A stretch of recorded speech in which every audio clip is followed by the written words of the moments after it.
in itself. That's not just the shirts, it's the shorts, the socks, the training gear, the boots, the other bits we sort out behind closed doors. Who's the one digging around in that smelly, stinky laundry basket at full time? Yeah, it's the kit man. They have a lot to work on in a week, from laundry, fixing damaged kit, repairing holes, cleaning boots. Then they pack the van and take everything they need off to the stadium, ready for game day. They don't get a lot of help when they get in the ground too. Kitmen are the ones unloading a full squad's worth of boots, kit, medical bags, and all the bits the players and coaches will need between the start of the day and switching off the floodlights at the end of the day. First thing they do is organise each player's kit, make it easily accessible in order to avoid any dramas on match day. Once everything's in the right place, it's into the dressing room, lay everything out, put players' nameplates on the right locker, all the things you don't even think about on a match day. Once the players arrive, if anything needs doing, they call the kit man. In the meantime, it's on the kit man to help set up for the warm-up. The coaches don't always have time to lay out all the cones and put the balls in those weird triangle piles you see. As the warm-up is underway, the kit man then becomes a glorified ball boy, chasing stray shots and passes, making sure they aren't lost in the crowds. They eventually do the tidying up too, getting everything off the pitch before kick-off and assist the ground staff with any last-minute things they may need. After that, it's last call for the players. Then, at kick-off, they can breathe a sigh of relief for a few minutes, sit back and watch the game, enjoy the fruits of their labour. At half-time, check everyone's okay and everything's as it should be, and then wait for full-time. Once the final whistle's gone, it's time to pack everything down, get the stuff that needs to be washed in the laundry, pack up the van, back to the training ground, and ready to do it again next week. Of course, each club differs, and different staff members will have different responsibilities, but we pay tribute to all of those who do it, whether it's the glitz and glamour of the Premier League or a cold Tuesday night in Stoke.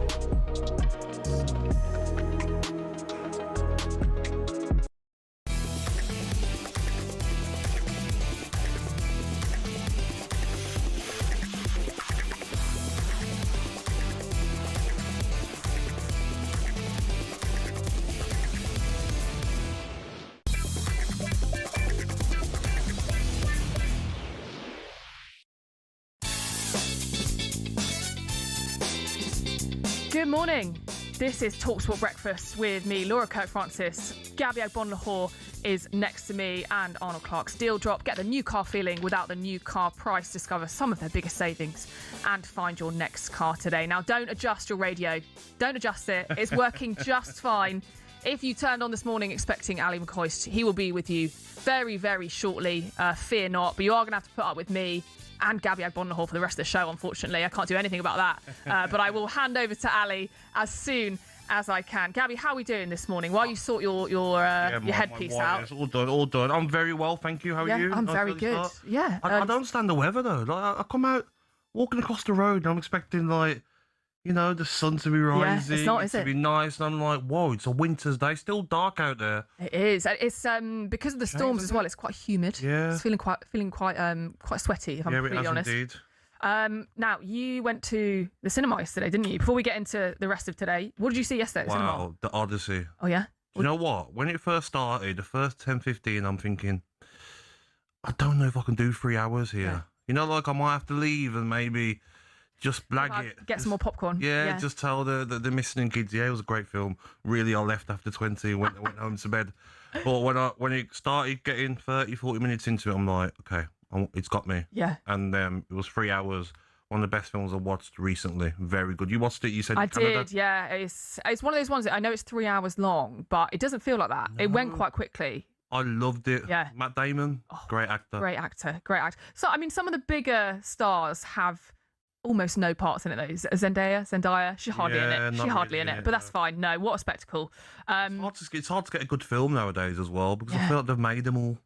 Do you know what? That is my biggest... If I'm going to be a really grumpy old lady at 6 in the morning, I don't think we need Toy Story 5. I don't think we need another Spider-Man film. No. We need some new ideas. I Everyone. like Housemaid was a great film. Yeah. You know, Oh, you liked Housemaid, did you? yeah, Why'd you like that? very good film. Very good film, yeah. The storyline. Anyone in particular you like in that film? The main actor, the guy. Oh, the guy. Yeah, very handsome fella. Right. Okay. Yes. Don't you think? Yeah, very handsome fella. Wuthering Heights as well. Yeah. I really enjoyed that. I watched that twice. Wuthering Heights. Okay. I wonder Heights. why you enjoyed Wuthering Heights. I'm big on, like, you know. You're a man films of culture. films that are made out of books. I really enjoy, you know. Films that have made out of books that also feature Margot Robbie and Sydney Sweeney. Exactly. Is that about right? Right then, let's get on to some of last night's action. As I said, if you have just tuned in and you're thinking, who is this? My name is Laura Kirk Francis. I'm your early sports breakfast host. Ally McCoist joining you very, very shortly. I'm just keeping things ticking over while he connects. The Carabao Cup second round continued last night on talkSPORT as we brought you live commentary of Spurs hammering Charlton 5-1. New signing Savio got off the mark, and there was a first Tottenham goal for Mikey Moore. Elsewhere, Tiano Barry grabbed a hat-trick as Everton smashed Preston 4-0, and there was a 3-2 win for Newcastle against West Brom. Now, Gabby. Yeah. Are the Spurs fans getting carried away? Goal for Savio on debut against Charlton, but are they getting carried away by the end of that result? That doesn't matter, that result. Yeah. Listen, is it good to get through to the next stage of the Carabao Cup? Yes, it is, but you're playing against a championship side. You know, we're probably looking more at like a tough season ahead for Charlton. They've had a great start, but people have tipped Charlton to get relegated, so they're going to be in a bit of a battle this coming season, and they're concentrating on the league. Spurs side more than good enough. He went strong as well, which rightly you should, with no European football. Yeah, exactly. And it was exactly what they needed after Saturday's hammering at Brentford. But manager Roberto De Zerbi is certainly not getting carried away. It's normal in sport. Sometimes you can lose, but the day after you have to react and you have to show the personality, the character, the right behavior. I think now we are trying to become a real team with many new players, very good players, but we are not a team yet. So I think we have to work hard, but to be positive, because this season we are building a very strong team. A very strong team, lots of new signings, Gabby. Is the Carabao Cup something that Spurs should be looking to prioritise? 100%. Yeah, cup run? 100%, yes. All the teams that haven't got European football should be going super strong. You know, we saw Everton last night. They really need a cup run. We'll come on to them later on. But Spurs, 100%. Newcastle, 100%. They went strong last night as well. You've got no reason. Chelsea as well. Yeah. You know, when Chelsea enter the competition, they have to go strong. But that's tonight, isn't it? Is that Luton they play? Yeah, Chelsea-Luton tonight. Yeah, they need to go strong as well. Yeah, live on talkSPORT, that one. 7:30 this evening. The Charlton manager made a couple of comments after the game last night and said that some of the smaller teams, or rather the smaller teams, don't have a chance of winning the Carabao Cup. And if you have to go back to 2013, the last time a sort of non-Big Six side, obviously Newcastle won it in 2025, but 2013 Swansea. Is that fair? Do you think that it's a kind of, I mean, Man City have just won it over and over again, haven't they? What do you expect when you've got Premier League clubs in a competition? Yeah. What do you expect? Everyone to play their under 23s and let. Well, sometimes they do. To be fair, like some of the Premier League sides use it as a kind of rotation. Yeah. Yeah, but the second choice team that Premier League clubs have got is most of the time a lot better than any Championship side. So you're going to have players that are hungry to succeed, hungry to impress the manager, so they get into the Premier League side. It's a cup competition, you know, and the Premier League clubs are always going to be favourites. Yeah. That's why the Championship clubs won't win it. To quote yourself, it's not fair. Would you say it's not fair? That is my quote, isn't it? We should get that trademarked. It's not to be fair. Honest. It's not fair. Do you know who also says it's not fair a lot? Children. Do they? Children say it's not fair quite a lot. Yeah. So you calling me a child? No, I didn't say that at all. Do you know what I want to ask? Oh gosh, here we go. You to look at right in the break, and Ali, if Ollie can tell Ali to look at, is last night Guendouzi. I don't know if you've seen it. Do you know what? We're going to do a full segment on Guendouzi. Oh my! What happened? Just if you're just waking up this morning and you're wondering why we're talking about Guendouzi, former Arsenal player, what happened last night, Gabby? Okay, people might say rage bait is like the word that should be used. The way he wound up the Lyon crowd, playing away against Lyon, going through in the Champions League now, qualifiers.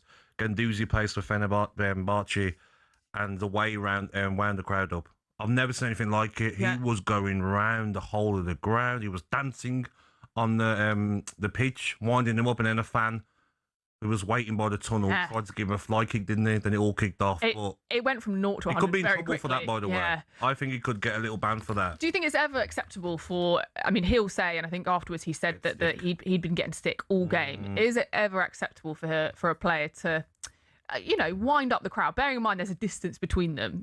He should really be safe. Like, is it ever acceptable? Did you ever have a game where you were being wound up the whole time and just thought, you know what, I'm going to give it back? Oh yeah, 100%. Especially against the local derbies, getting all sorts of nasty things said about your family. I'm sure Guendouzi will say he got the same. So I get it from his point of view, but sometimes you're putting other people in bad situations. You've seen some of the stewards getting pushed over by fans trying to get on the pitch. You cause a bit of chaos. Maybe there might be some trouble for Guendouzi, but if he's been getting stick, he should be able to give it back. Should be able to give it back. It's quite fun to watch. I mean, look, from an entertainment standpoint, and if you haven't seen this, it really does kick off. Back to Spurs, though. One man who is now off the mark for the season, Dominic Solanke. With his goal last night, he had to settle for a place on the bench on Saturday and spoke to talkSPORT last night about his place in the team. No, I think, like I said earlier, I think when you're at top clubs, you need that competition. Everyone needs to fight for their place and earn their place in the team. So that's healthy if you want to win things as a team. So yeah, I think that's great for the club. What happens with Solanke then, Gabby, with the arrival of Marmoush? What does their best front three look like? They're kind of spoilt for choice now, Spurs. But does Solanke make their best team? I think some games, yeah. I think it's all about what formation he wants to play. I think Savinho starts on the right. We see Marmoush playing at the left-hand side as well when he's played for Manchester City. There's no reason why Solanke can't start down the middle. But if he goes Marmoush down the middle, maybe you've got James Maddison drifting off that left-hand side. They've still got Tell. But their front three was so bad last season. Wouldn't surprise me if Marmoush and Savinho start with the big man Solanke. Because on his day, he's a very good striker. Injury problems, maybe lack of form. But he'll be battling it out. And that's what you need at a club. You need competition for places. If you know you're the only decent striker, you get a bit complacent. If you know Marmoush is there and you got to fight for your place, you'll make Solanke play well. Look at him last night, getting his goal. Yeah, and finally, just before we ask some of your calls then, name change, are you a fan of that? He's gone from Savinho to Savio? Would you ever change your name? I might change it, for today's show. Yeah? Well, I heard the other day that you named your child. Gabby Jr. Gabby Jr. Well, Savinho can change his name to Savio. Maybe today I'm going to call myself John. How about that? Yeah, that'll do. John. John. Yeah, for today I'm John. John, okay. Yeah. Right then. I always Well, wanted to be called John. did you? Great name. I don't know if that suits you. I have to be completely honest. Tottenham fans then, get in touch. We want to hear from you this morning. Ally McCoist is going to be with you just after the break. How achievable is Champions League domestic trophies for you this season rather? 03717 223344 is the number to call. Spurs fans, we'd love to hear from you this morning. Ally McCoist will be back with you after the break. You're listening to talkSPORT.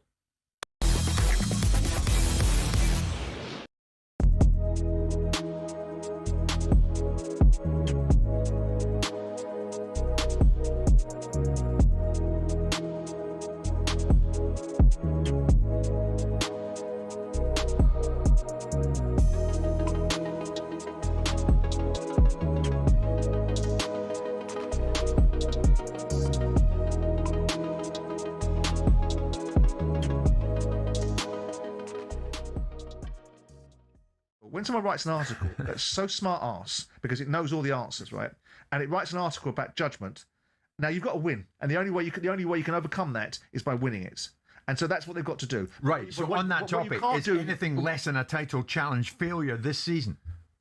Well, it depends what title. A serious title challenge. To be there or thereabout. No, but they're not good enough. Come May. But then are they going to beat Arsenal? Are Arsenal ahead of them? They're still not good enough. No, they're not a good enough side. They can't possibly be. It's taken 7 years for Mikel Arteta and hundreds of millions of pounds spent slightly differently and wisely because he's got a mature setup with different people in the confines of Arsenal that have got a better way of operating than some of the Chelsea people have achieved so far. It's taken them 7 years. How can we decide? How can you turn on a sixpence and say you should now win the league?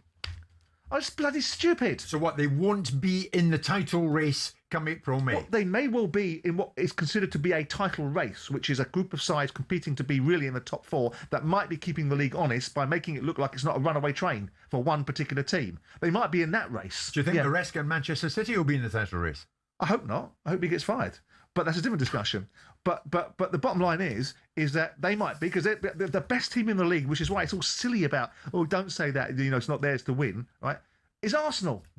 Do you think Iraola and Liverpool will be in the title race? No, I think Arsenal are going to win the league, and I think they're going to win it at a stroll. So who's it between? Arsenal. Should Liverpool and City be expected to be in the title race? I hope, and we should hope for an interesting season that everybody in the higher echelons of the Premier League really push Arsenal.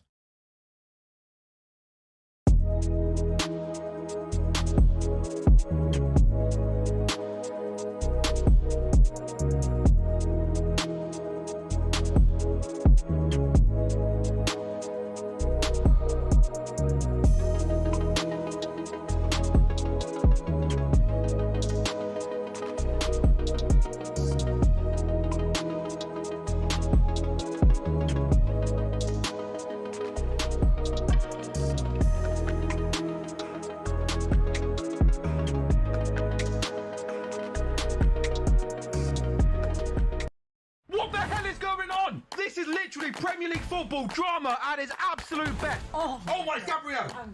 I can't watch this. Definitely saw it next. Messi! No! Guys, come on! Get in it! What was that?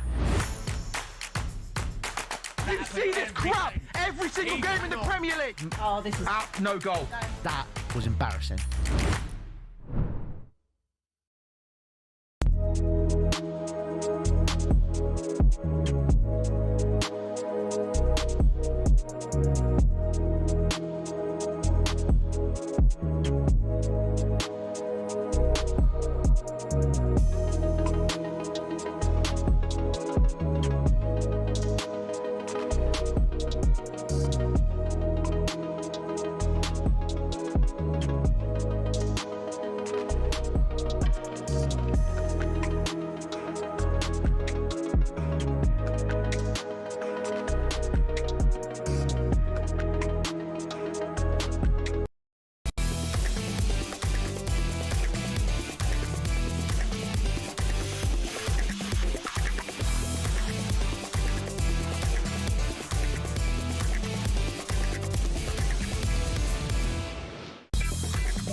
Yes, a very good morning. Thursday the 27th of August. What time will we go? I'll tell you exactly. It's 6:18. The Gremlins have gone, Gabby. That is the good news. How are you, my friend? I'm all well, Addy. How are you, mate? Brilliant, mate. You Been top for him.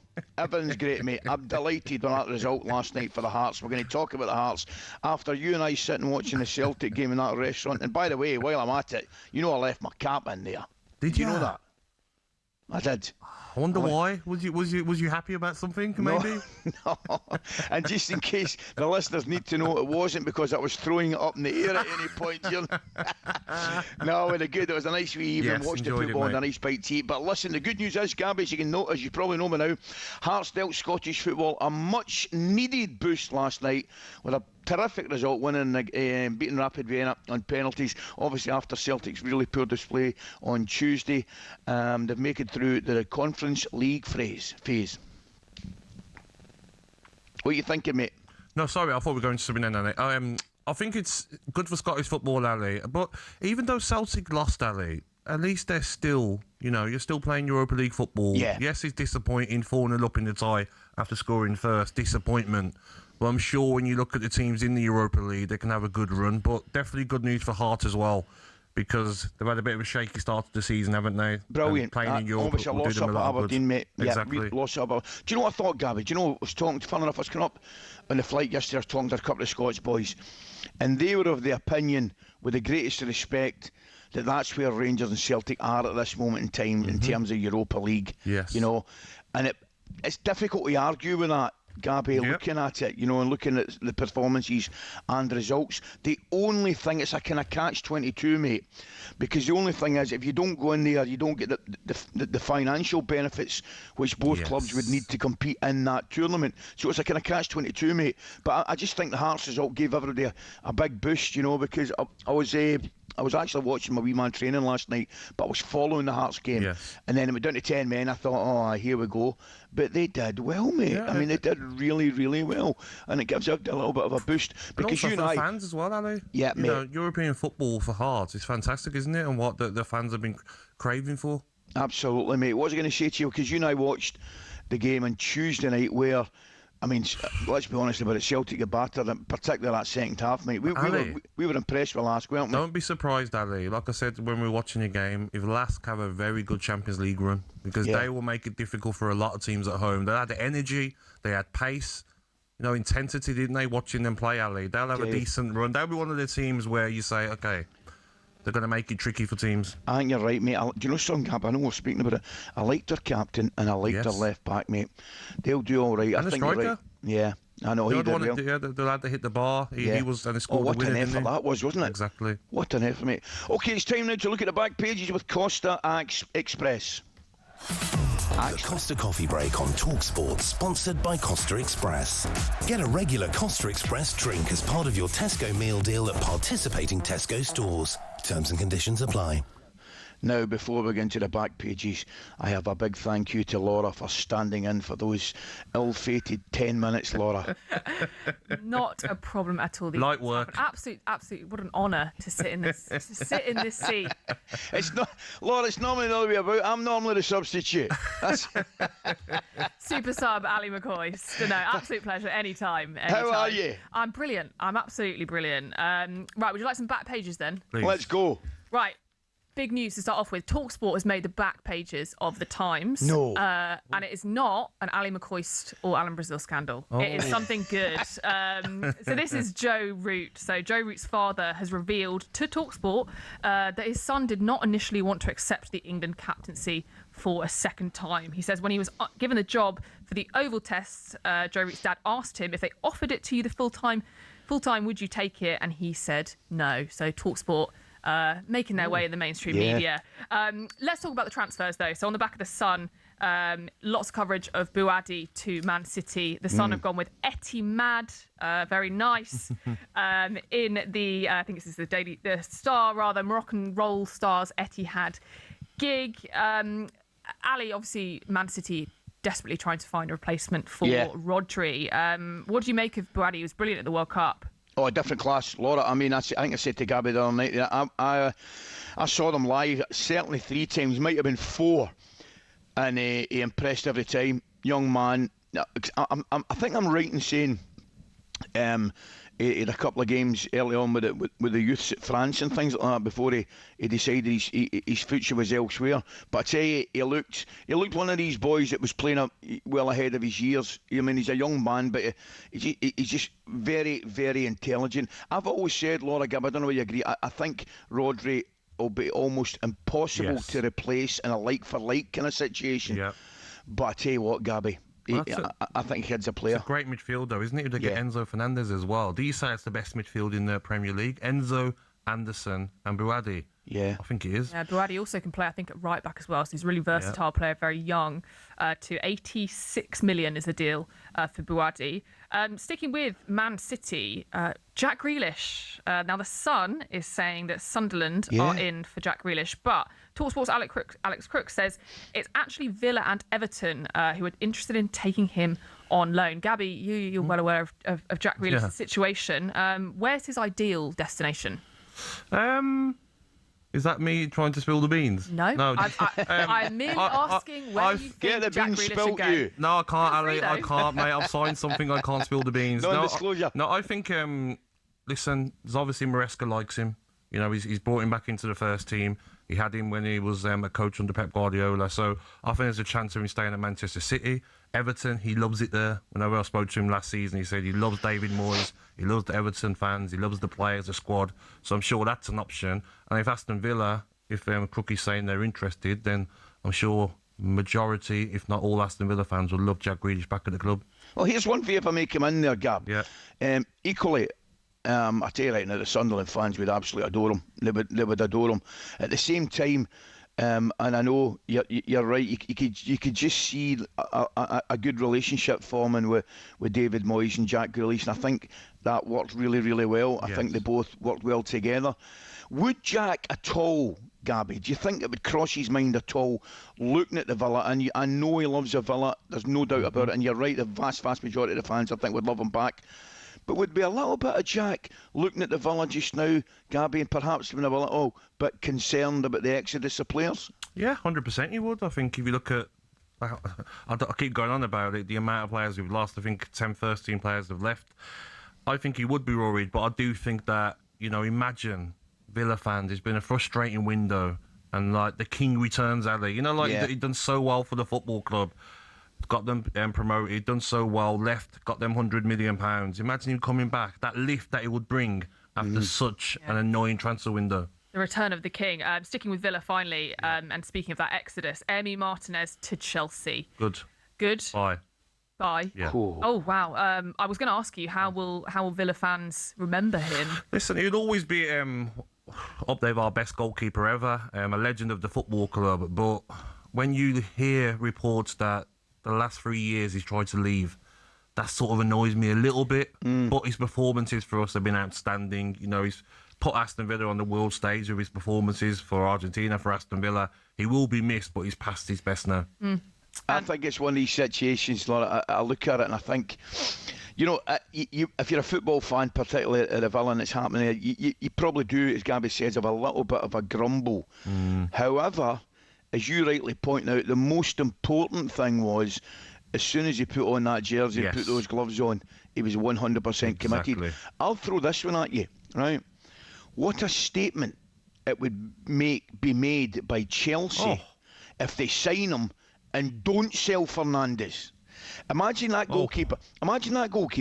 Right? And we're talking about Sanchez, obviously, who made a couple of errors, particularly the first one, and the defence really, the three they played in front of him and Fulham didn't look 100% on. But imagine that whole thing changing with a midfielder, Caicedo and Fernandes in front of him, and Martinez in goals. That gives you a serious team. One game a week, Ali, as well. Oh, I'm telling you, Gab. I just think, Laura, that would be some statement by Chelsea if they don't sell Fernandes and bring in Martinez.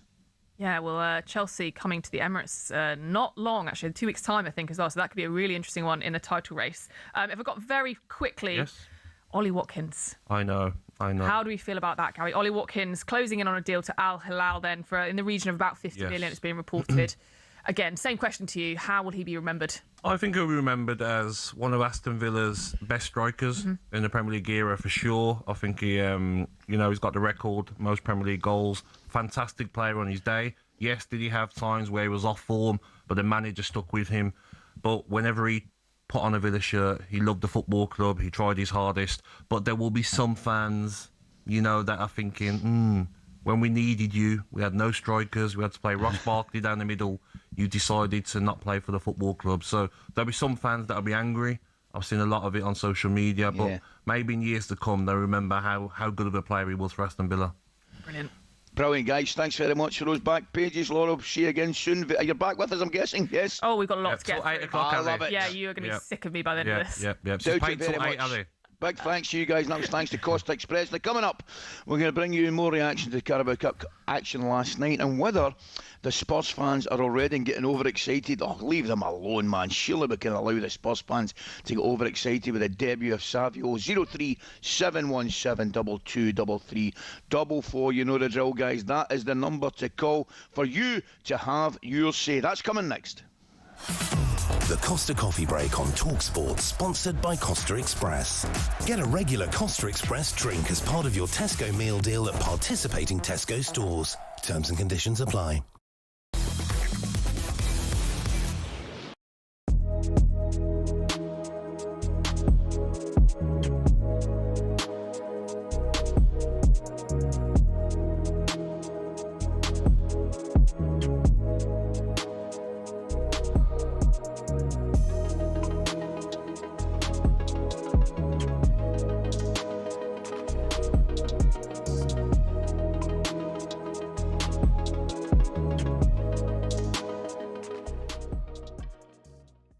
Michael, where are you with Isak at this moment? I just think that particular penalty, Szoboszlai was always taking it, and likes of Isak had far more to lose than he had to gain by taking that penalty. But where are you with Isak at this moment in time? And he looks to me, he obviously he's had big injury problems and all that stuff. The move was well documented. You know, Newcastle fans are unhappy. What's it going to take for him to get playing with a regular confidence and show the ability that we know he has?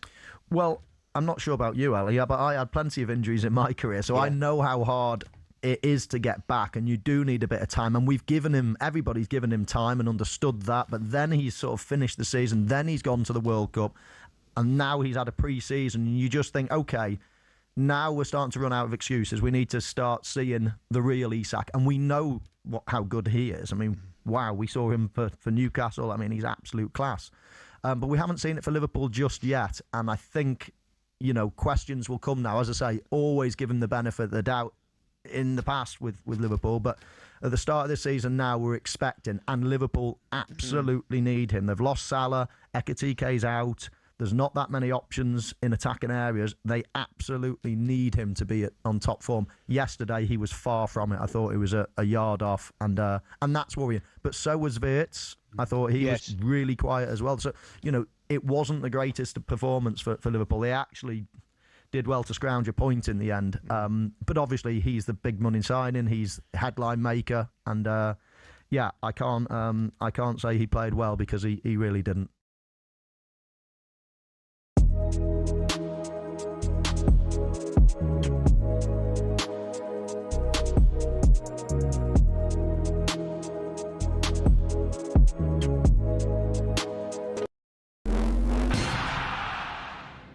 We know sport is full of money, and when it comes to exhibition matches, it is the cash involved that gets them off the ground. But that's what makes it even more annoying if the event falls flat. When Mike Tyson fought Jake Paul, 65 million people streamed it on Netflix, but many people complained of buffering and freezing, and the fight itself wasn't that great either. So fans got shortchanged, while Tyson and Paul took home around $60 million between them. Another one with a huge prize pot was Tiger versus Phil in 2018. That had £9 million. But again, the pay-per-view had streaming issues. Miking up the players was an anticlimax too, and the golf itself was bang average. When Ronaldo went to Saudi, we all knew money was the driving force, given his salary of £177 million a year. But then they thought, let's get Messi over for a game. So we had PSG versus the Riyadh All-Stars. Both the GOATs were past their best, but PSG still lined their pockets, charging fans a few pounds to watch it on their official channels. Although it wasn't quite as bad as the 75 quid pay-per-view where Mayweather fought McGregor. I feel like what we really need is constantly high-quality action delivered to you for free. And that, my friends, is called talkSPORT.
Okay, this is talkSPORT Breakfast.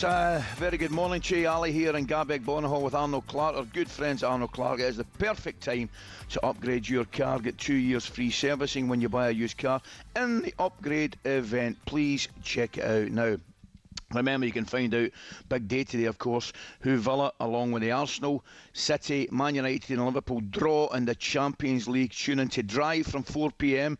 with the boys for all the league phase fixtures as they come out the hat. Here is our European football expert, the one and only Kevin Hatchard, with everything you need to know. League phase of the Champions League is 36 teams split into 4 pots of 9. Each team will play 8 games across the league phase and they'll face 2 teams from each of the 4 pots. You can't face a team at this stage from your own country. In pot 1, we've got Liverpool, we've got Manchester City and of course the English champions Arsenal, while Aston Villa, the Europa League winners, and Manchester United are in pot 2. And if you think that getting teams from pot 4 is going to be easy, not necessarily. The French Cup winners Lens are in there, as are a very dangerous Stuttgart team, and Cesc Fabregas's Como. Have you got all that, Gab? Yeah, Ali, I was looking at you just, Ali, and I was thinking to myself, this could be the last time Villa are in the Champions League for God knows how long. What ties would I want, Ali, as a Villa fan? I'm going to tell you right now. What? You want Real Madrid or Barcelona? I want, Ali, Real Madrid. Yep. I want Barcelona. Yep. I want Napoli. Yes. I want Leipzig. I want Roma. I want Club Rouge because I enjoyed that trip. Very amazing place to go. It was. I want Lake Como, Ali. I'm going Lake Como. So to watch Como. And also Slavia Prague, Ali. What a city that is. It's a brilliant city, mate. Those are the 8 games that I want. I tell you, that would be different class. And that's very thoughtful of you, because you're like a typical supporter, like a typical Villa supporter. You're thinking about the away days. Good on you, mate. I'm trying to think what I want. I think I want Como away. I want Real Madrid away, Ali. Oh, man. Slavia Prague away. I fancy a bit of Napoli away. Imagine that. Oh, mate. I got to say to you, I'm not disagreeing with anything you've said. I'm not and I must admit, any time, and I've been away with you a few times, the Villa fans have been great on the road, mate. They love it, don't they? Yeah, and it's every fan base, Ali, even the teams in Europa League or the Conference League. It's what football's about. Going to these away trips with family. Even in Istanbul in the final, Ali, there was a lot of kids that have been taken maybe out of school to go and watch it. But it's memories, isn't it? Why not? Hey, 100%, mate. OK, we're going to move on, pal. Crystal Palace have had, without doubt, a tricky summer. Lost their manager in Oliver Glasner, as well as key defender Lacroix, and kicked off the Premier League campaign with a 2-0 loss at Everton. Although, I watched highlights of that game, guys. They could have scored early on. Actually could have pulled one back as well. So a couple of great saves. Jean-Philippe Mateta might also be off. It looks like he'll be off, with many reports suggesting Sarr could also leave. So we're asking whether Pierre Sarr has been dealt an impossible hand. Let's bring content creator and massive Palace fan, Ollie Thomas. Ollie, good morning. How are you? Good morning, Ollie. Yeah, good, thanks, lads. How are you? Well, we're in top form, Ollie. Thanks for joining us, mate. The first question I'm going to ask you is this, mate. How do you see yourself handling the loss of the talent, incredible talent, in the last 2 or 3 years? I'm going back to Elise, Eze, Lacroix, Guéhi. It's quite remarkable, mate, isn't it? And you've had such a successful period. Yeah, I mean, we've recovered brilliantly. I think every time people thought we'd get worse, we kind of got better. When we lost to Elise, everyone said, well, that's it, Palace will kind of go downhill. Then we won the FA Cup. Then Eze left, people tipped us to struggle. Then we won the Conference League, having lost Guéhi as well in January. I think I'm kind of resigned to the fact as a Palace fan that you do lose your best players. It's just about how you replace them and not losing too many at once and kind of too late in a window. If Sarr and Mateta were to leave between now and the start of September, then I think we would be in trouble. I don't think there's a world where both of them can leave, possibly not either of them. But generally speaking, our recruitment has been good. We've been fortunate to have a good recruitment system in place. Signal's dropping there a little bit. Are you there, Ollie? Can we hear you? You talking? Line's going a little bit, Gab. Listen, mate, I hear what he's saying, and I get the resignation part of it for a team like Palace, that they are going to lose their top players. However, mate, do you know, I think they have done unbelievably well. You just think of some of the players I mentioned there, and he mentioned them as well, Elise Eze, Lacroix, Gahey, all these players, Anderson. They've lost so many players. I think they've done remarkably well. They have, Ali, but I just fear for them losing players like Sarr, because, you know, look what he's done for that football club, Ali. The pace, what he offers that Crystal Palace side on the counter-attack. And even last season, he got 9 Premier League goals. Mateta, even though he didn't have his best season, 12 Premier League goals last season. If you lose both of them, Ali, like, where's the pace in that side? I love Pino. I think he's a talented number 10. He come off the bench on the weekend. But Nketiah hasn't showed it. Strand Larson is an okay striker. Dwight McNeil has got a lot to prove in a Palace shirt as well. And you look at their bench, Ali. Gesson, that they've got from Aston Villa. I'm not convinced on him. Nope. Well, we'll manage to get Ollie back, so I think Ollie's there. Ollie, we take your point. I mean, the one thing that you mentioned there, you cannot afford to lose Sarr and Mateta. Yeah, no, we can't. I mean, the thing is, in isolation, when you look at the numbers that have been thrown around for them both, you know, 50-odd million for Sarr. Yeah. Mateta, I mean, who knows really what we want. Like, I do think those are good deals for Palace in isolation. It's just the timing, and the goals are hard to come by, and whether you rate Sarr or Mateta as someone who could make it a Champions League club, I think between them last season they scored like 35 goals for us, and like that is valuable. So yeah, I mean, and the market is difficult at the moment for attackers. I think everyone is finding that. So you don't want to give yourself 4 days to replace your top scorer in a window where Ollie, wingers are hard to come by and everyone knows you've got money. Yes. Ollie, what's the feeling about Mateta? Because, tried to go, obviously it's AC Milan, medical didn't go through, but when you hear the reports recently that he's trying to get out of his contract somehow and going legal, how does that make Palace fans feel about him? Yeah, I mean, a lot of Palace fans have been rubbed up the wrong way since January. Obviously, like he made it clear he wanted to leave and did the same last summer. I do think a lot of it is his agent just advises him so badly. Like, realistically, I think if he had someone who advised him properly, he would have left Palace probably over a year ago now. But he's rejected contract talks and obviously failed the medical at Milan, which is not his fault or his agent's fault, to be fair. But football fans are fickle, right? Like, everyone says, Mateta's got no future at Palace, but if he scores against Man City, we will all shout boom when he kicks the corner flag. He's still such a talisman. I think at his best, he's such a galvanizer on the pitch. It's hard to dislike him. He's still a legend, regardless of how it ends at Palace. I think he'll always go down as one of our best ever. Tell me if you may, mate. I know it's very, very early and impossible question.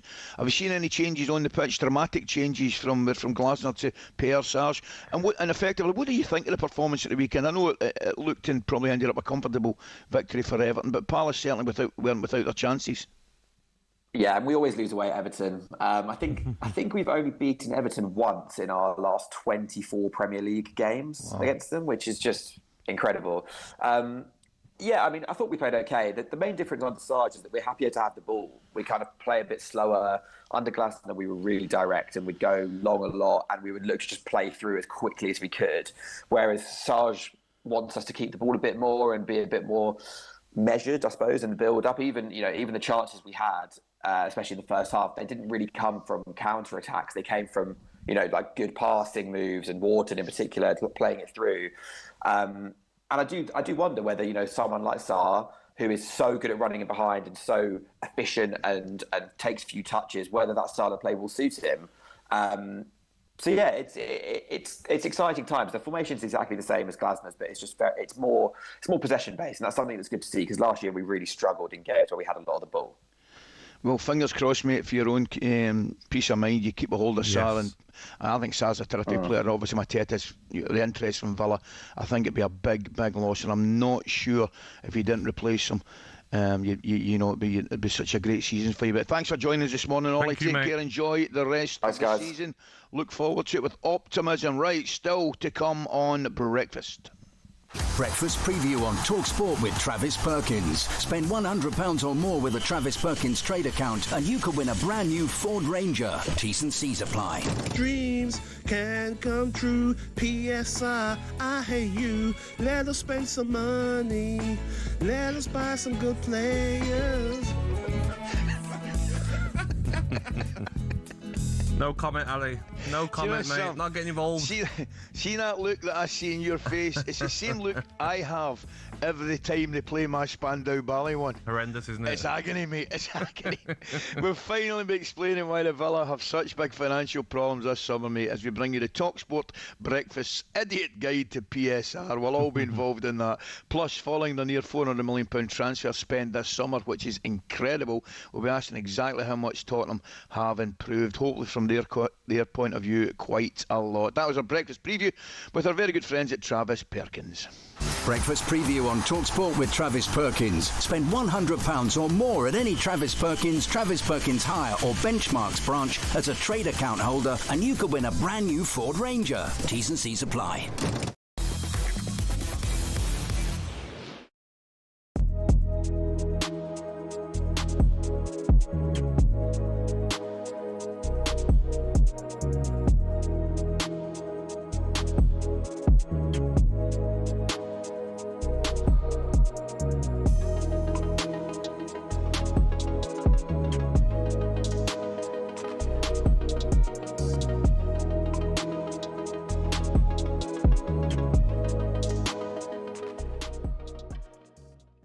Gabby Agbonlahor, right, Gab? Gabby! Jamie, what you on about, On the mate? Villa. You're just jealous, mate. I've been Jamie, hearing you all day. What are you on about? You're talking guff, mate. Just because you're jealous. What are you on about? You're jealous. How can you finish 17 2 years in a row and spend half a bill? Because we've got the cash, Gabs. Yeah, but that ain't fair, mate. See? Jealous. It ain't fair, Cundy. No, I agree. Do you know what? I agree with Gabby on this. I totally agree with him. No. This has got no. I'm not. Win the Europa League, I'm not picking. and we can't flipping spend. I'm not picking sides. I'm telling you now. Villa and Newcastle should be able to spend. Cry me a river. No, 100. Cry me a river. Jay, listen. Thank you, Cundy. I totally agree with him. Gabs? Totally agree with him. Stop crying, mate. Jamie. Stop crying, Totally mate. agree with him. Stop crying. Jamie. Gabs. You're signing rejects from Manchester City. Good Marmouche players, is mate. unwanted. Savino's a reject. Robertson's a reject from Liverpool, not wanted anymore. Conor Gallagher's a reject from Atletico Madrid. Spurs are signing rejects. Hold on a minute. You sold 5 of your best players. All right, you're absolute guff this season. Oh, the rules! Oh, the rules! I thought you was a big club. I thought you was a big club. Well, we are a big club, but the you're rules not, though. don't let us. You're not, though. Because you Can't and spend your any money. cartel, top 6, you and Cundy, don't want Villa in there. Don't bring me into this. I've got nothing to do with this, Gabby. Mate, keep you out of it.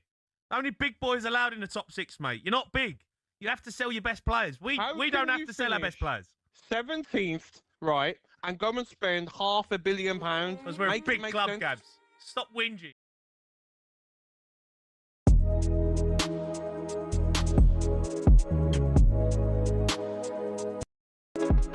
What the hell is going on? This is literally Premier League football drama at its absolute best. Oh my Gabrielle. I can't watch this. He's definitely scoring this. Messi! No. Guys, come on! Get in it! What was that? You see this crap every single game in the Premier League. Oh, this is no goal. That was embarrassing.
Yep, this is talkSPORT Breakfast. It is Thursday, the 27th of August, and it is 6:50. What do we know this Thursday morning? Well, I'm going to tell you, Aston Villa have agreed to a deal to sign Chelsea striker Nicholas Jackson for £65 million. Personal terms are at an advanced stage, which will trigger Ollie Watkins' move to Saudi. How do you feel about that, Gab? Listen, I like Nicholas Jackson. Listen, he played his best football in the alley with Cole Palmer a couple of years ago. Last season, didn't have the best of seasons. Obviously, you're trying to get into a team with Harry Kane, but still got 8 goals, Ali, in 23 league appearances. I think he'll score goals for Aston Villa. I'm happy with that as a replacement. Good man. Now, a player that I like, by the way, Everton striker Ndiaye. I think he's a good player. The rumours are Manchester City are considering a move for him today in the next couple of days. The Toffees value Ndiaye around £80 million, and Everton are into round 3 of the Carabao Cup, largely thanks to a hat-trick from Tierno Barry. He also scored at the weekend in the victory over... So do I, mate. There looks as though there's been improvement in him. I liked his header at the weekend. It was a great header, wasn't it, Ali? Absolutely. A striker's header. Yep, and he's certainly had a great start to the season. Manager Davy Moyes told talkSPORT that he can score even more goals. I mean, I was a bit annoyed we were 1-0 up, and I didn't think at the start of the second half we really done enough to get the second goal again. It was a bit like the first half at times, where I felt that we'd played well enough, but we hadn't really finished it in the final third, which has been a consistent sort of problem for me, that I just don't think that our football at the end has been more generated. I mean, look, we had another few chances. Tierno had some big chances to score when he went through 1-on-1 and didn't score them, so he could have had more. Well, certainly a great start to the season, and the Everton fans, we're hoping that can continue. Ali, if they can sell him for 80, and say they brought Jack Grealish in, and then they have to pay a fee for him, 80 million to spend on that squad as well in the last few days of the window. Maybe that would be... Yeah, it kind of makes sense as a business move as well, doesn't it? Exactly. It does, mate. Okay, well, Laura's back in the studio. We're about to bring us a quite shocking report and a story from Turkey, which I have just watched on my phone, Laura. Unbelievable. Yeah, I feel like I'm about to report on a WWE type wrestling match here.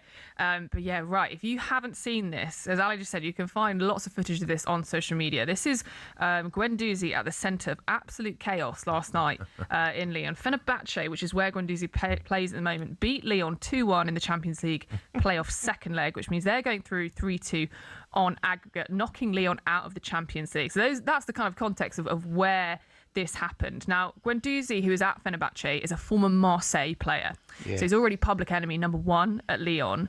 Was heavily booed and heavily abused throughout the game. Responded by giving Lyon fans the middle finger.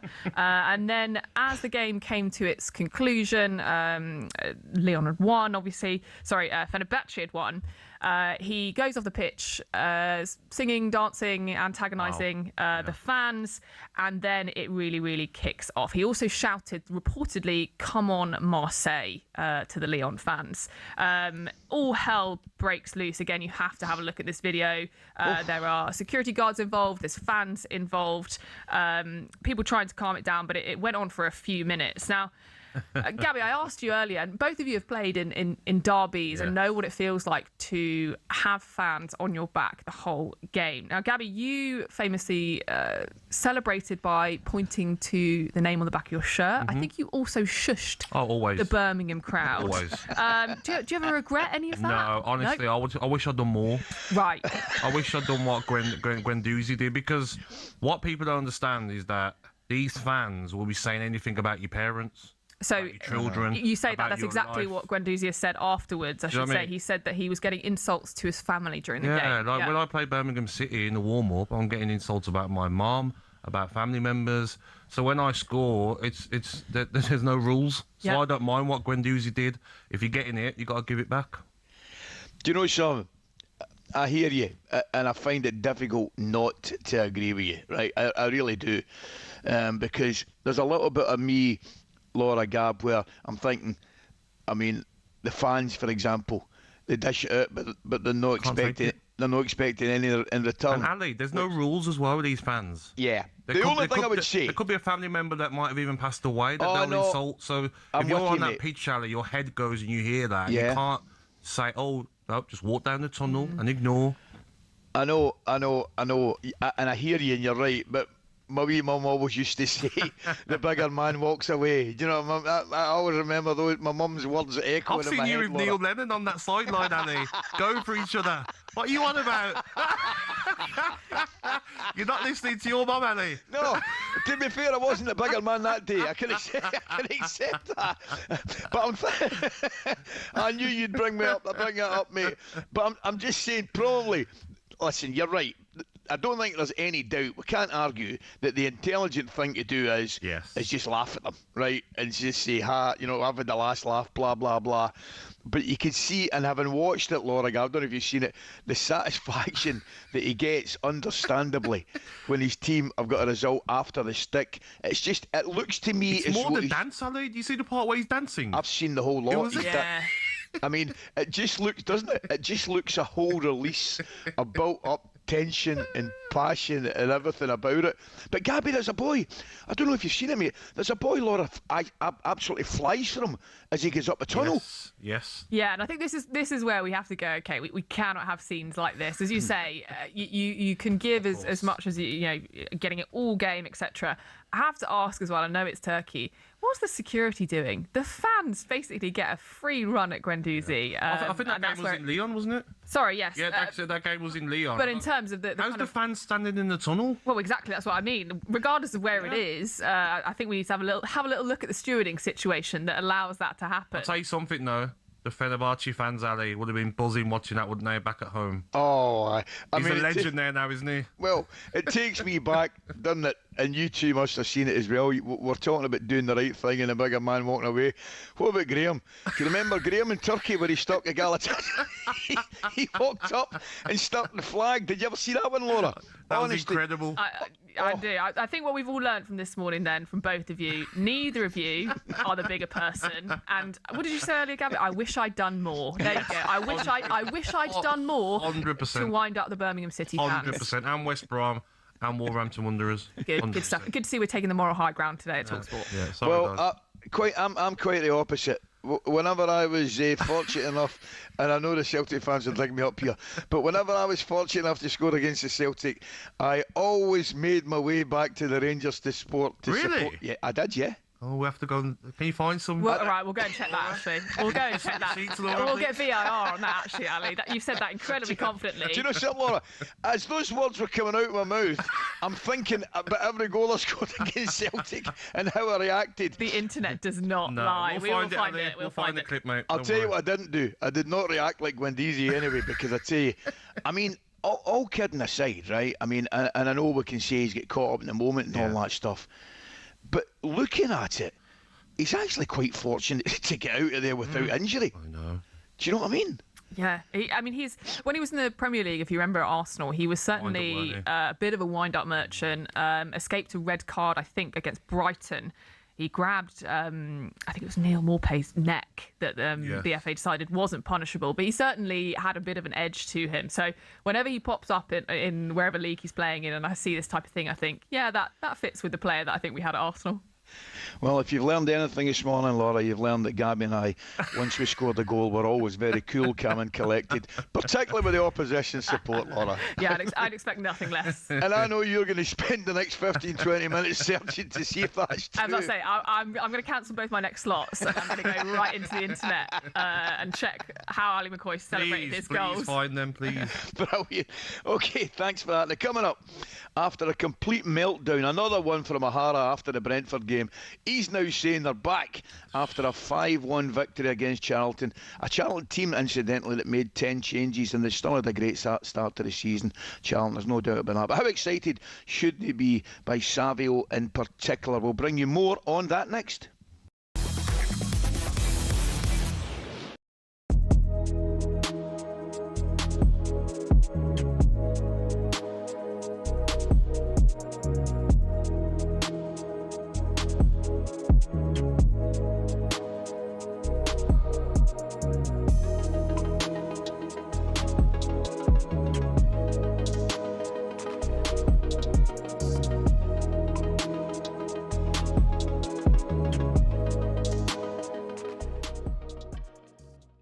They were set a target by Celtic. That win should have been enough.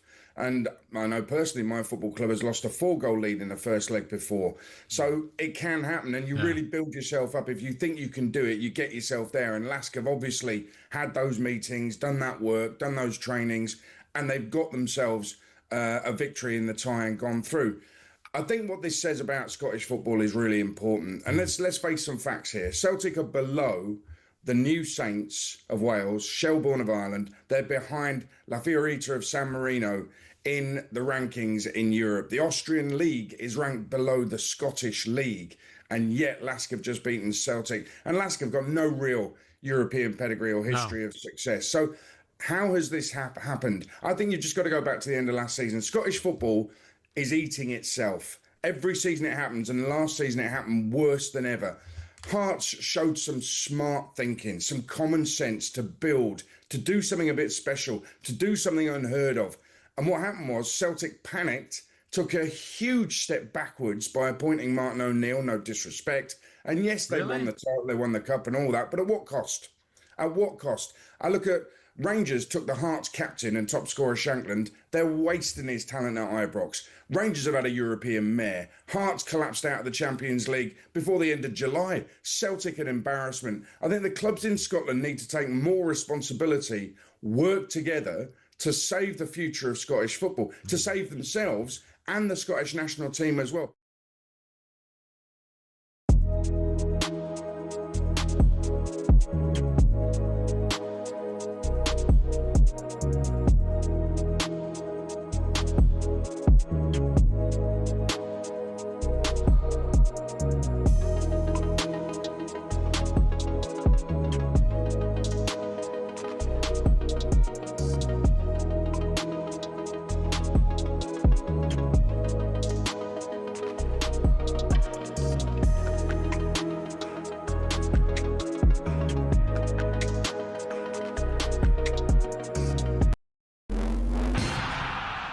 Corinthian Casuals are a team in the Combined Counties League Premier Division South. Despite that, they're one of the most important clubs in world football. Here's why.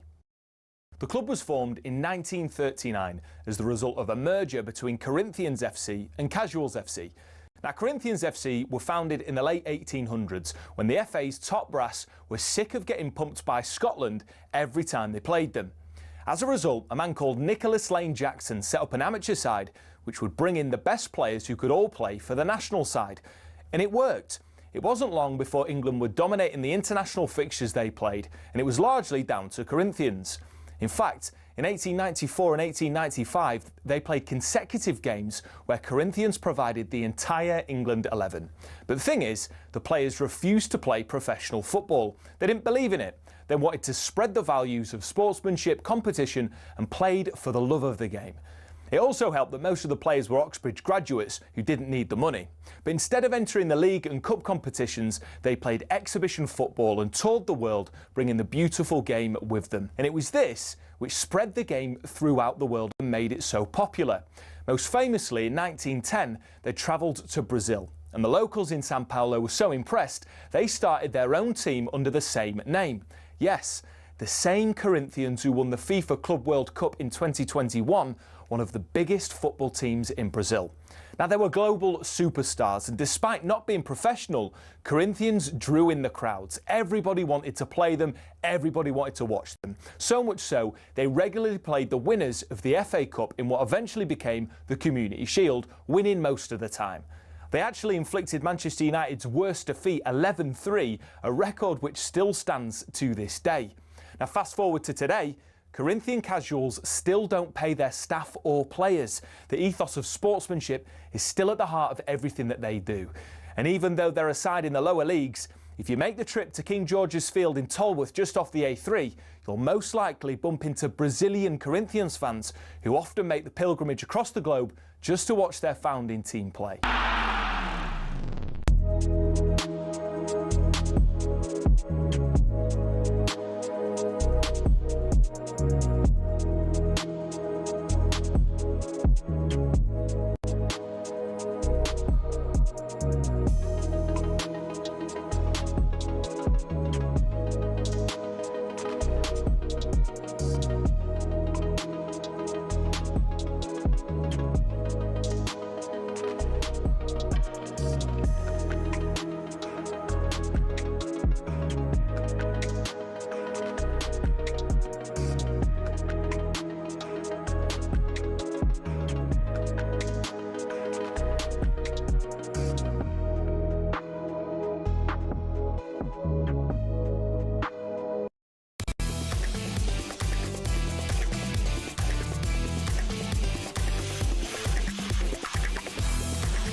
Okay, we're back. This is talkSPORT Breakfast, 4 minutes past 7. Ali here, Gabby Agbonlahor in the studio, and Arnold Clark's deal drop. Get the new car feeling without the new car price. Discover some of their biggest savings and find out your next car today. Now, I'll tell you what we've got for you coming up this morning. We're going to get stuck into what exactly Everton are and what they could become under the stabilising influence of David Moyes. In a sports bar last night, Jason Cundy, not surprisingly, was very dismissive.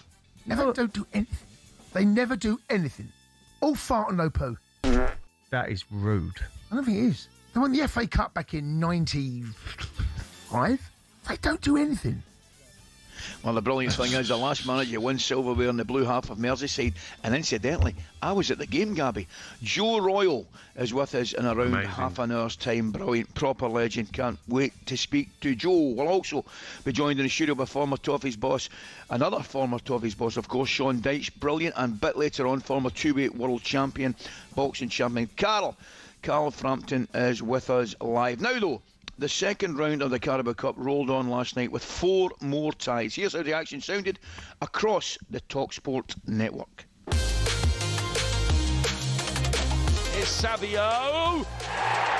Welcome to Tottenham Hotspur. Tottenham's new boy just shows that £85 million price tag is going to be no impediment to him. Much changed Charlton team, well beaten. Spurs 5, Charlton 1. This to wrap it up. Phillips straight down the middle. And Bradford City are through to the third round of the League Cup. Burnley's wait for a win goes on, yet to win under their new boss. Leicester 0, Everton 4. Brennan Johnson has his first Everton goal, set up by the man that's got the hat-trick.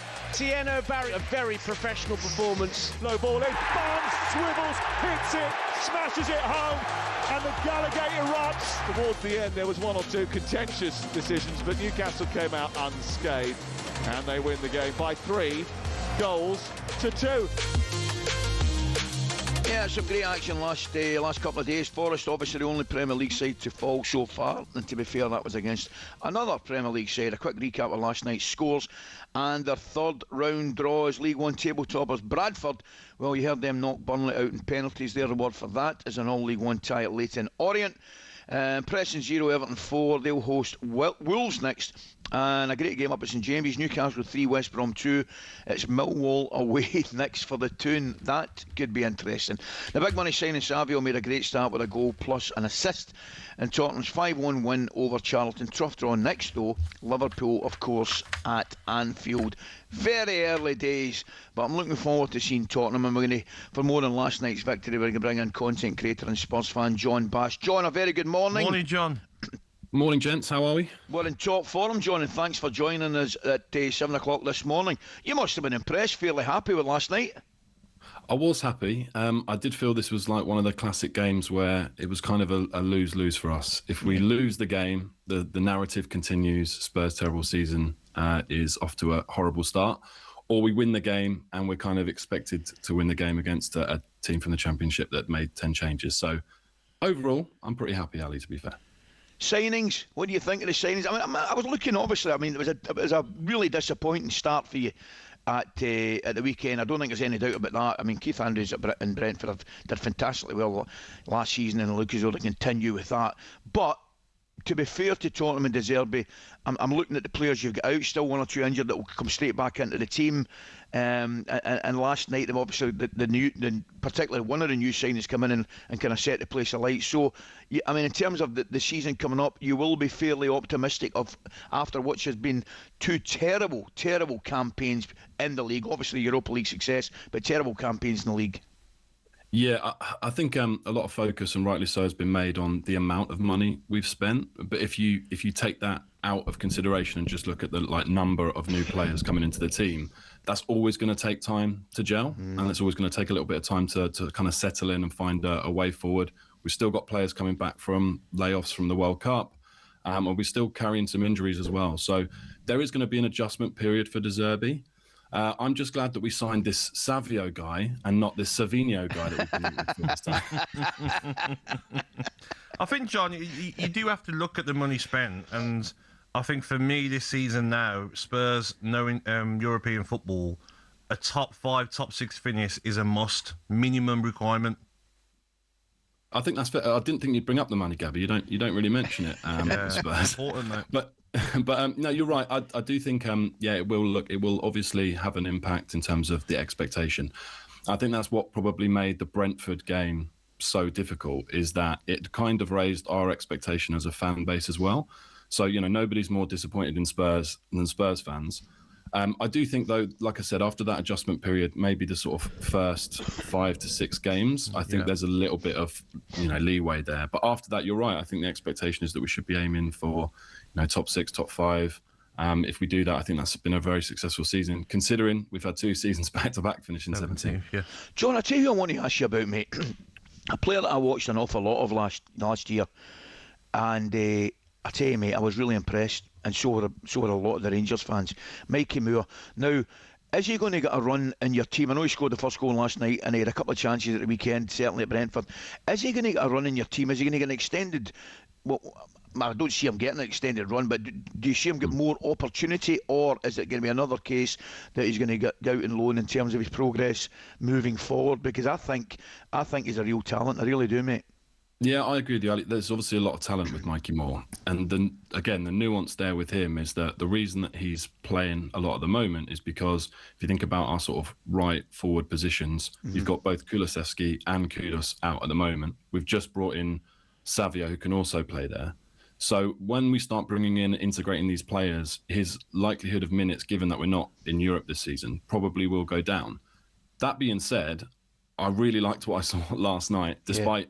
2 minutes before he scored, I was sort of going after him in the group chat yesterday because he was kind of wasteful in the final third. But yeah, there's a lot of talent there, and I would like to see him get a either top half kind of championship loan. You did play a Charlton team that made 10 changes. Championship side. Let's not get carried away here. Yeah, no one's getting carried away, Gabby. I think I did mention that they'd made those 10 changes, and this is exactly the sort of narrative I was talking about, right? If we win 5-1 against a team who've made 10 changes, it's like, oh, well, you should have won the game anyway. If we'd have lost that game, it'd have been in tragic disaster. So I think we did what we had to. We beat what was in front of us. I agree. Look, Mikey Moore looked way more comfortable against a championship side with 10 changes than he did against a well-polished Brentford side away from home. And I think that's part of the reason why I don't see him featuring regularly for Spurs this season. But I do think alone we're doing really well. And for the future, I think the future is bright for Mikey Moore. Tell me, John, I think you're spot on. You're very much a case of you're on a hiding to nothing last night. You don't do the business, you get crucified. You do the business, and we like that. It was only Charlton with 10 changes. So, yeah, you get the job done and fair play. Looking at it now, and we mentioned the disappointment in the last couple of years in the league. You get your players back. You get your strongest side out. And it is a bonus in terms of, certainly a bonus for the league that there's no European football. What's a good season for Tottenham this summer, or this year, I beg your pardon? Yeah, well, as Gabby alluded to, I think we have to be looking for like a top 6 finish, considering what we spend and what I think we're going to continue to spend, the manager that we've got, and we have definitely added some quality players there. I think, like most Spurs fans, growing up, so I was kind of born in the 80s, so I kind of like saw the sort of very end of when Spurs were the Cup Kings. So, I would love us to have a cup run. We have a nice, easy tie in the next round of this competition, which isn't ideal. But yeah, I think if Spurs can finish top 6, I think it's a really, really good season, given the position we're in. And if we can have a cup run, then bring it on, because I would love to see that. So yeah, I think that for us would be good from where we've been. Again, 2 back-to-back 17th place finishes. Don't think we should forget that. Brilliant, John. Thank you, John. We'll be watching. Well said, Thanks mate. very much. I don't have any doubt we'll speak to you again during this season. Context creator and Spurs fan John Bass here. Thanks for joining us. Tottenham's next game sees them host Newcastle this Saturday at 5:30. I know, Gabby. Isn't that brilliant? Tough game. We're right back into Newcastle look good, Ali. I was really impressed with Newcastle because, Gabby, I don't mind telling you, I was concerned about Newcastle, the players losing that quality of player, and indeed Eddie Howe, who I'm a massive fan of. Ali, I did say, Ali, that they've still got good players. They need to step up. Willock took his goal well. Lewis Miley played well. Vissa looked like Vissa from the World Cup. The Vissa from Brentford. They've still got good players. There's no doubt about it. And the atmosphere of the place. And I know we mentioned it the last couple of days. the tribute that both clubs did, for Kevin Keegan was nothing. I mean, it was warranted and thoroughly deserved, but it was still, I just thought it was special, mate. As I mentioned, the Tottenham's next game see them host Newcastle, and that's this Saturday at 5:30, and it means Jamie O'Hara will be forced to watch the game alongside Jason Cundy while hosting the game day phone-in. Didn't go too well for him last week as they were battered 3-0 at Brentford. Listen to talkSPORT or watch on the talkSPORT YouTube channel to see the boys clash, and that's from 5:30. Do you hate me? What do you think? You're sat there, opening day of the season, you've got the Ange mask on. Of course I hate you. You're an idiot.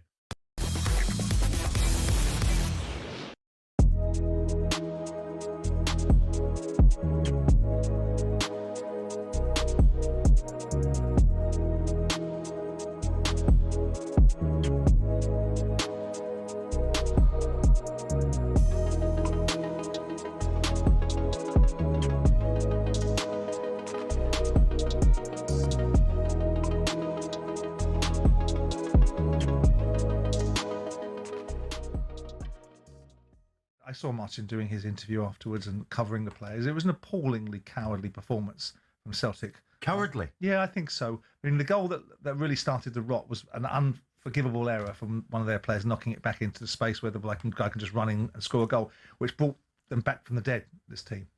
And then to concede goals directly after half-time, you wonder what managers say to these players at half-time that makes them so unresponsive that they go and concede a goal. But I thought it was a dreadful performance. And all this nonsense about, they might have got lucky in the first leg. I didn't hear that narrative being spun out when they won the first leg 3-0. All of a sudden, people are saying, well, they got lucky in the first leg. They did have a lot of shots on goal, this team. Their expected XG was 3 last week, but they didn't score 3. They scored 0. Yeah. And in this instance, you look at the performance and you go, what Martin taking the blame for it. This is not about Martin O'Neill. This was about the players on the field. And they didn't buy this player. And they sold £36 million worth of players and they only bought in £32 million worth of players. And the players that came off the bench didn't look like they had the wherewithal. It should never got to the stage where extra time came to play and the players that came off the bench look all lost. They were just cowardly. They were 4-0 up in a Champions League qualifier with the game done. They hand them back an initiative by giving them 1 goal, and then they absolutely capitulate. Yes, yeah. Cowardly. But I mean, I know that will be extra, that will be lifted up and maybe quoted somewhere else. But you can't think of any other word. Now, Martin can do all the best he wants. Now, Martin will be privately seething and sitting there and realising that the players are letting him down. Fuming. But what he will do as an old school manager is deflect from the players and make it about himself. There's nothing about what Martin O'Neill did on that pitch that could legislate, or on the dugout, or what tactics he set up, that can legislate for a capitulation of that order. Yeah.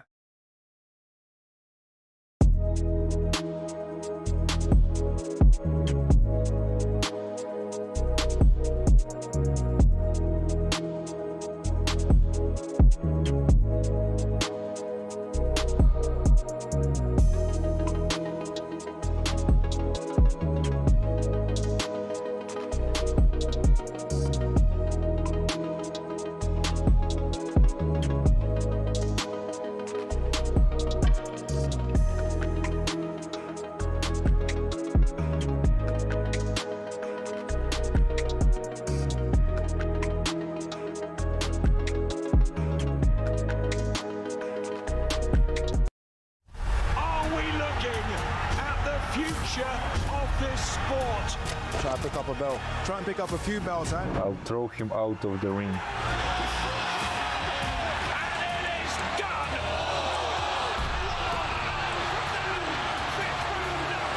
Monstrous right hand, and down he goes. He is fabulous.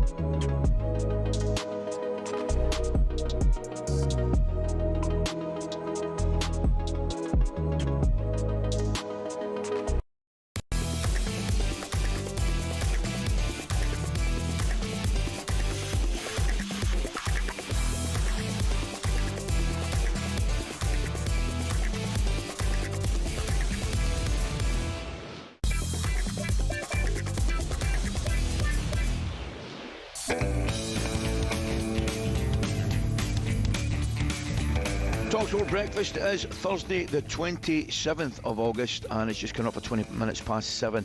Ally and Gabby with you this morning. Right, one of the biggest questions this season is who, if anybody, can bring the challenge to Arsenal this season for the title. Chelsea got the campaign off to a flyer under Xabi Alonso with an eye-catching 3-2 win over Fulham. So might they be the team to serve it up to the Gunners? Time will tell. Will somebody that didn't think so is former Chelsea striker Jimmy Floyd Hasselbank. Jimmy joined White and Jordan yesterday, and this is what he had to say.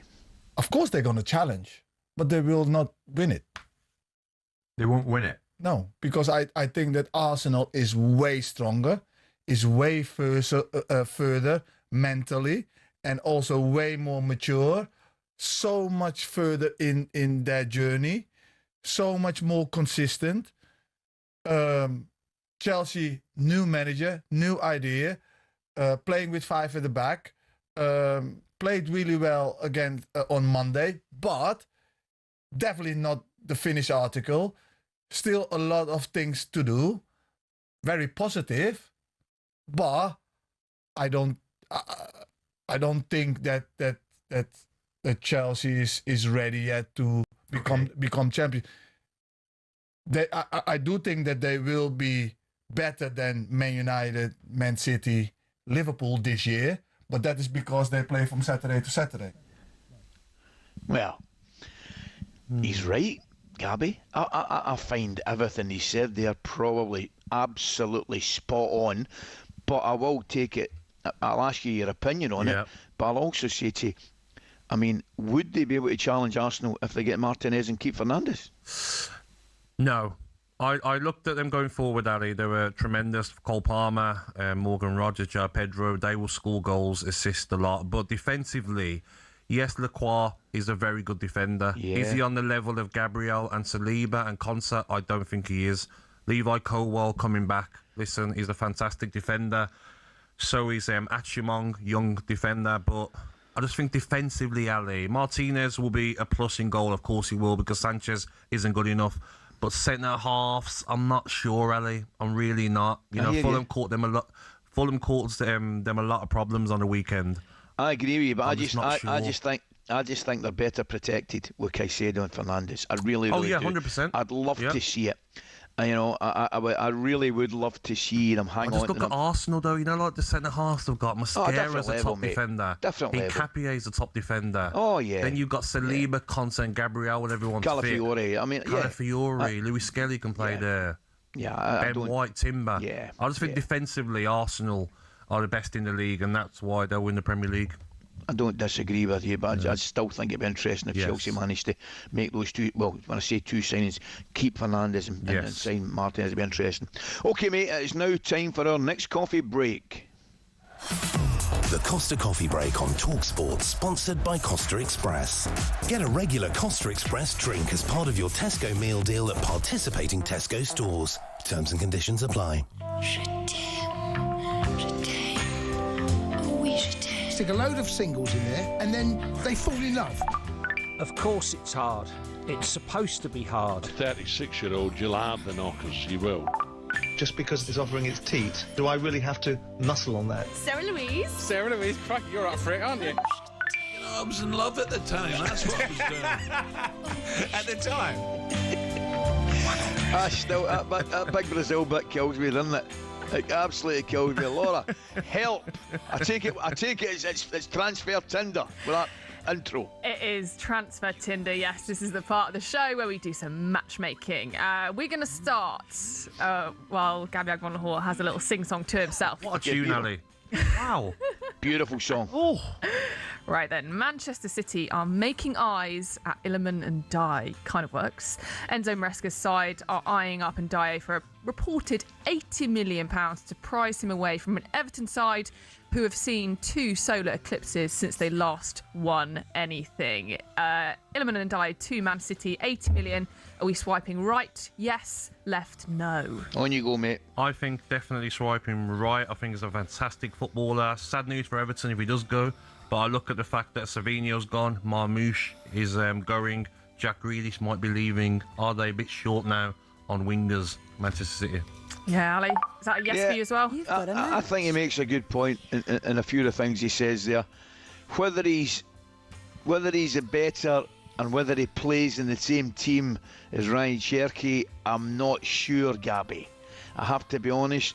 I don't think Maresca would play him in the same team, or would he? I think a lot of it would depend if Jack goes and maybe create one, as you correctly mentioned, 1 or 2 spaces in their squad. Yeah. I would be swiping right to it, but it would be a guarded right. Okay, so we're not getting too excited, but we are swiping right. All right then, the suitors are lining up for Jack Grealish. Sunderland, Villa and Everton. But the real question for Grealish is, what does he do here and where are the best places for him to find love? Does he go back to an ex? Does he stay with his current girlfriend? Or does he go somewhere brand new for the best chance of finding love?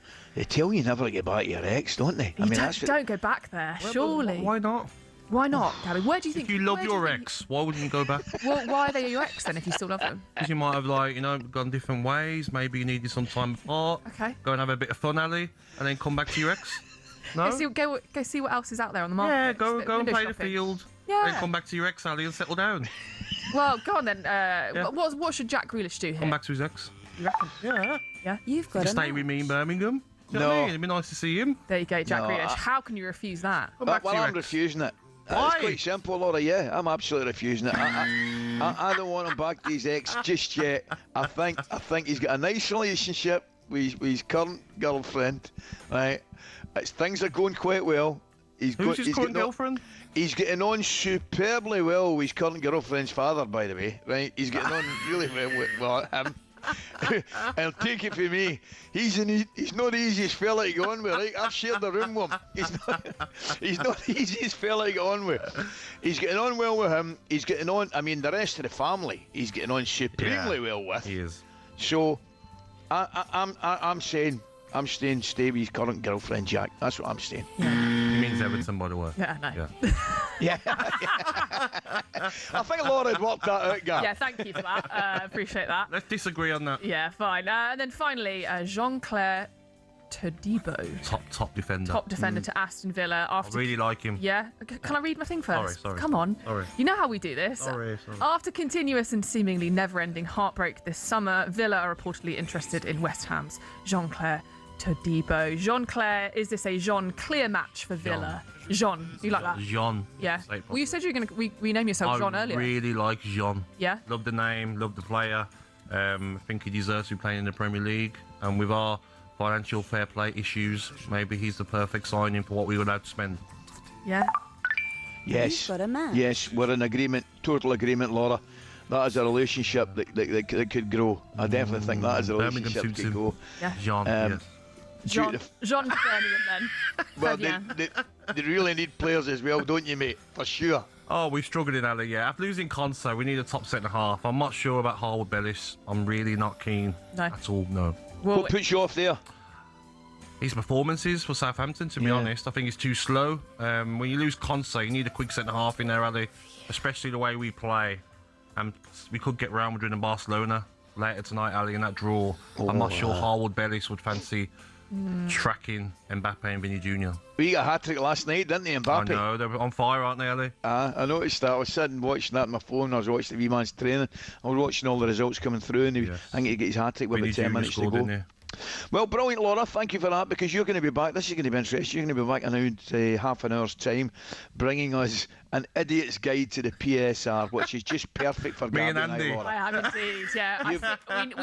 We need some clarity in here. You've worked with us long enough, Laura. You've worked with us long enough to know that is exactly what you'll get, an idiot's guide to PSR. I know. Is Gabby right to moan about it being unfair to Villa as a club, or do Villa need to take some responsibility as well? Up next, is it finally the year Everton can end their trophy drought? We'll discuss that next. The Costa Coffee Break on talkSPORT, sponsored by Costa Express. Get a regular Costa Express drink as part of your Tesco meal deal at participating Tesco stores. Terms and conditions apply.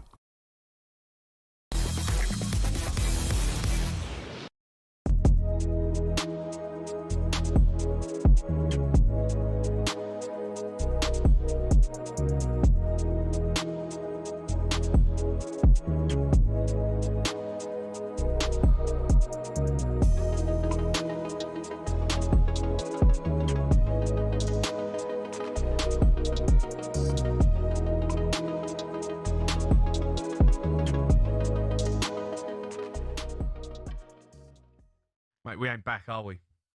No. We ain't back. No, I'm a bit worried, mate. I'm a bit worried now. You're taking 10th? You consider... Okay, give me this. I'm giving you 10th now. Are you considering it? Maybe. Yeah, I might put... Mate, at 7:30 on Saturday, you might be taking both arms off. Oh, God. You know what I was worried about, right? We made all these signings. What part are you worried about? No, I mean, the front three is just so bad. I can't believe that front three. It was unbelievable. Mikey Moore, Tell and Richarlison. The team looked worse than last season. Like, when you actually looked at it, Spurs' team looked worse than last season. The only player you'd say in there was Tonali, where we paid 100 million for him, right? Toenail. But, like, really... Tonali. Van Hecker and Senesi at the back, right? Van de Ven is better than Senesi. Van Hecker had a bit of a stinker. Romero, on his day, is better than Van Hecker, all right? Archie Gray is not as good as Porro. And left back, Robertson, okay, I thought he'd done all right, but, we need a bit more from him, but it's first game. What about Slipsky? The front three was it was awful. What about Slipsky? Yeah, he didn't have his best afternoon, did he? He lumped the ball up to Richarlison. Richarlison trying to win a cheap free kick. It wasn't ideal, mate. It was a bad start. It really was. Well, do you know what, Jay? It's about things. Say things can only get better. Maybe they could get worse.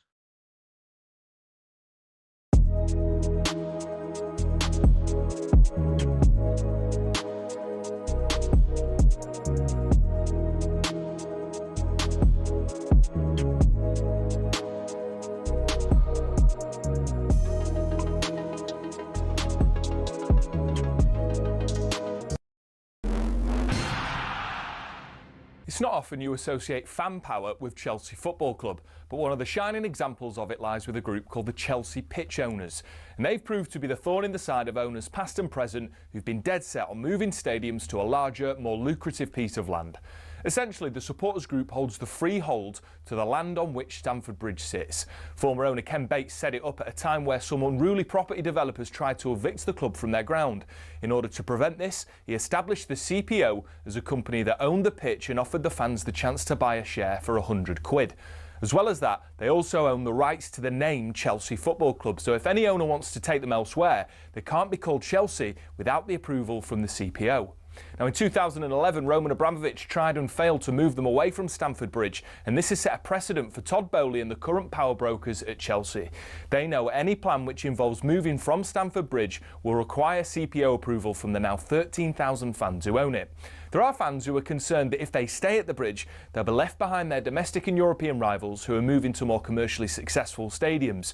But for the heritage and history lovers, Stamford Bridge is one of the iconic English stadiums, and to move away would be a grave mistake. It might not be as flashy as others, but stadiums like it have something about them that cannot be replaced.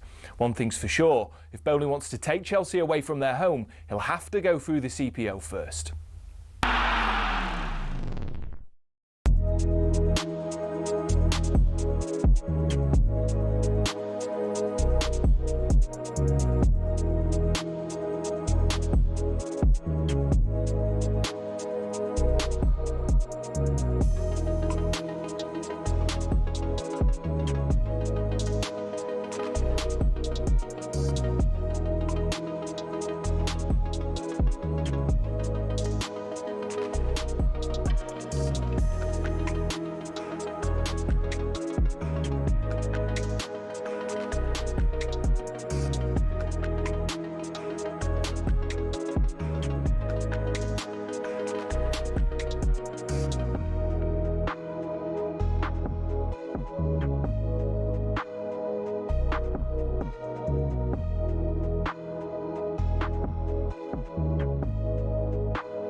Yep, talkSPORT Breakfast, that's what you're listening to. Ally and Gabby with you this morning. Arnold Clark. It's a perfect time to upgrade your car. Get 2 years free servicing when you buy a used car in the upgrade event. Check it out online, and we can do a bit of this. The 150th anniversary test match in Melbourne with Visit Victoria and the Barmy Army.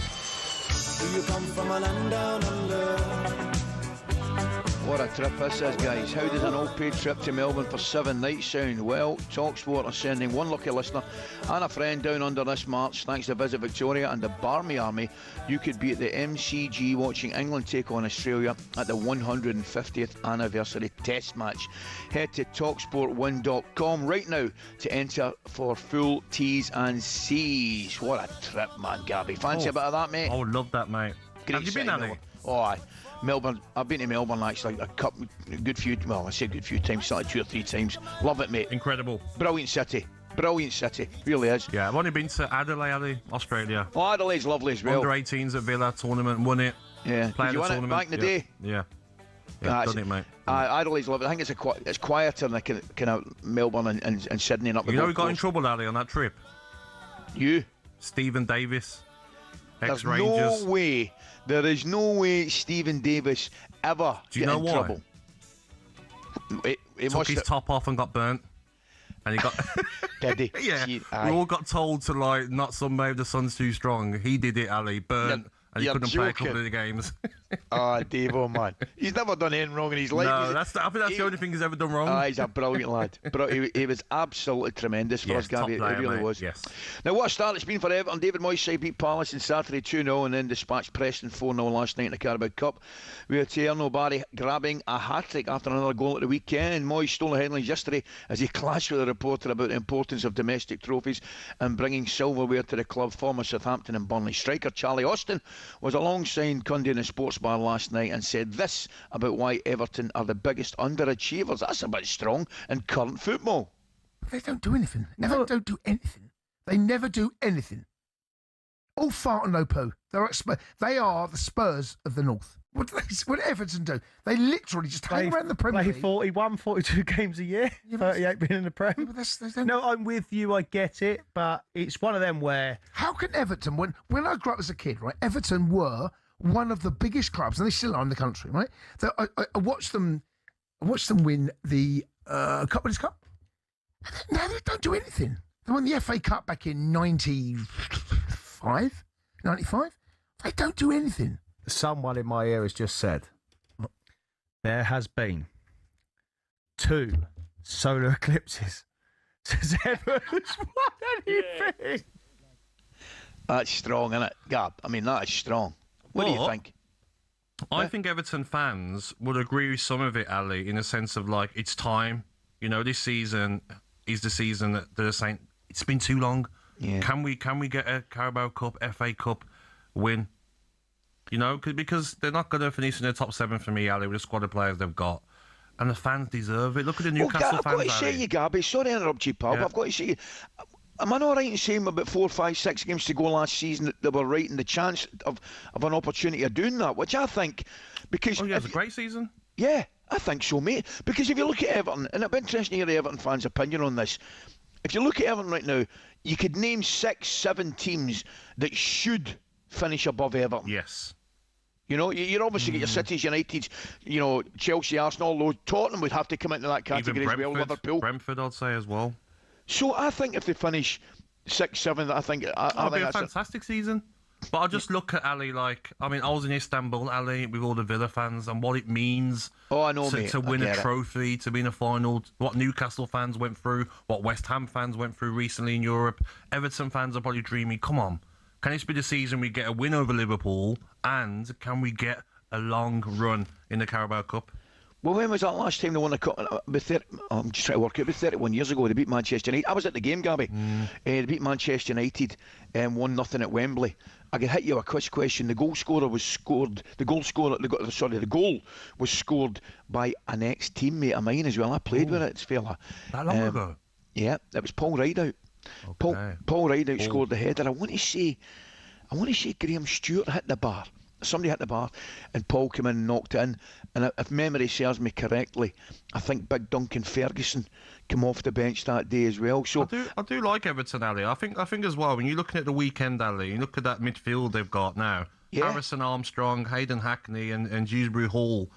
Garner was on the bench, Ali. I know. That shows how strong options they've got in midfield. Alcaraz as well.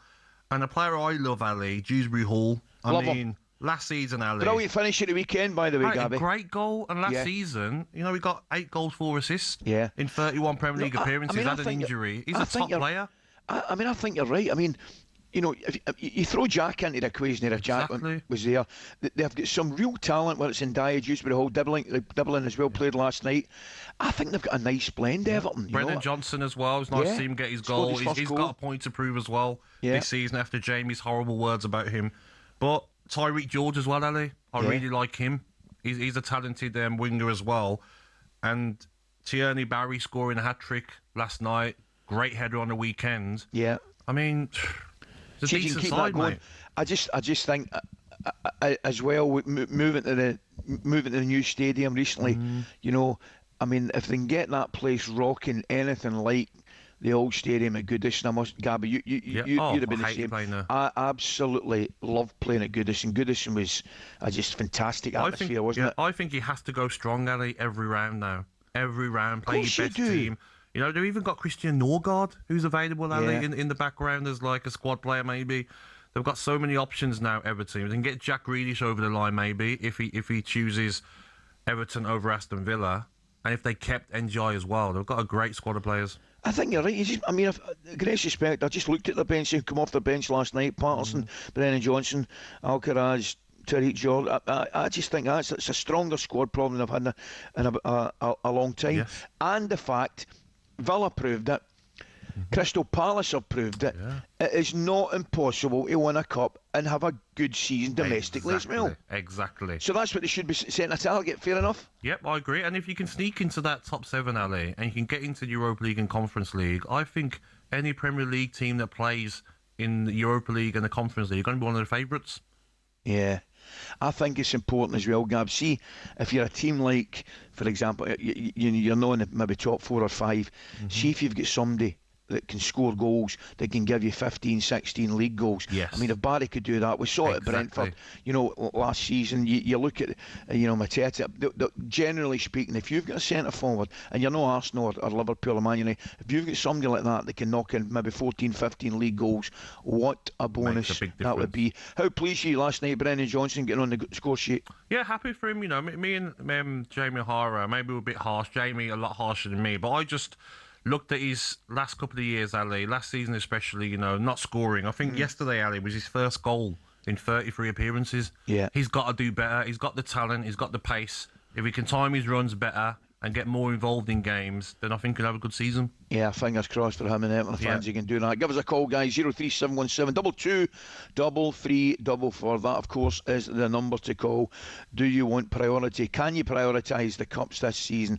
I personally don't think so. I still think the priority is stay in the division, but that is not to say you can't have an excellent Cup run and go and do well in it. Now, still to come on Breakfast this morning. Breakfast preview on talkSPORT with Travis Perkins. Spend £100 or more in-store or online as a trade account holder and you could win a brand new Ford Ranger. T's and C's apply.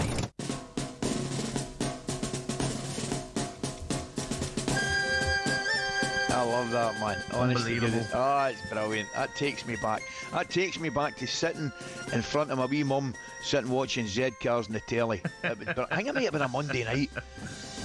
Used to be a great song to come out to, though, isn't it, Ali, for Everton players? Brilliant. The other one, I'm Dixon a Dock Green. I'm taking you back now, boy. Don't worry about that. Now, sticking with Everton, another one of the former managers will be here with us right in the studio. The actor I choose to play myself in a movie because they say that I'm lucky like it for him is Tom Cruise. Love it. Sean Dyche will join us a bit later on. You have a chance to ask him a question as we do. I mean, dial up Dyche. Right, I mean, who thought about that? No expense spared. Dial up Dyche. You can do that in 03717 223344 is the number to send your voice notes to get your questions answered. And we'll ask former Tottenham Egyptian striker Mido, if Omar Marmoush will be another success at the club after the recent spending spree. That was our breakfast preview with Travis Perkins. Breakfast preview on talkSPORT with Travis Perkins. Want to win a brand new Ford Ranger? Just spend £100 or more using your Travis Perkins trade account to enter into the draw. T's and C's apply.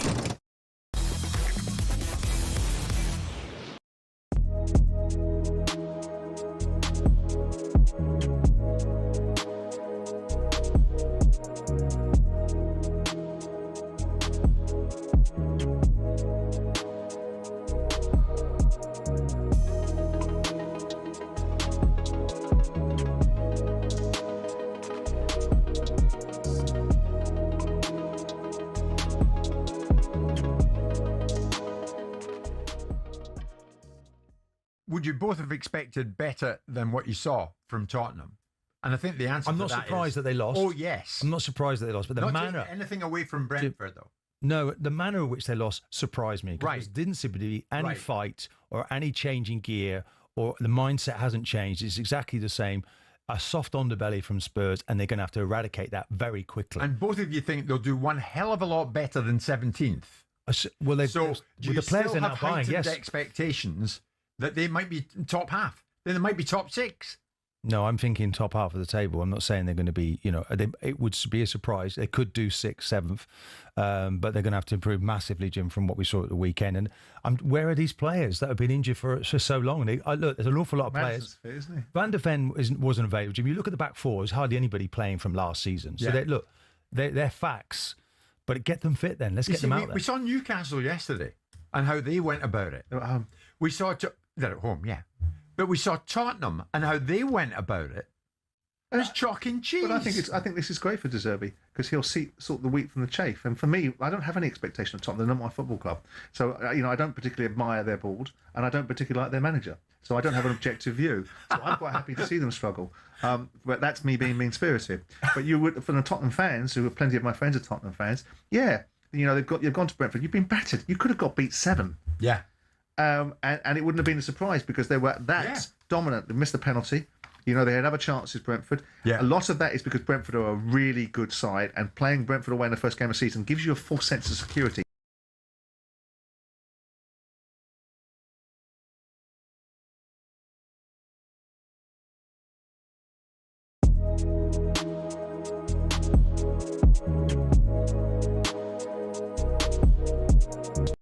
How's that? Next March, the England cricket team face Australia in the 150th anniversary Test match down under. And as always, the Barmy Army will be there. And thanks to talkSPORT, Visit Victoria could be too. Enter now at talksportwin.com for the chance to score an incredible week-long trip for 2 to watch the 150th anniversary Test match in Melbourne with Visit Victoria and the Barmy Army. Enter now at talksportwin.com and get ready to experience the electric atmosphere that only a Barmy Army tour delivers.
Thursday the 27th of August. What time we got? 7:48. This is talkSPORT Breakfast. Ally Gabby with you this morning.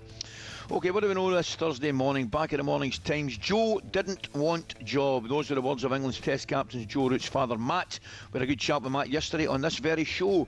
35-year-old Joe is back in action today as the second Test against Pakistan gets underway at Lord's. Liverpool will take on Tottenham as the teams who compete in Europe enter into the third round of the Carabao Cup. Leeds could potentially face Chelsea should the London club beat Luton on Thursday. And Live Golf reportedly informed the majority of its staff that their jobs had been terminated on Wednesday amid the increasing uncertainty shrouding the embattled tour's future. So, what does this mean for the future of the competition and the golfers involved? talkSPORT's golf correspondent Sean O'Brien is here to tell us exactly that. Sean, good morning. How are you? Morning, Sean. Good morning, guys. I'm good. How are we doing? We're great. We're in top form, Sean. Now, this news, a little bit of a shock, or is it?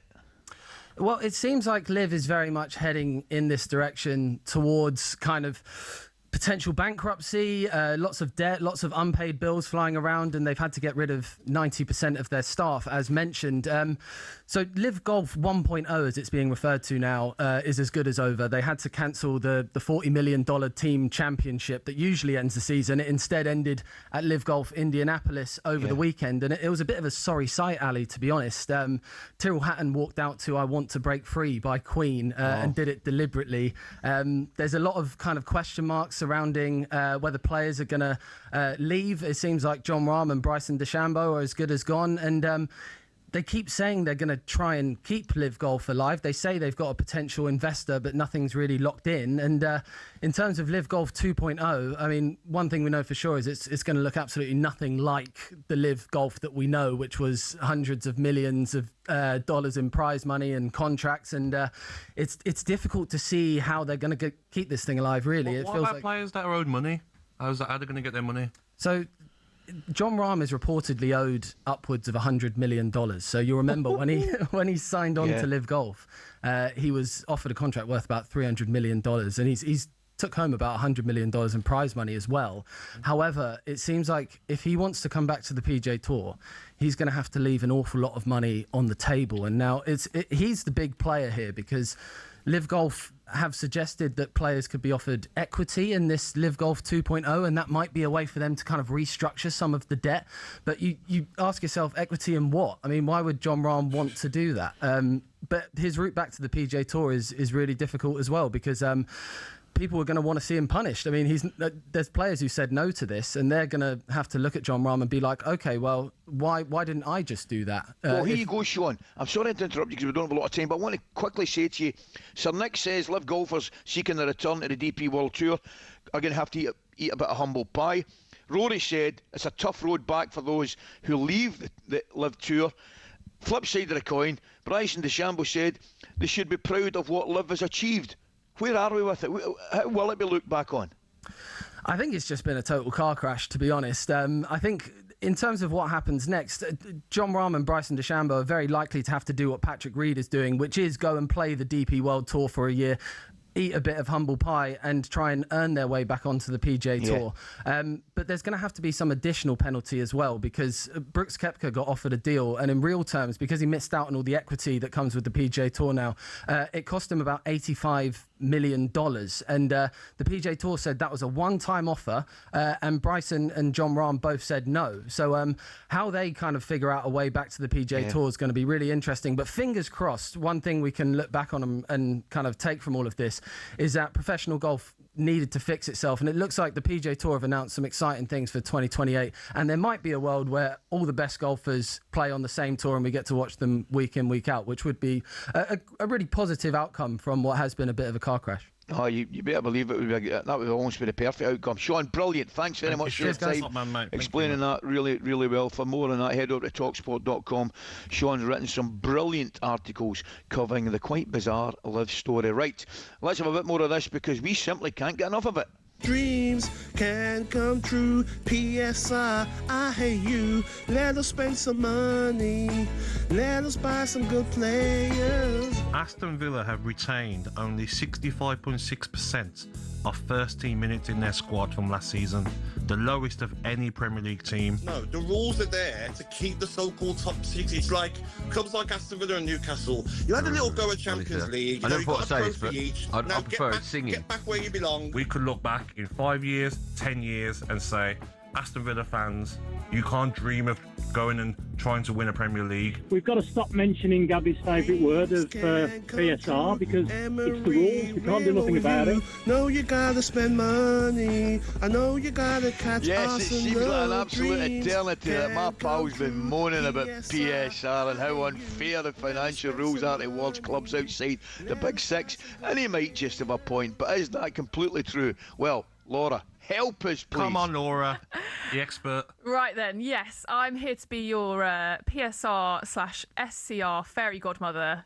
Watching you and Andy go at it the other day, honestly, it was like watching two animals in a zoo throwing poo at each other. Absolute rubbish. Right. So in order to establish whether this is unfair or not, I think we all need a very clear explanation of what is PSR, what is SCR. So PSR, which is we've now left behind, was around profitability and sustainability. That is essentially asking the clubs, are you losing too much money over the course of 3 years? Okay, that has now been replaced by SCR, which is squad cost ratio. This is asking how much are you spending on your squad compared with what you generate. So PSR is gone. We now need to be referring to SCR, squad cost ratio.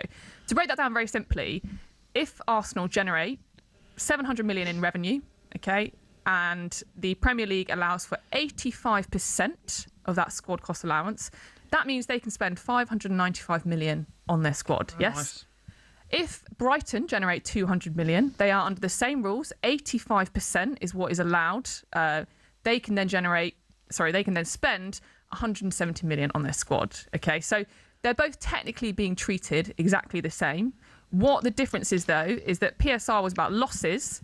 SCR is about squad cost relative to revenue. Essentially, the richer you are, the more money you can spend on your squad. Now, that is the bit which I think you can quite fairly say there is some unfairness there. It's essentially entrenching how big these clubs are already, drawing a line in the sand and saying your spend is going to be pegged to your revenue.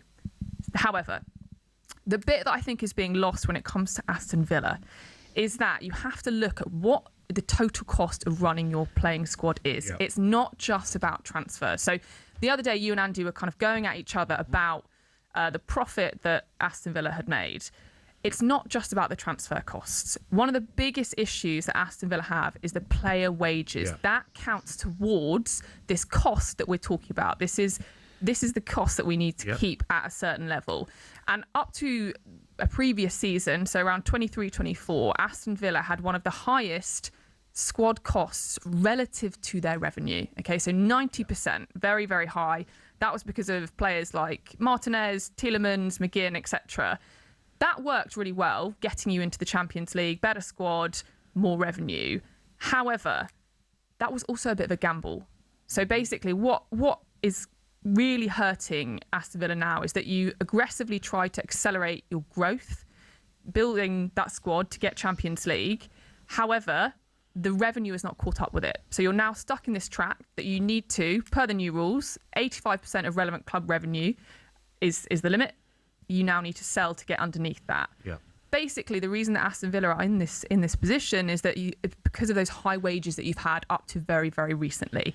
That is a decision that Aston Villa took. That isn't the rule suddenly kind of coming in and coming out of nowhere. That's a decision that Aston Villa took. Yeah. So to that, if I just finish, Alex, there's one thing I say. Another thing that I think is being missed is that the owners are allowed to spend on the club. They can spend on increasing that revenue by investing in the stadium. So if you look at the two numbers that we're playing with here, the size of the revenue and the running costs of the squad, you can change both those numbers. You can grow that revenue. You can grow commercial deals. You can grow that revenue through investment in the stadium. The owners are allowed to do that. The issue is, and I think what is unfair, those things take time. Those things take time. So this is a measure that works season on season. Yeah. The revenue is not going to grow at the speed you need it to allow you that headroom to increase the cost of the squad. And that's what they are doing. Mm-hmm. So if you see on Monday night, there'll be half of the North Stand will be gone. Exactly. So they're doing works on the North Stand to generate 8,000 more seats. That would take Villa over 50,000. Yeah. So they're doing what they can. Yeah. But the problem, Ali, with this and the rules that I don't like, and even speaking to Kieran Maguire last week on the phone, these rules are aimed to stop Aston Villa, Newcastle doing a City and Chelsea because the top six, they don't want any competition for the Champions League places. So that is a fair complaint because essentially what your clubs that you've just referenced there are saying is, but Chelsea and Man City have done something that we are not allowed to do to get into their position. However, what you need to consider though is that the reason that these rules have been put in place is to prevent the likes of the Leeds issue that we had 10, 15 years ago. So in order for these rules to work, you basically have to say, look, we want everyone to have a go. We want everyone to be able to have a go, but it cannot be at the risk of clubs going under. So you either say, yep, we want it to be completely fair, clubs can spend whatever they want, and we're absolutely fine with the possibility that clubs could go under as well. I think you have a complete grievance with the with the revenue being the kind of measure. How do clubs get that revenue?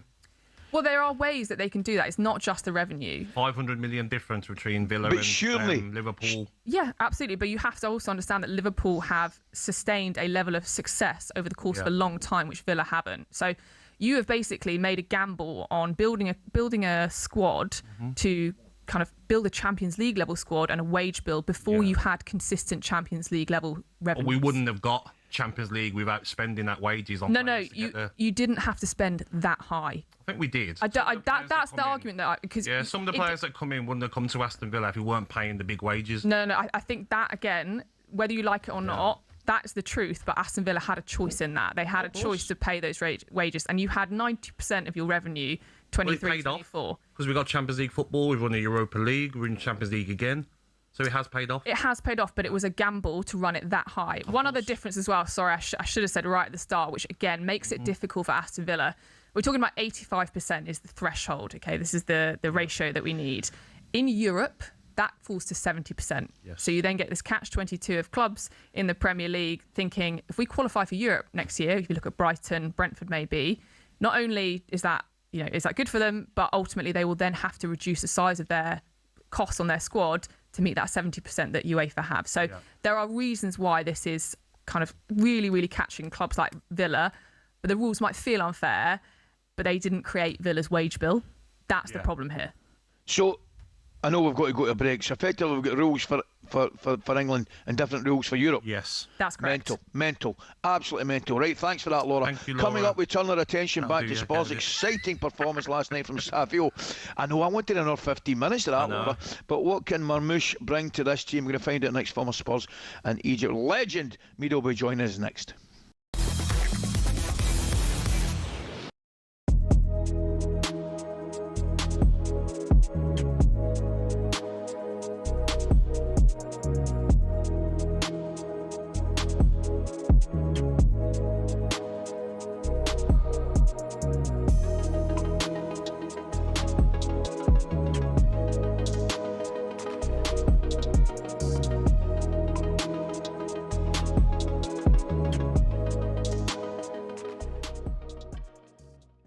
I've got to stop you there, right? Because I've heard this guff from you and Gabby today, all right? Going on about Spurs overspending, overpaying for players. Whoa, all right? wait, and I can't believe Crookie has got the cheek to come on here as a Man United fan and say that Belieber's a good deal at 70 million. He was guff last season. He didn't play. I think you're fine. Belieber at 70 million is going to be better value for money than Savinho at 85. Oh, mate, you're talking absolute crap. I'll have a little bet for you. Let's have a little bet. Who has the better season? You signed Anthony for 75 million. You sold Pogba for £100 million. What's going on here? Why are you two falling out? No, but hold on, what's going on? Because I keep hearing Crookie go on like Man United are doing good deals. What's happening here? Why are you two and rowing? Spurs are spending too much money on players. Like, we'll have a forfeit at the end of the season, Jamie. Jason can judge at the end of the season. Whoever makes more impact for their club, Belieber or Savinho, the loser has to do a show. You do it in a United shirt. I'll do it in a Crookie. Savinho could score 25 goals this season, and Cundy will still say Belieber's at it. Belieber's going to be the better player. Belieber's going to be the better player. Pointless bet. No, he will be. I'm just sick to death of seeing Crookie come on, going on like Spurs, just because we've got cash to spend, right? And we're throwing it about, right? And everyone's getting the umber about it. Hold on. You know what you are, Jamie? What's you know going what Tottenham on? are? You know when you're a kid and you get your first Saturday job, right? It could be at a supermarket, it could be in a restaurant, it could be in a bar, and you get your first pay packet and you spend it in 24 hours. What's wrong with you two? Jay. Windows. We've all done it, mate. Went out and bought Bentley with my signing on. Jay.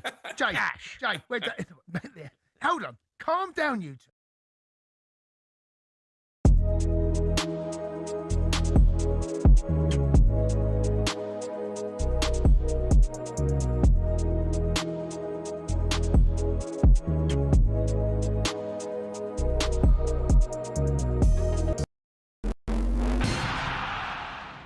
Fancied having a beer in the stands while watching your team at the Emirates?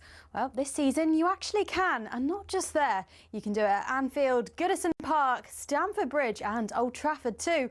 But hold on, I hear you cry. Isn't drinking alcohol in the stands at Premier League games illegal? You're right, for the men's game it still is, but the Women's Super League is doing something different. And here's how we got there. Back in the 1980s, football had a serious image problem. The sport was plagued by violence, pitch invasions and beer-fuelled chaos. From fan riots at the 1980 Scottish Cup final to the Heysel disaster years later, things were unsafe and the consequences were disastrous. Then in 1985, Margaret Thatcher's government stepped in. They introduced the Sporting Events Control of Alcohol Act, banning alcohol in view of the pitch across England and Wales. Since then, many fans and clubs have called for the law to be relaxed, especially since other sports don't face the same restrictions. If you're popping down to watch the Red Roses roar at Twickenham, feel free to grab a pint on the way to your seat. Wandering down to Lords to catch some boundary bashing? Fill your boots with G&Ts. But if you were hoping to cheers your club's promotion to the Premier League with a Prosecco in hand from pitchside, sorry, it'll have to be tea or Bovril. In 2021, it looked like things might finally change. The government commissioned the Crouch Report, a fan-led review into football governance. One recommendation was to allow League Two and National League clubs to lift the alcohol ban to boost matchday revenue. But nothing came of it. Authorities still weren't convinced that fans could be trusted. And then in January 2025, something did change. The Women's Championship, now called the WSL2, launched a trial allowing fans to drink in the stands. The reasoning? Well, fans at women's matches tend to behave differently. Less aggression, more family-friendly vibes. Now, the women's game is raising the bar, literally. Select WSL and WSL2 stadiums are allowing fans to drink alcohol in view of the pitch. It's been a landmark move, showing growing trust in fans and recognising that women's football is building its own culture. So could the men's game be the next to leave the 1980s behind? Well, maybe, if fans can prove they can handle a pint without pitching it at someone. Yeah, don't hold your breath. Until then, it's Bovril all around. Cheers to that.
Thursday, 27th of August, talkSPORT Breakfast. Ally and Gabby with you this morning. And of course, Arnold Clark's deal drop. Get the new car. Feeling with the new car price. Discover some of the biggest savings and find out your next car today. Now, some breaking news, interesting for you this morning.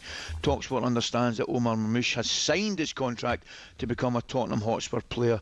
Now, the last Egyptian forward to play for Spurs was the Maverick. That was Mido, different class. Interestingly, back in 2024, he posted a tweet saying, "Years ago I advised Spurs to sign Salah. They didn't listen.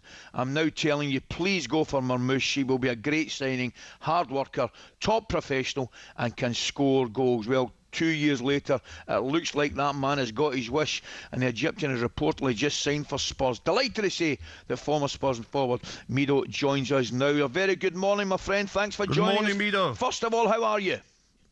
All good, my friend. Good morning, Ali. Good morning, Gabby. Very good to see you. All good. Great to see you. Now, it looks like, well, it's just about been confirmed there. You've got your wish. I'm guessing you think he'll be a terrific signing for Tottenham. Tottenham are always late, aren't they? Yeah. They are 2 years late. I think they got a great player in Omar Marmoush. Top finisher. He can score goals. He works really hard for the team and a top professional. I gave him his debut when he was only 16 back here in Egypt when I was managing Wadi Degla. And I always believed in him. I always thought that he's going to be a top player. And I really think that Tottenham need him. They need this quality of player. He will give De Zerbi a different option up front, because Omar can play as a striker, and he can play as a left winger, as well. He's hungry. I think he needs Tottenham as well. He's been unlucky with the minutes he's been having at Manchester City. I totally think that it was the wrong move for him to go to City, because he needs to be playing. But now he's at the best phase of his career. 27 years old. He's at his best years, and I'm confident, and I'm sure he will hit the ground running, and he will start scoring for Tottenham, and that the Tottenham fans will love him. Mido, when he's at it, he's electric, isn't he? How quick he is, can score with both feet, got a great finish on him. Where's his best position, would you say? Off that left-hand side or down the middle? No, he's a left winger. Okay. He's a left winger. He's been always a left winger. I mean, in Germany, when he played up front, he scored goals. But I really think his best position in the Premier League is as a left winger, because he's very good at the link-up play, joining in and having his shots in, coming into the far post, as a second striker. You know, Omar is not the best to play with his back to the goal. Yeah. He's not. He needs to be at this pockets, getting the ball and running into the space and having his chance to have his shots in. But he can do a job as a striker. Gabby, you and Ali, you know more than anyone else that striker is all about confidence. If he gets the confidence that we all needed at sometimes at our career, and if he gets the chance to score goals, he will do the job for Tottenham. But what I can assure the Tottenham fans, that they got someone in Omar Marmoush that is a top professional and a great finisher, and also I think he will add strength from a mentality to the squad. I think Tottenham need those kind of players who are champions, who are willing to win, who are willing to die for the team. And I think Omar is one of those boys. It's funny, because I agree with you. I don't think he was ever going to get a lot of game time through the middle at City, obviously with Haaland. And I think he should have been given, I think his game time at City was limited. However, I think what Tottenham are going to get is somebody who's going to be really, really hungry to do well. Exactly. And I think, mate, coming off that left-hand side, I can see him linking up really, really well with somebody like a Maddison, and particularly Robertson on the left-hand side at fullback. Yes, he can do this job, but I think that Tottenham now need him more as a striker. I don't think Tottenham got the striker that can help the team to be in the position that De Zerbi wants and everyone wants at the football club. I always believe that Tottenham, they should always fight for a top six. And anything worse than that is not the value of Tottenham. So he can play on the left side, he can play as a striker, but I think De Zerbi will use him as a striker. Now in the squad that we can see at Tottenham, he will be the best striker at Tottenham, or the best option for De Zerbi. Mido, I want to ask you about a player who shined against Argentina in the World Cup. I thought Egypt done very good in the World Cup, should be proud of themselves. But the winger, Hassim Hassan, who signed for Celtic, I really like him, mate. How good of a player is he, and how good can he be? He's a top talent. To be honest, we never knew anything about him a year ago because, you know, he wasn't born in Egypt. He was raised in France. And he played for France for the under 18 and the under 21. But once we got the chance to have him in the national team, as you just said, Gabby, the boy is a great talent, and I think he will do really well with the Celtic. I think he's a great signing for Celtic. 1v1, he's great. He's got character. He can score goals. He can make assists. He's a top talent. I saw him a couple of times in the World Cup. I was at a couple of these games. I was very impressed, mate. Another player that I was really impressed with when I saw at a good few times at the World Cup was Buadi. Now, I don't think he's a like for Rodri, but how would you see him as a replacement and get into that City squad team? First of all, you would be killing him to compare him with Rodri. Rodri is a different class. He's the best holding midfielder in the world. The boy is just 18 or 19, but he's a great talent, and he showed that he's brave. He's not scared to lose the ball in dangerous areas in the pitch. Now that Rodri left, he will get a good chance to express himself and to get playing times, but he needs time.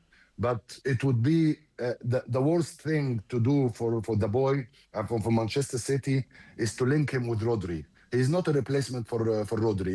He's a totally different player. I mean, Rodri is 6'2". He's strong. He's got all these big legs. He can cover big spaces around midfield. The boy is a little bit of course a bit smaller, but he's got a great technique in him. He's not scared under pressure to lose the ball. He knows how to get himself out of difficult situations. He knows how to play the ball between the lines, and he got a great vision. And he's a winner. So I really hope him well. But he's a top talent. Mido, you spotted Marmoush. Yes. Who is the next player you can think of who's going to be a star? Because Aston Villa, we're after players. You speak to me, we get it done. So are Rangers, Mido, just in case you're wondering. Rangers too. To be honest, Ali and Gabby, we got some great talents in Egypt. Egypt is a massive country in football. We have a great history. We are 120 million people here in Egypt. The boys just need a chance to go to Europe when they are 17 and 18 and 19, like Omar did, like I've done myself, like Salah done as well. Nini as well. He went to Basel when he was only 18. I always believe if you don't go to Europe when you are 18, you don't have a chance to succeed. You have to go to Europe early to get used to the rhythm, to get used to the system in Europe, to get used to the tempo, and we have a lot of talents. Gabi, that Nasif Sawiris is Egyptian. And he's always looking into Egyptian football, and I really hope to see some more Egyptian players joining the Premier League or the Scottish League. But we have top talents. Mido, brilliant to hear you, mate. You're looking fantastic. Thanks for joining us this morning. Look after yourself. Have a beautiful day. You too. Legend there, former Spurs forward Mido. Coming up, we're going to turn our attention back to the League Cup and whether Jack Wilshere's Luton have a chance to cause, which would be, let's face it, a massive upset against Chelsea. And it's live on talkSPORT this evening.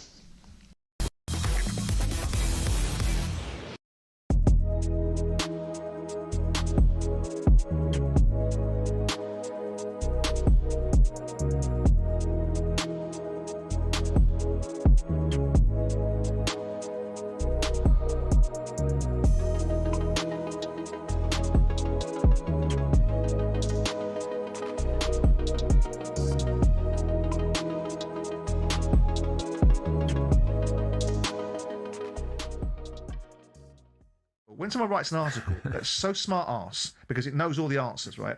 And it writes an article about judgment. Now you've got to win, and the only way you can overcome that is by winning it. And so that's what they've got to do. Right. So on that topic, is anything less than a title challenge failure this season? Well, it depends what title. A serious title challenge. To be there or thereabout. No, but they're not good enough. Come May. But then, are they going to beat Arsenal? Are Arsenal ahead of them? They're still not good enough. No, they're not a good enough side. They can't possibly be. It's taken 7 years for Mikel Arteta and hundreds of millions of pounds spent slightly differently and wisely because he's got a mature setup with different people in the confines of Arsenal that have got a better way of operating than some of the Chelsea people have achieved so far. It's taken them 7 years. How can we decide? How can you turn on a sixpence and say you should now win the league?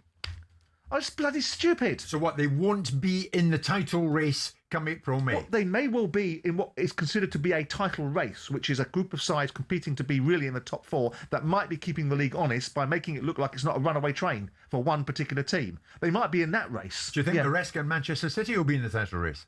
I hope not. I hope he gets fired. But that's a different discussion. But the bottom line is that they might be, because they're the best team in the league, which is why it's all silly about, oh, don't say that, it's not theirs to win, right? Is Arsenal. Do you think Iraola and Liverpool will be in the title race? No, I think Arsenal are going to win the league, and I think they're going to win it at a stroll. So who's it between? Arsenal. Should Liverpool and City be expected to be in the title race? I hope, and we should hope, for an interesting season that everybody in the higher echelons of the Premier League really push Arsenal.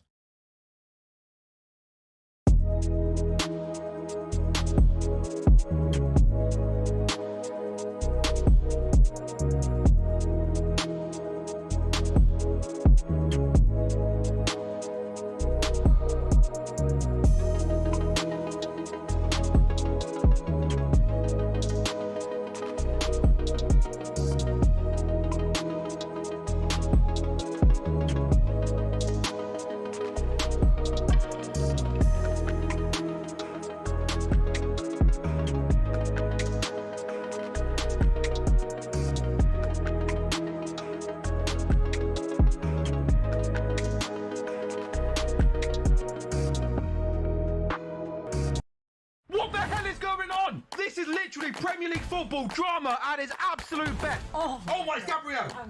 I can't watch this. He's definitely scoring this. Miss it! No! Guys! Come on! Get in it! What was that? You see this crap every single game in the Premier League. Oh, this is no goal. No. That was embarrassing.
Thursday, 27th of August, 8:22. This is talkSPORT Breakfast. Ally and Gabby with you this morning. We're now going to the latest odds with Coral and our very good friend Dave Stevens. The Coral Daily Download on talkSPORT with Coral. We're here for the fans this season. 18 plus, gambleaware.org. Morning, Steve. How are you this morning?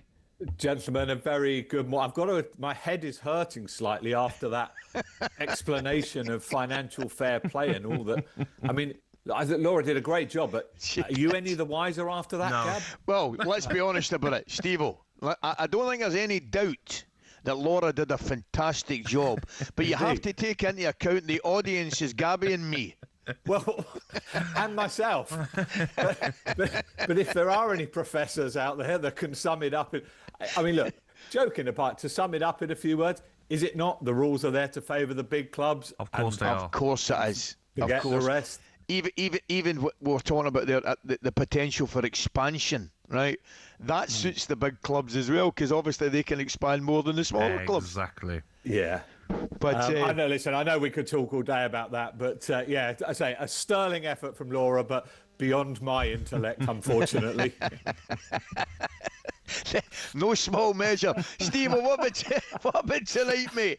Chelsea, Yeah, well, Luton, they couldn't do it. Wee Jack's Luton, could they? I mean, talking of big clubs, obviously, against smaller clubs. Luton, you've got to feel Luton, obviously, the priority is going to be getting back into the Championship. Yes. They're a huge price to cause an upset. 14-1, 8-1 the draw. Chelsea, 13-2 on. I mean, those odds tell you everything we think about how hard it is. Chelsea, I mean, if they haven't got the biggest squad in world football, they must be close to it. They can make changes galore, can't they? Yeah. Luton maybe to get on the score sheet, Chelsea to win, but Luton to score 2-1.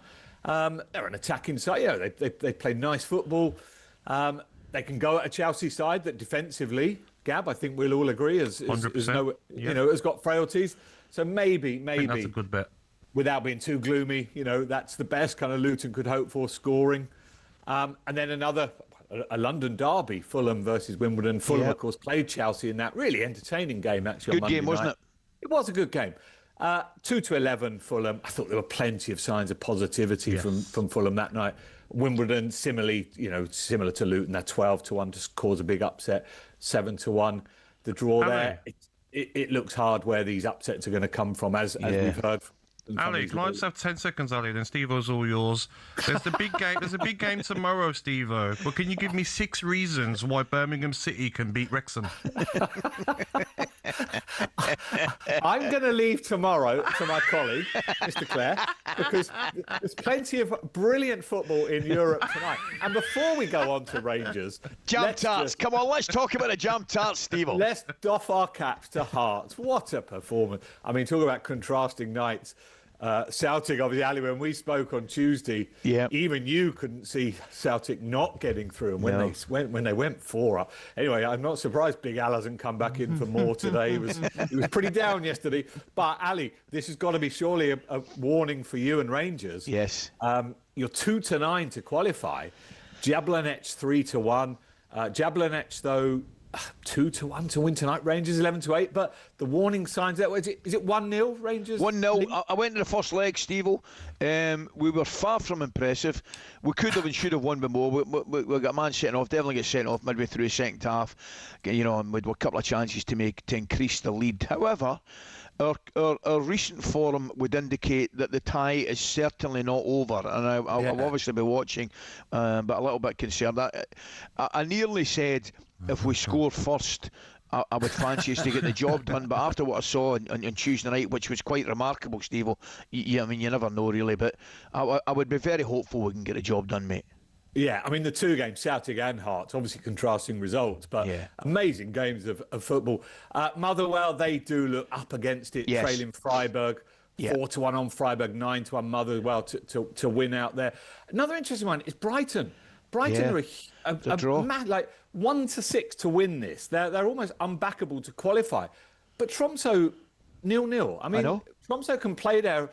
Yeah, they can keep it tight, presumably, like they did in the first leg. 12-1 Tromsø, 15-2 the draw. In terms of Tromsø qualifying, 15-2.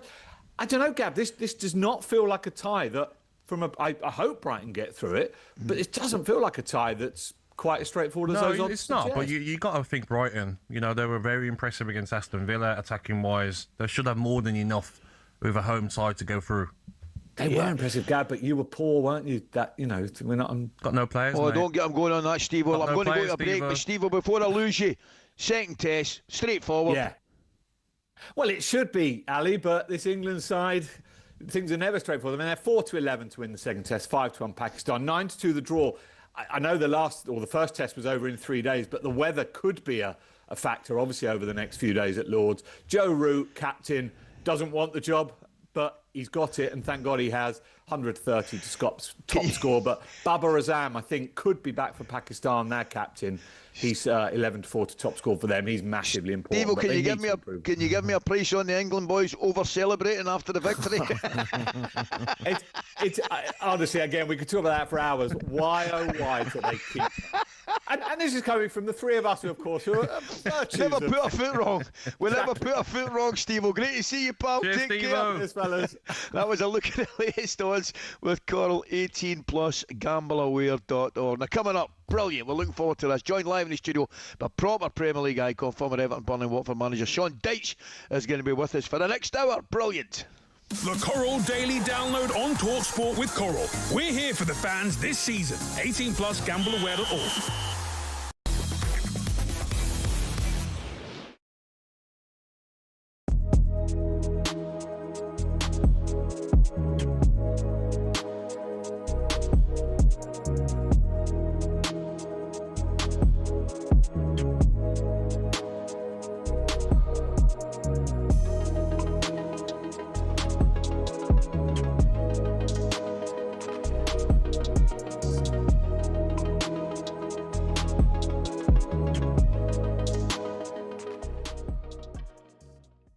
Michael, where are you with Isak at this moment? I just think that particular penalty, Szoboszlai was always taking it, and likes of Isak had far more to lose than he had to gain by taking that penalty. But where are you with Isak at this moment in time? And he looks to me, he obviously had big injury problems and all that stuff. The move was well documented. You know, Newcastle fans are unhappy.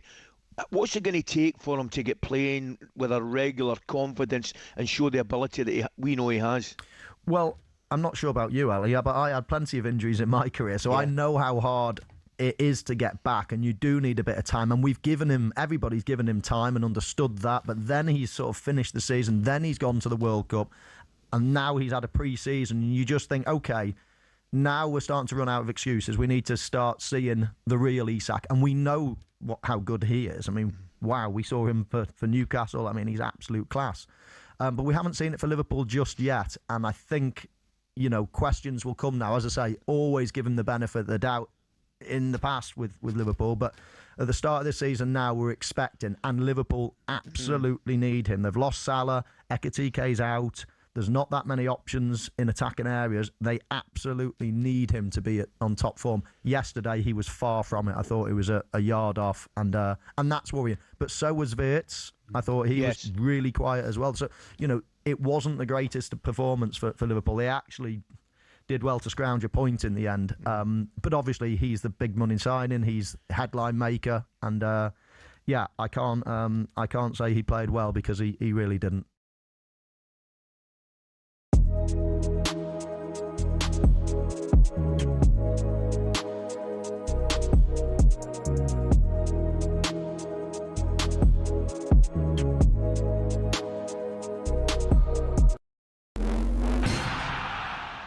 Everyone knows there are 20 managers in the Premier League, yeah? Well, actually, no. Around 3/4 of them are not managers. The terms manager and head coach are often used interchangeably to describe Premier League bosses, but they're actually two different jobs. So let's explain how and why. For years, fans referred to Mikel Arteta as Arsenal's manager, but I'm afraid technically, from his first day on the job, he was the Gunners' head coach. Let's pick a random moment in time, February 2025. Only 6 Premier League bosses actually held the official title of manager rather than head coach. Man City's Pep Guardiola, David Moyes of Everton, Ipswich boss Kieran McKenna, Southampton's Ivan Juric, Oliver Glasner at Crystal Palace, and Leicester's Ruud van Nistelrooy were the only actual managers of their respective teams. Everyone else? That's right, head coach. A manager's got a huge range of responsibilities. They're not just in charge of training and player lineups, they're also heavily involved in player sales and transfers. Critical stuff. But a head coach's role is far more focused on team training and performance on the pitch. The contracts of actual managers like Pep or Moyes had no limits on their job role and their involvement with transfers and contracts. But those guys are actually in the minority now, and it's a change that's happened pretty quickly. In 2019, there were only 6 head coaches in the Premier League, but by 2025, there were 14. A clear indication that more and more clubs are moving towards a model where the guy in charge is actually only really in charge on the pitch.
Okay, 34, Thursday, 27th of August. This is talkSPORT Breakfast. Ally and Gabby with you this morning, Arnold Clark.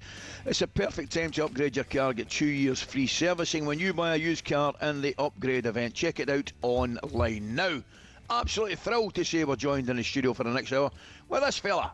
Let's get Title fight? Get in there! Get in there! You two! Who's a better baldy, Sean Dyche or Alan Brazil? I'm not bold. Deep towards the far post. Anana is up there. Henrik from Tarkovsky. And they scored! Everton rolled the dice. You know, I mean, some of the stuff, when you think back, I still can't get my head around, I was working the players too hard. I've never heard anything like that. That utter woke stuff in it that people say that I talk about. Well, it always starts with Kingfisher or Cobra, obviously. Poppadoms, standard, because I do love a pint and a curry. I can absolutely vouch for that statement. That previous statement, there's never been a truer word said in talkSPORT. Former Burnley Everton Forest manager Sean Dyche as well. Dyche, we have shared a curry and a pint, my friend. We have. We're not going to embarrass your son, are we? We can't tell him what yours is. But I've got a feeling you are. A Peshwari naan. Whoever orders a Peshwari naan, especially when they're your lad. Come on. Haggis naan, maybe, but not a Peshwari naan. Peshwari naan is just not on. I need to tell you, mate, I had to give him a severe talking to after that. I was going to say, I should think you did. There was only you or Kevin Bridges could sort that out. You know what I mean? Brilliant, mate, and I look forward to the next one. Absolutely. First of all, how are you? You sound and look great form, pal. No, I'm good. Enjoying talkSPORT, of course, and all the wonderful listeners being on the show this morning, just for a change as well. Loads of media work, loads of podcasts, some really good stuff, you know, some more meaningful stuff. Coach's voice this morning after this, and then just enjoying being around it, mate. To be honest, you know, you put a lot of years and a lot of miles on the clock, really. You know, on the hamster wheel sort of thing. I'm not saying I'd do it again, but you know, it's the old favourite, isn't it? You need something you've got a chance with, and them jobs are getting harder and harder to find. And you know, I've found the last few jobs you sort of firefighting all the time, which is it's very rewarding as a manager and a group of staff and players and fans when you come through that. But it ain't half a challenge because you're not just firefighting anymore to get the job done. You're not doing it in the right manner. You know, you're not doing it in the right style. You're not doing it and winning enough. You know, and all that. So the question marks come pretty heavy and pretty hard hitting. So is it harder now than it's ever been then, Sean? I think so. Yeah. I mean, I speak to some of the old guard managers, and they're the same. They go, look, I wouldn't want to be a young up and coming manager who's going into it straight away now. I mean, look, I think the demand's going across the leagues. I speak to some lads who are working lower down and. You know, players I've worked under and what they're doing, and they said the demands are everywhere. And don't get me wrong, I mean, there should be demands, especially at the top level. I think that's fair. Yeah. There's a lot of money goes into these teams and a lot of transfer business done, and I'm sure we'll talk about that. But some of it does get out of kilter, I think, with the reality of each club. You know, what can they actually achieve? Not against what you think they can achieve. And why it isn't it, and Warren, you always has a saying, possibilities and capabilities. You know, possibly, yes, you can do things, but capability-wise, you look at some of these groups and you go, they're not going to get where the fans want them to get. Not at the moment, anyway. See, it's funny, I agree with you, mate. I don't think there's anything wrong at all. We've been optimistic, been hopeful, you know, having your dreams. You always, and you must have that as a football fan. But I think sometimes we'll lose an element of realism about the whole thing, particularly, you know, with some of the clubs nowadays. But you look at what we're going to obviously talk about Everton, and we're going to listen to Moyes. Moyes, you probably heard it. He gave his reaction when he asked about prioritising cups this season. Let's have a listen to this. I think it's a question every journalist asks every manager. And in some ways I think, are those journalists dead stupid? Do you think none of the managers want to win the cups? Of course we all want to win the cups. So the answer to yes, the cups are hugely important. Would it be more important than staying in the Premier League? If I asked you that question, is winning a cup more important than staying in the Premier League? No. What would your answer be? I'd say staying in the Premier League for the minute. So there you go. You've half answered it.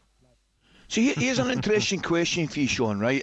And I've listened to Moyes, and obviously Moyes and I go back a long way. Looking at particularly English top flight at this moment in time, and I know Palace had great success in winning the cup.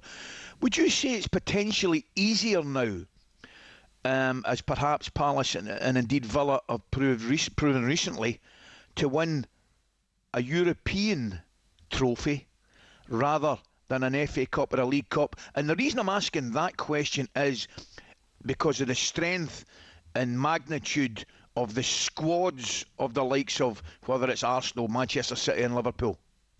I think first things first, mate. I I think going back to your earlier point, just quickly, positive reality, as I call it, there has to be a reality, and that's very hard to find in any job, particularly in the Premier League at the moment. But you're right, you've got to be positive about what the next challenge is and try and goal set something that's real, but something that keeps everyone, it keeps the fans alive and it keeps the club alive. So, yeah, that's a fair point.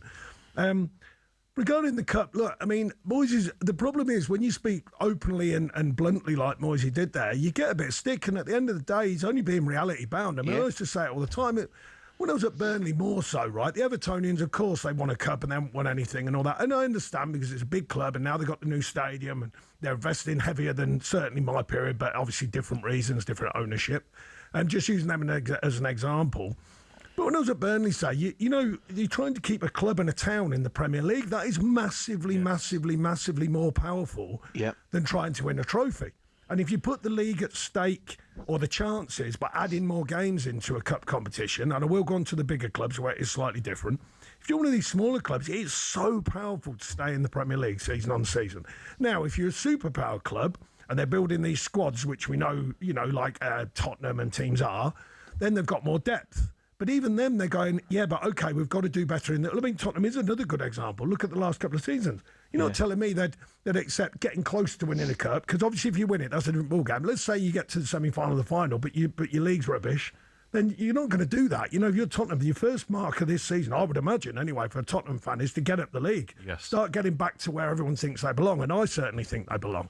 Now, the cup, he's not. I don't think Moyes is diminishing the cups. Neither was I. I had a brilliant time when I was a player. We made the FA Cup semi-final with little old Chesterfield, so I had a brilliant run. But it's just the business side of football. I mean, I'll throw the figures in. We could double check it, and I'm sure there'll be listeners out there know even better than me. But let's call it 140, 150 million stay in the Premier League. If you win a trophy with all the games that lead up to it, you'd especially say like the FA Cup. We all know the marvel and the glory of the FA Cup. I grew up in that period when it was magical.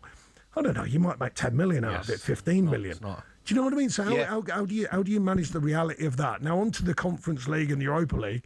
Having worked in the Europa League, is of course you want to bring that, but even then, when you look at the journey, it's not the journey financially. No, not really. I mean, if you win it, you make a few quid, but the rounds going through it, and it's good for the fans. Don't get me wrong, it's a good thing, and it's good for the fans and going through Europe, especially like Forest, because their history and all that sort of stuff. Palace, of course, amazing to get there and win it. Moyes did the same at West Ham.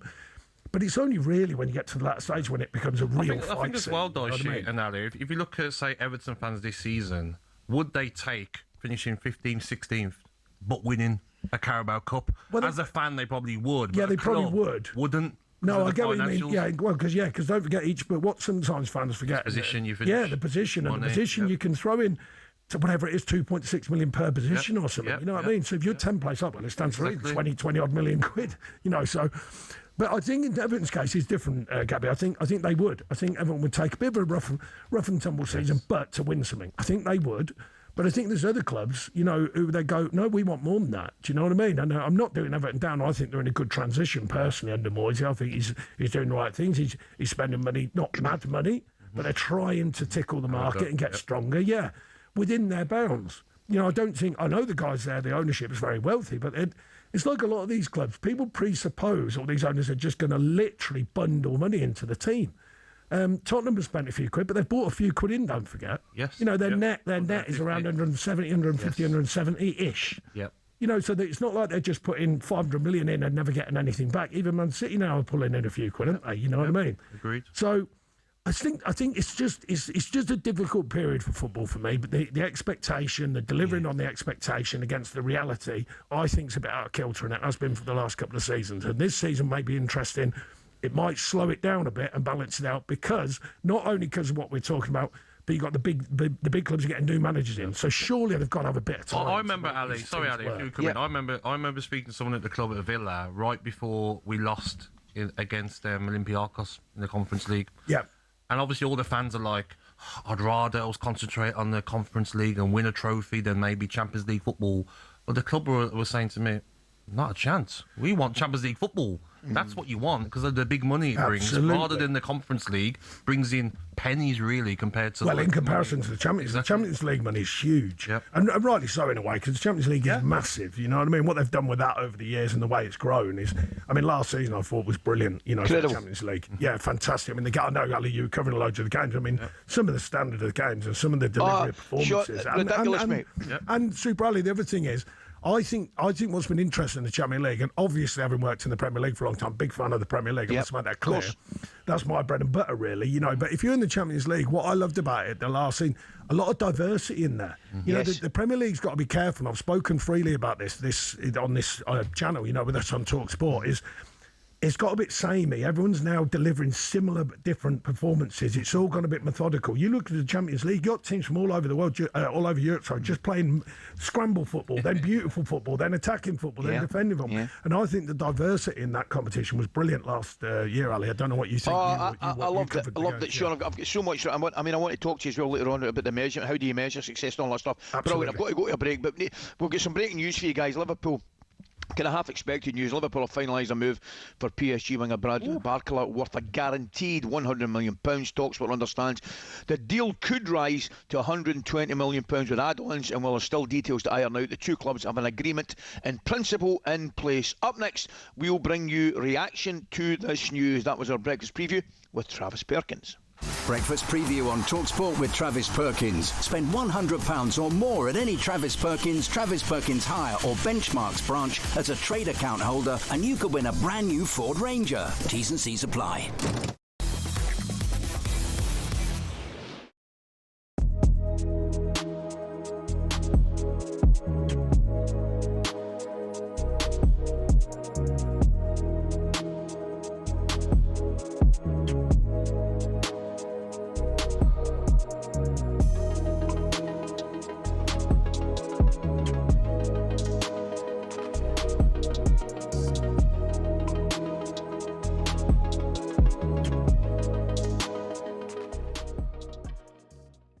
Gabby Agbonlahor, right, Gabs? Gabby! Jamie, what you on about, the Villa. You're just jealous, mate. I've been Jamie, hearing you all day. what are you on about? You're talking guff, mate. Just because you're jealous. What are you on about? You're jealous. How can you finish 17 2 years in a row and spend half a bill? Because we got the cash, Gabs. Yeah, but that ain't fair, mate. See? Jealous. It ain't fair, Cundy. No, I agree. Do you know what? I agree with Gabby on this. I totally agree with him. No. This has got no. I'm not picking. And we can't flipping spend. I'm not picking sides. I'm telling you now. Villa and Newcastle should be able to spend. Cry me a river. Cry me a river. Jay, listen. Thank you, Cundy.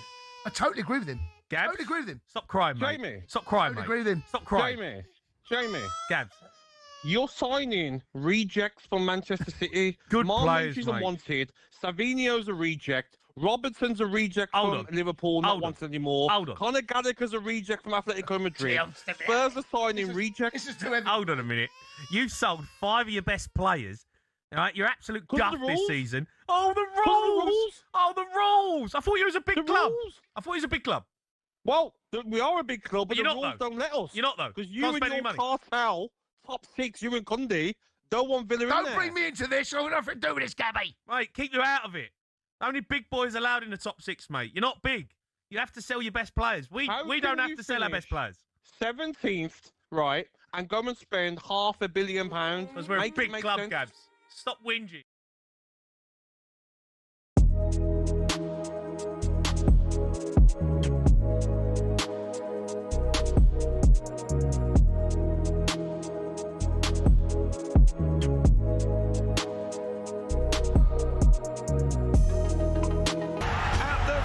Of this sport. Try to pick up a bell. Try and pick up a few bells, eh? I'll throw him out of the ring.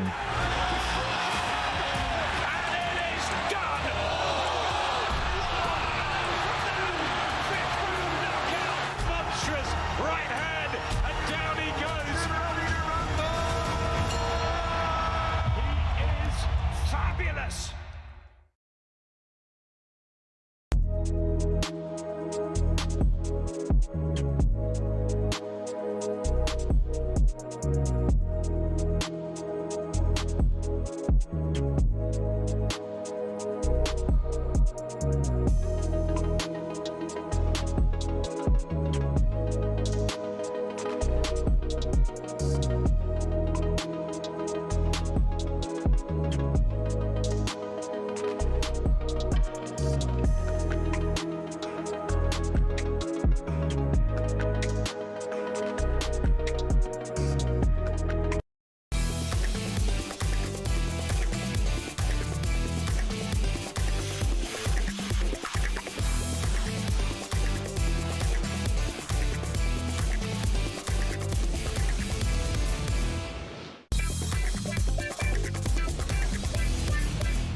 Okay, Thursday the 27th of August, just coming up for 10 minutes to 9. talkSPORT Breakfast with Arnold Clark. It's a perfect time to upgrade your car. Get 2 years free servicing when you buy a used car in the upgrade event. Check it out online. Ally and Gabby with you this morning. Absolutely thrilled, delighted to be joined this morning by former Burnley, Everton and Forest manager Sean Dyche. Now, the summer transfer window closes in just 5 days, and we've already had several updates this morning, including some exciting news for Liverpool fans.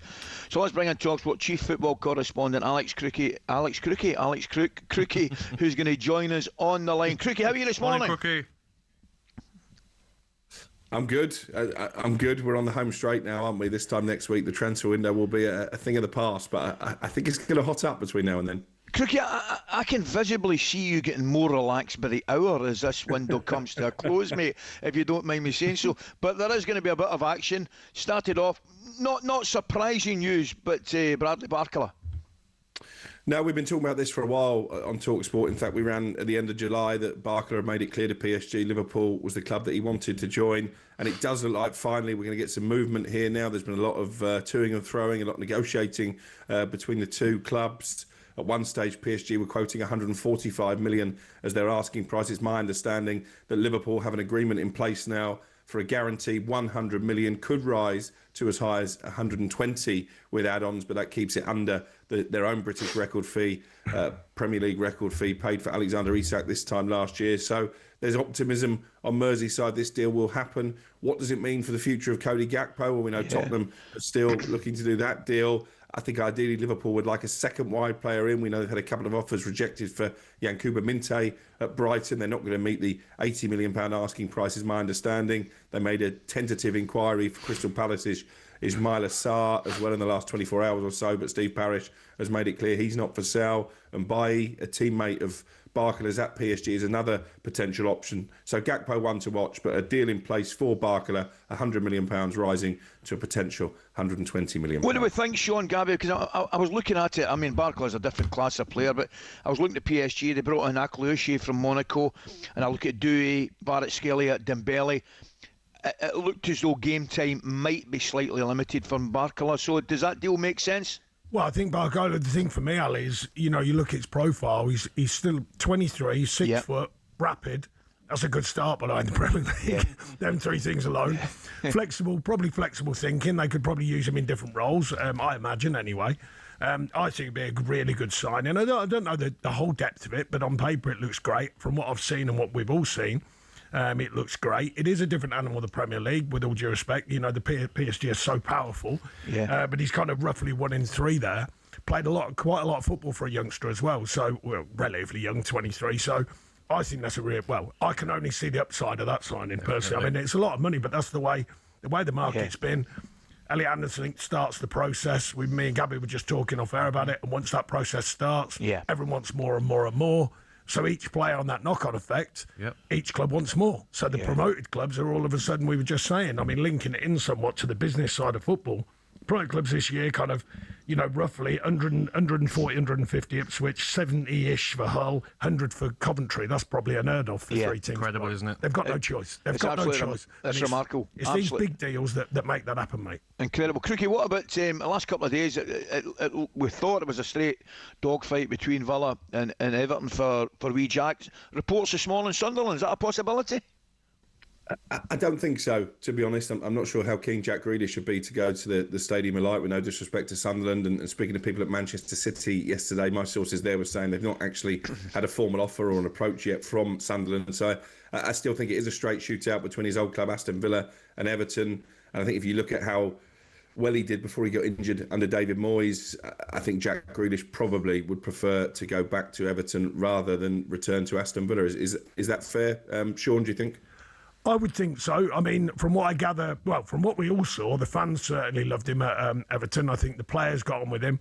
Moyes suggested in his interview earlier that he wants more signings. That would be another big signing, I think, for them and the fans. Like I say, the feel-good factor of him going back there. I'd be surprised if he wanted to go elsewhere. You never know. And Everton are in a different position now. They probably can pay the contract fees, whatever's needed to do that deal. You know, a couple of years ago they couldn't. I would love him to come back to Aston Villa, but sometimes, you know what it's like, you can talk about this, Sean, when you've played under a manager that you love, You just want to go back to them, don't Well, you? and the fact that he's going back in time, isn't he? You know, for Villa. And I know Villa's a big club, by the way, make no mistake. But you know what I mean? He's done that one, hasn't he? He's worn that shirt. He's delivered there. Man City, bits and bobs, you know, considering he was a massive signing. You know, there's been spells. Everton, it was a really good spell, a really strong spell. He's probably more settled in that area now. I don't know. Gabby, you probably know better than me. You know, so life and football probably makes sense up there. And of course, the way Everton's going, it's slowly but surely moving forwards. Big stadium, big fan base, etc., etc. So it's a positive, I think, if they can get that done. Crookie, another one, player, I think we're all in agreement, different class, Ndiaye. This morning meant to be attracting interest from Manchester City. Everton's valuation is surprise. just to back up what Sean was saying 2 minutes ago, Crookie, what can you tell us about that one? Well, I've got to say, this is one that's only come across my desk in the last sort of 24 hours or so, but it makes a lot of sense if you're Manchester City, because Omar Marmoush has basically completed his move now to Spurs. He had a medical yesterday, and it does leave them short in the forwards area in terms of someone who can cover for Haaland, someone who can do what Marmoush did in one of those positions behind the lone striker, and I think Ndiaye, with his versatility, can definitely do that. In terms of a fee, again, I think Everton will drive a hard bargain. I think you're talking at least £80 million. I think probably nearer £90 million. But would he be a good fit at a club like Manchester City, Sean, from what you've seen? He's a ball carrier, different. You know, I don't think when you talk about Grealish, I mean, we signed him when we were at Everton, got a great deal on him, actually. A lot of work done by Kev Thirlwell and the team behind our team. Great signing, 13-ish million from what he's done. Wow. Going back to the Man City idea, I think the one thing I would say with a different change of manager, although probably a similar style, I would imagine, with Maresca against, not against, but, you know, with his thinking on Pep, the only thing I would say is he is a ball carrier. He gets at teams, he can deliver, but I mean, he gets at teams. And Grealish was like that, wasn't it? It didn't quite fit what Pep was expecting. Now, whether Maresca looks at it differently, and he maybe wants more direct players and a carrier, like your Doku can do and people like that, then maybe. The other thing is, they've got a few there, and let's face it, they've got a few who can do that job. But he's certainly a very, very good player. I'm not surprised he's getting linked with the superpowers, but Everton is growing and it's doing very well within that. So they might even be able to get hold of him. I don't know. Keep hold of him, sorry, I should say. Crookie, I've worked I think it's about 4.5 days, you get your life back, mate. How are you feeling about that? My internet went there probably at the opportune moment, by the sound of things. There's probably smoke coming out of the computer, mate. Listen, that's what it is. I'll let you go, pal. Enjoy your next 3 or 4 days. I don't have any doubt that we'll be speaking to you somewhere down the line. Take it easy, pal. Cheers, boys. Ali, can I just say, because I think it's important for the listeners to understand, you were mentioning there about Crookie, you know, with all these deals. Trust me, as a manager, this is a really hard period. I'll bet you. Trust me. And if you ain't got any dough, the number of times you think you've got a deal, honestly, you sit there in your meetings and you go, yes, we've got these 5. And an hour later, they're all gone. And you're there and you're like, oh, God. You're spot on, mate. I was showing Crookie a ridiculous amount of sympathy. That'll not happen again, Sean. I apologise for that.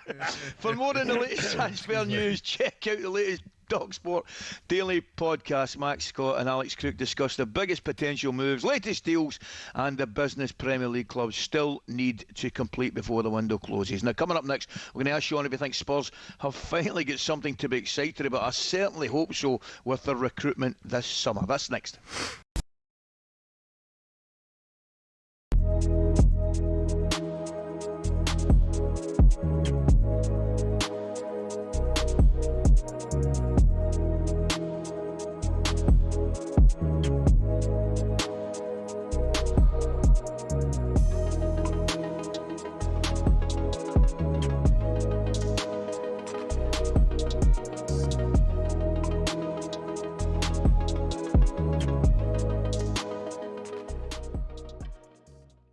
They were set a target by Celtic. That win should have been enough. And I know personally my football club has lost a 4-goal lead in the first leg before. So it can happen, and you really build yourself up. If you think you can do it, you get yourself there. And Lask have obviously had those meetings, done that work, done those trainings, and they've got themselves a victory in the tie and gone through.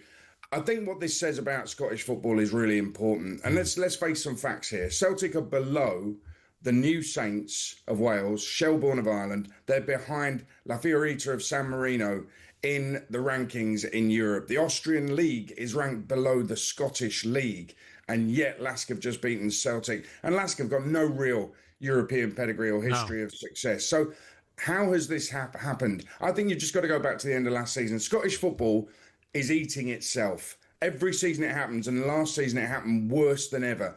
Hearts showed some smart thinking, some common sense to build, to do something a bit special, to do something unheard of.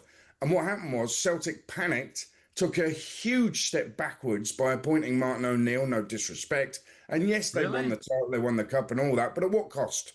At what cost? I look at Rangers took the Hearts captain and top scorer Shankland. They're wasting his talent at Ibrox. Rangers have had a European mayor. Hearts collapsed out of the Champions League before the end of July. Celtic an embarrassment. I think the clubs in Scotland need to take more responsibility, work together to save the future of Scottish football, to save themselves and the Scottish national team as well.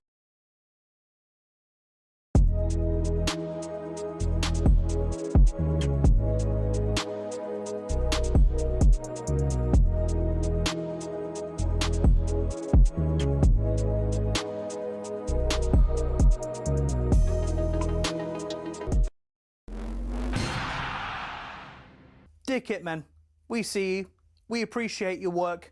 While some fans reckon it's just hanging up shirts in dressing rooms, we know it's so much more.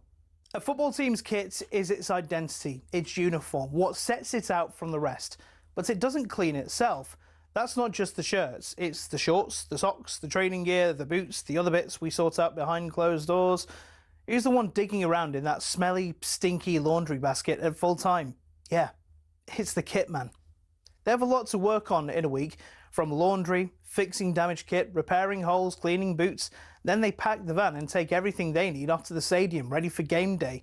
They don't get a lot of help when they get in the ground too. Kitmen are the ones unloading a full squad's worth of boots, kit, medical bags, and all the bits the players and coaches will need between the start of the day and switching off the floodlights at the end of the day. First thing they do is organise each player's kit. Make it easily accessible in order to avoid any dramas on match day. Once everything's in the right place, it's into the dressing room, lay everything out, put players' nameplates on the right locker, all the things you don't even think about on a match day. Once the players arrive, if anything needs doing, they call the kit man. In the meantime, it's on the kit man to help set up for the warm-up. The coaches don't always have time to lay out all the cones and put the balls in those weird triangle piles you see. As the warm-up is underway, the kit man then becomes a glorified ball boy, chasing stray shots and passes, making sure they aren't lost in the crowds. They eventually do the tidying up too, getting everything off the pitch before kick-off and assist the ground staff with any last-minute things they may need.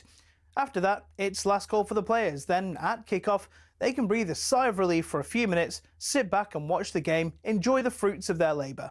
At half-time, check everyone's okay and everything's as it should be, and then wait for full time. Once the final whistle's gone, it's time to pack everything down, get the stuff that needs to be washed in the laundry, pack up the van, back to the training ground, and ready to do it again next week. Of course, each club differs, and different staff members will have different responsibilities, but we pay tribute to all of those who do it, whether it's the glitz and glamour of the Premier League or a cold Tuesday night in Stoke.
Yep, here we go, right off talkSPORT Breakfast, Thursday the 27th of August, and just coming up 9:05. This is talkSPORT Breakfast with Ally and Gabby, and Arnold Clark's deal drop. Get a new car feeling with the new car price. Discover some of the biggest savings and find out your next car today. Before we tell you what's still to come at 10 a.m, I feel I should probably apologise to the nation if anybody thought I was showing, real concern about Crookie there, man. I'm embarrassed. I'm embarrassed if the nation sounded that I was showing a concern. Get him working. He doesn't work hard enough, if you ask me, and it's still to come before 10 a.m. It's a huge weekend of boxing. It certainly is, as young Prince Moses Atoma has the chance to be crowned IBF World Heavyweight Champion as he fights Filip Hrgovic live on talkSPORT on Saturday night. I am personally really looking forward to that fight. He certainly looks the real deal. To preview that super fight, we're going to be joined by a proper legend, two-weight world champion Carl Frampton. Looking forward to speaking to the wee man later on this morning. Sean Dyche's still with us, so at 9:15 we're going to bring you your favourite feature, Dial Up Dyche, where Sean answers your most pressing questions, and you have to do that. You have to call 03717 223344 and send your voice note in to Sean. But now, will Spurs' big summer spend make all the difference? That is the question. Tonali with another drive. Oh, what a goal! Sandro Tonali took that brilliantly. Comes back to Matheus Fernandes, who unleashes a rocket into the near corner. They have spent a lot of money, right? A lot of money on players. And I looked at the starting 11 and thought, how have you spent so much money and it looks like you've got worse? Here comes City on the charge again, towards the edge of the box. Here's Marmoush, first time shot! Brilliant goal! Omar Marmoush! Palace half of the field, he feeds it into Savinho, slips it into the far corner. It's a delicious assist from Cherki and a lovely finish from Savinho. We'll have a stronger squad than Liverpool and Aston Villa. And Man United. If we sign Savinho and Marmoush, we've got a stronger squad than them three teams. Interesting. After finishing 17th in back-to-back seasons, Spurs owners, and it says that they've got spooked. I'm not so sure they've got spooked, but they certainly put their hands in their pockets this summer, spending the best part of £300 million so far. And just this morning we gave you the news, they have secured the signature of Omar Marmoush on loan with an obligation to buy for up to £60 million. I'm going to come to you first, Sean. They've certainly, more than in recent seasons, kind of put their money where their mouth is. Clearly, understandably, and I know there's been a Europa League success in that, and they are involved in that the last couple of seasons, but 17th 2 seasons in a row for a club like Spurs ain't good enough. No, I mean, there's going to be big questions this season over the manager and the spend. I mean, they have balanced some of that out with money they've brought in, to be fair. Yep. Look, he proved he could do it at Brighton, went abroad again to Marseille, coming back. Different animal, I think, Tottenham, not just as a club, but it's too early for me. I'm bound to defend managers, and I think I should, because pre-season is important, right, to get a pre-season. That is really, really important. But Gabby will tell you, Ali, even though I know from my playing career, which wasn't as magical as your two, but it was still all right, it doesn't solve everything pre-season. There's still work to be done. In the early part of the season, it's never a massive shock when you get some of these crazy results. Now, if them results are going on in 6-7 games time, and these big guns are losing like that, then that's different.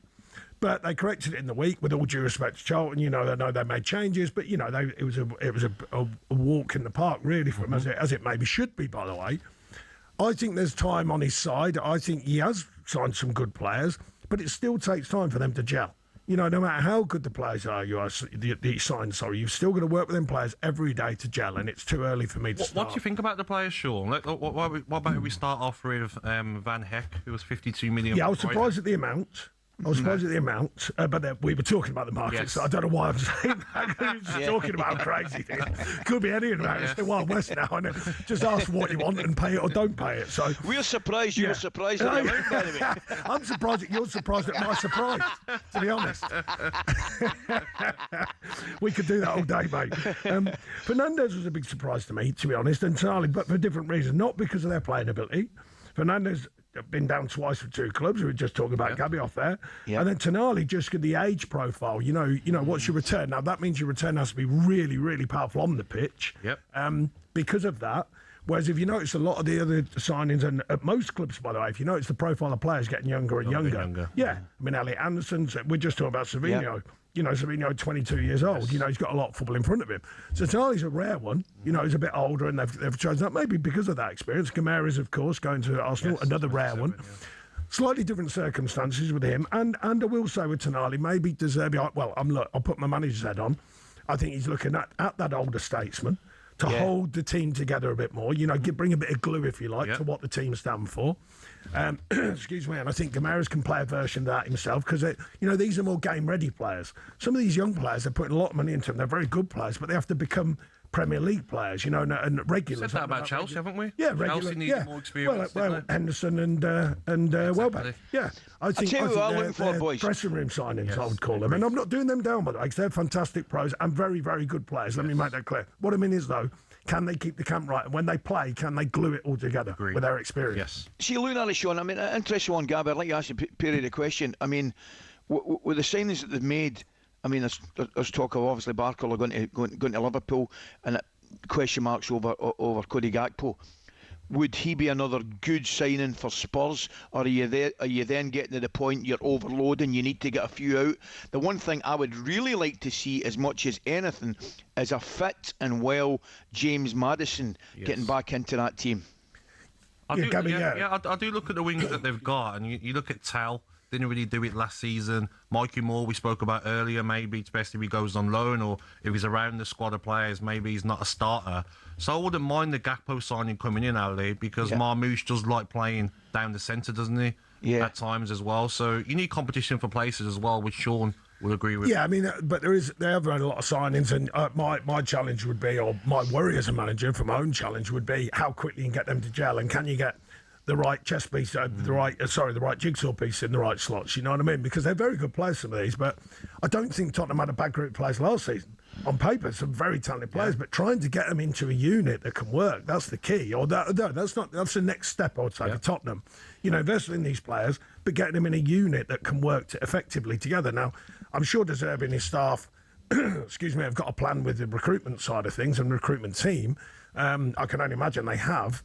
But you've got to make it work. You know, on paper, it always looks magical. And then when you get out there, can you get them to work? Because I thought the managers, you know, Thomas Frank and who came next, Victor. Yes. They were. I thought they were done. I thought they were done down by the players personally. I thought there was more responsibility should have been on the players last season, in my opinion, because they are very good players, and there was too much finger pointing at everyone else.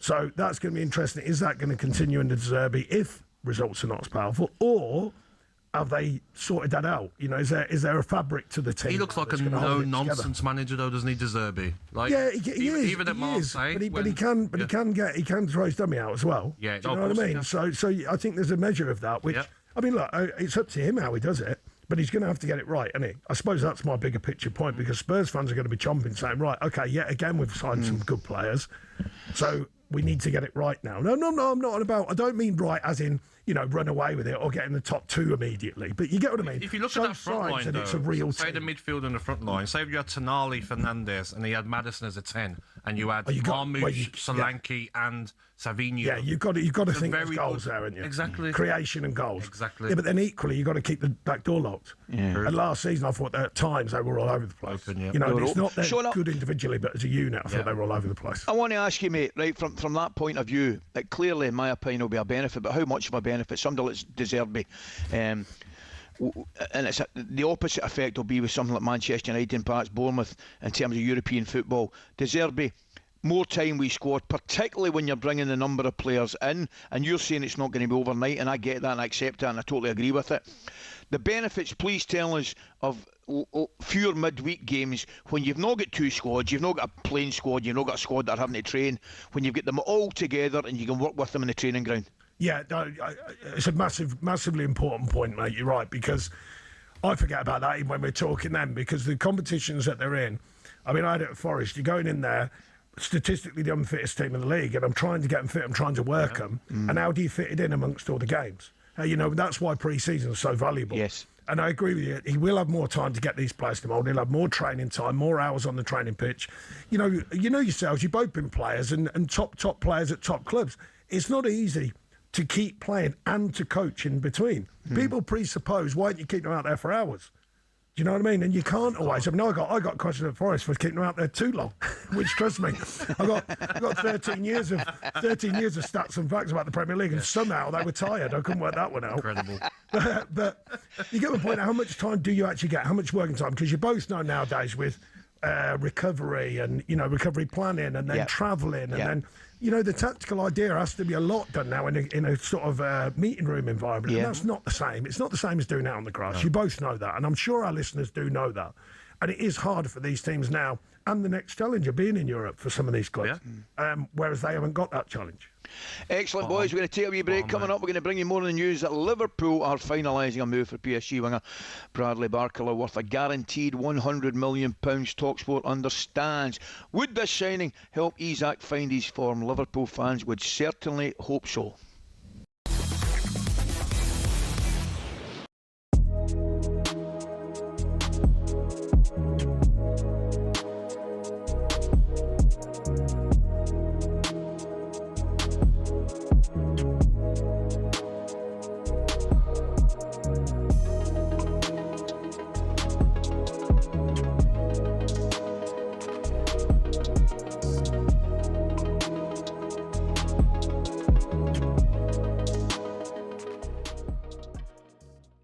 I saw Martin doing his interview afterwards and covering the players. It was an appallingly cowardly performance from Celtic. Cowardly? Yeah, I think so. I mean, the goal that really started the rot was an unforgivable error from one of their players knocking it back into the space where the guy can just run in and score a goal, which brought them back from the dead, this team. And then to concede goals directly after half-time, you wonder what managers say to these players at half-time that makes them so unresponsive that they go and concede a goal. But I thought it was a dreadful performance. And all this nonsense about, they might have got lucky in the first leg. I didn't hear that narrative being spun out when they won the first leg 3-0. All of a sudden, people are saying, well, they got lucky in the first leg. They did have a lot of shots on goal, this team. Their expected XG was 3 last week, but they didn't score 3. They scored 0. Yeah. And in this instance, you look at the performance and you go, what Martin taking the blame for it. This is not about Martin O'Neill. This was about the players on the field. And they didn't buy this player. And they sold £36 million worth of players and they only bought in £32 million worth of players. And the players that came off the bench didn't look like they had the wherewithal. It should never got to the stage where extra time came to play and the players that came off the bench look all lost. They were just cowardly. They were 4-0 up in a Champions League qualifier with the game done. They hand them back an initiative by giving them 1 goal and then they absolutely capitulate. Yes, yeah. Cowardly. But I mean, I know that will be extra, that will be lifted up and maybe quoted somewhere else. But you can't think of any other word. Now, Martin can do all the best he wants. Now, Martin will be privately seething and sitting there and realising that the players have let him down. Fuming. But what he will do as an old school manager is deflect from the players and make it about himself. There's nothing about what Martin O'Neill did on that pitch that could legislate or on the dugout or what tactics set up that can legislate for a capitulation of that order. Yeah.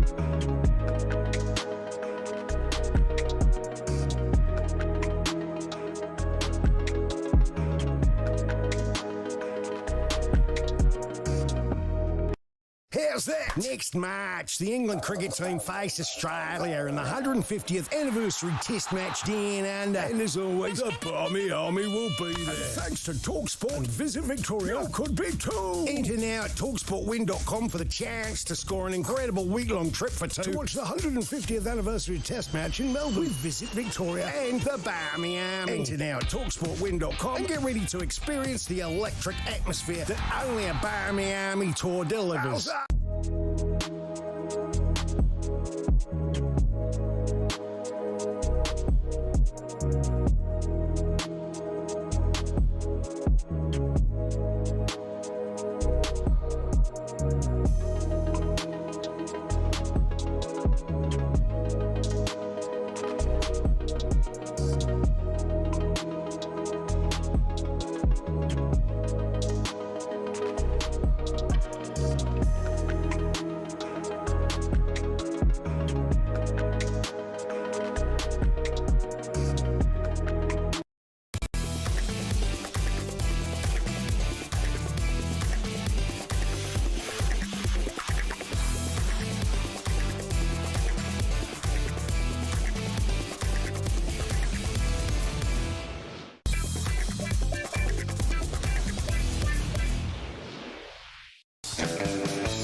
Okay, this is talkSPORT Breakfast. Ally, Gabby and Sean with you this morning. Liverpool have finalised a move for PSG winner Bradley Barcola worth guaranteed £100 million. talkSPORT understands the deal could rise to £120 million with add-ons, and while there are still details to iron out, the two clubs in principle have an agreement in place. Now, at one stage this summer, PSG were quoting £145 million, which incidentally does not surprise any of the three of us in the studio. Asking price for Barcola, but Liverpool made it clear they were not willing to break their own Premier League transfer record.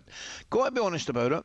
And there's still time for improvement, and there will be improvement, but the last two big money signings for Liverpool, I would suggest Wirtz and Isak, have not yet, for one reason or another, have not exactly hit top form. I still think they can, I still think they will, but is Barcola the man to help them, boys? Ali, on his day, I mean, you watched him so many times in the Champions League. On his day, he's unplayable, isn't he? Yeah.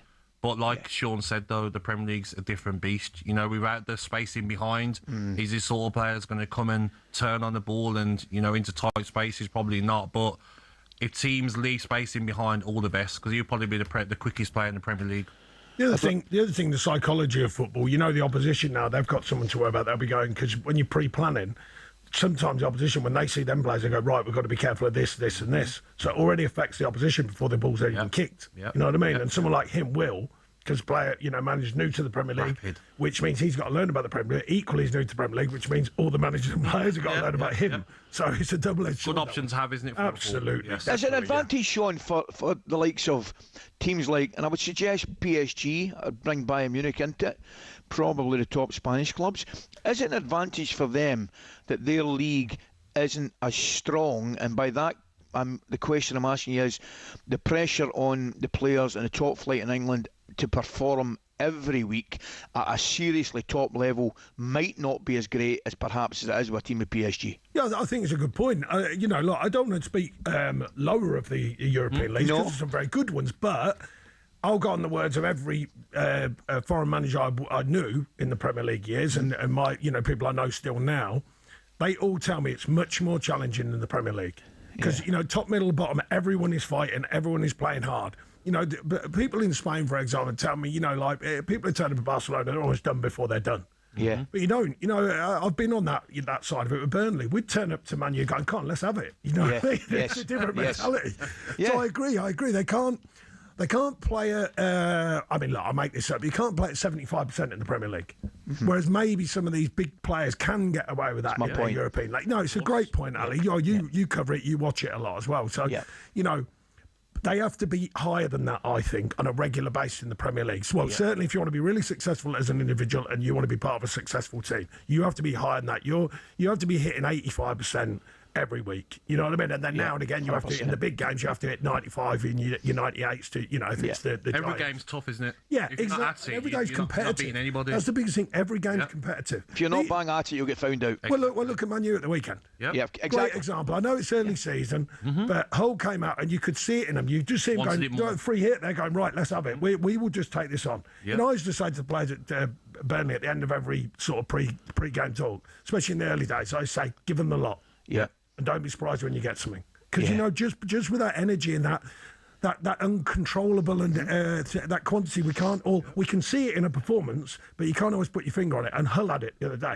that fire in their game. You know, forget all the tactical and the technical, not just that, because that's important, but the fire to go and win a game. And they had it. Well, it's amazing to watch that game. I did that game on Saturday. I did Hull, right? Yeah, I did watch it. Well, I watched about 60 minutes of it. It was amazing, mate, because you're right.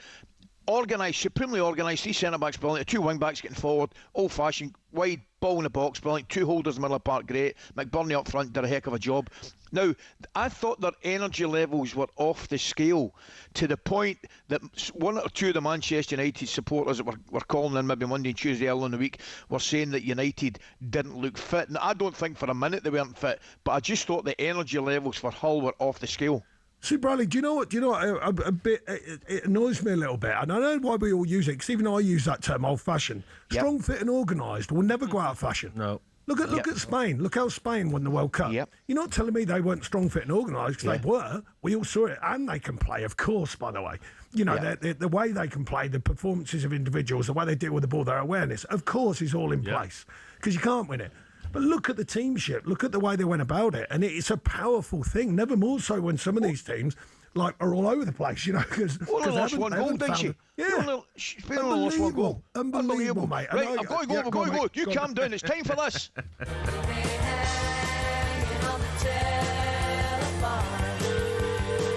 Hello. Hold on. Recording.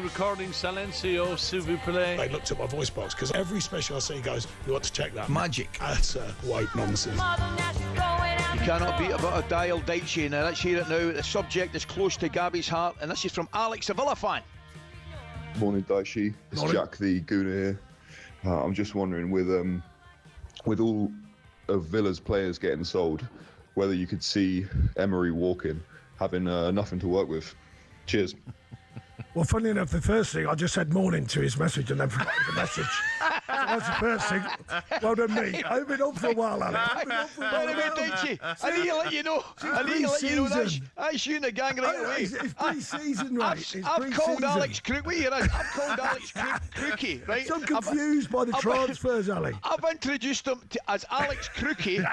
I've not even got the Crookie out my mouth, and my phone goes, and it's Laura Woods giving me stick for calling Alex Crookie. See, you're in the gang right away, mate. The problem is, Ali, I keep getting my words up mixed.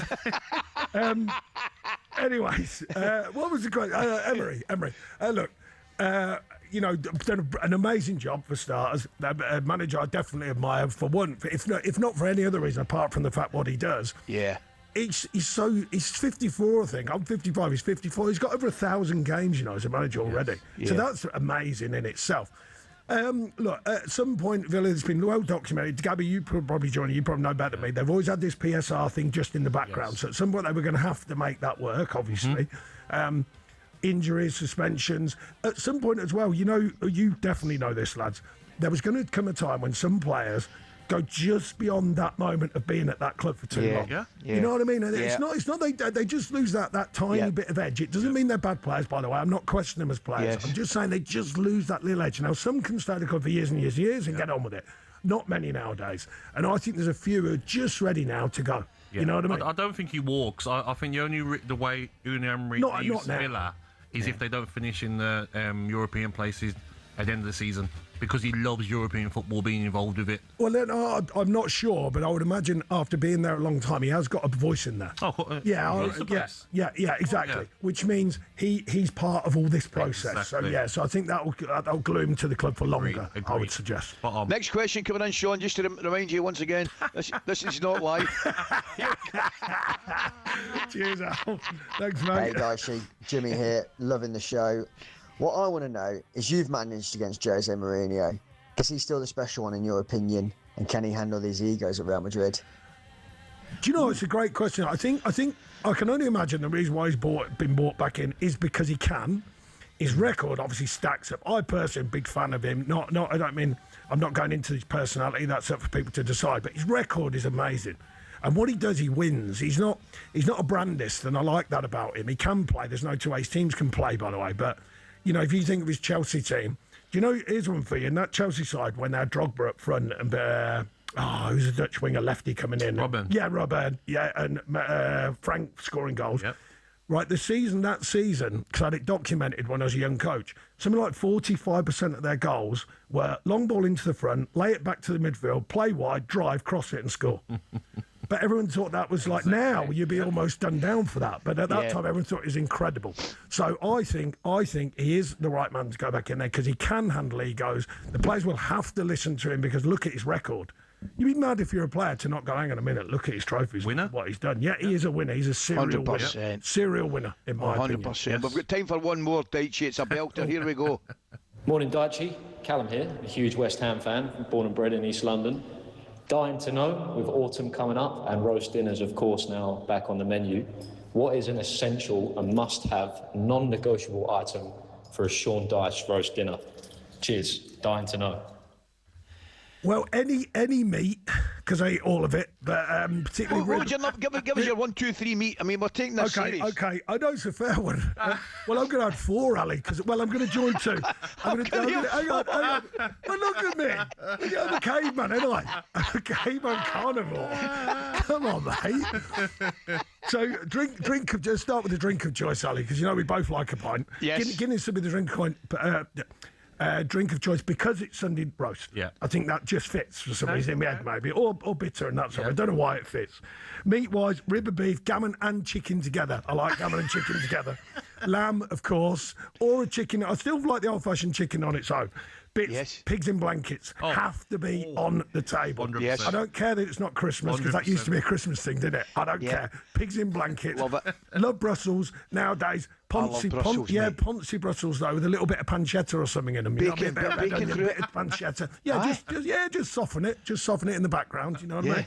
Roasties is a given. If you're going to go posh again, goose fat and all that. Some mash? No? Yeah, well, I do like mash, but I'm not super keen on that on the Sunday roast. Don't forget. Yeah. Stuffing? Yeah.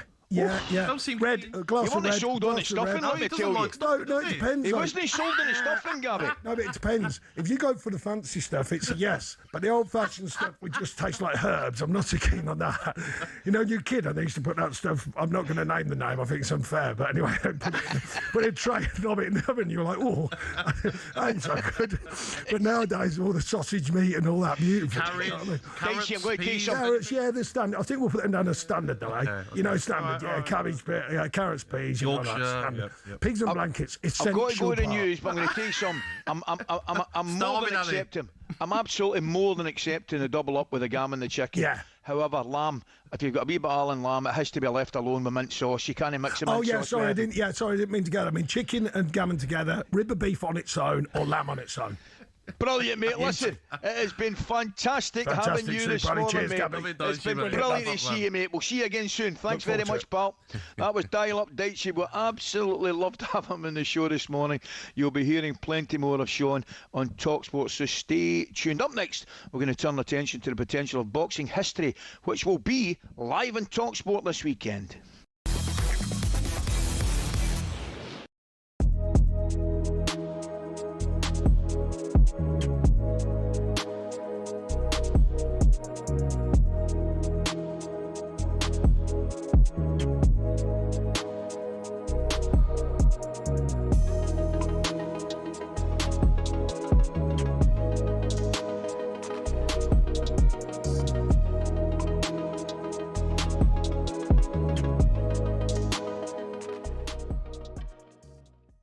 Mate, we ain't back, are we? No. We ain't back. No, I'm you're a not. bit worried, mate. I'm a bit worried now. You're taking 10th? You consider... Okay, give me this. I'm giving you 10th now. Are you considering it? Maybe. Yeah, I might put... Mate, at 7:30 on Saturday, you might be taking both arms off. Oh, God. You know what I was worried about, right? We made all these signings. What part are you worried about? No, I mean, but the front three is just so bad. I can't believe that front three. It was unbelievable. Mikey Moore, Tell and Richarlison. The team looked worse than last season. Like, when you actually looked at it, Spurs' team looked worse than last season. The only player you'd say in there was Tonali, where we paid 100 million for him, right? Toenail. But, you know, like, really? Tonali. Van Hecker and Senesi at the back, right? Van de Ven is better than Senesi. Van Hecker had a bit of a stinker. Romero, on his day, is better than Van Hecker, all right? Archie Gray is not as good as Porro. And left back, Robertson, okay, I thought he'd done all right. But, you know, we need a bit more from him, but it's first game. What about Slipsky? The front three was it was awful. What about Slipsky? Yeah, he didn't have his best afternoon, did he? He lumped the ball up to Richarlison. Richarlison trying to win a cheap free kick. It wasn't ideal, mate. It was a bad start. It really was. Well, do you know what, Jay? It's about things. Say things can only get better.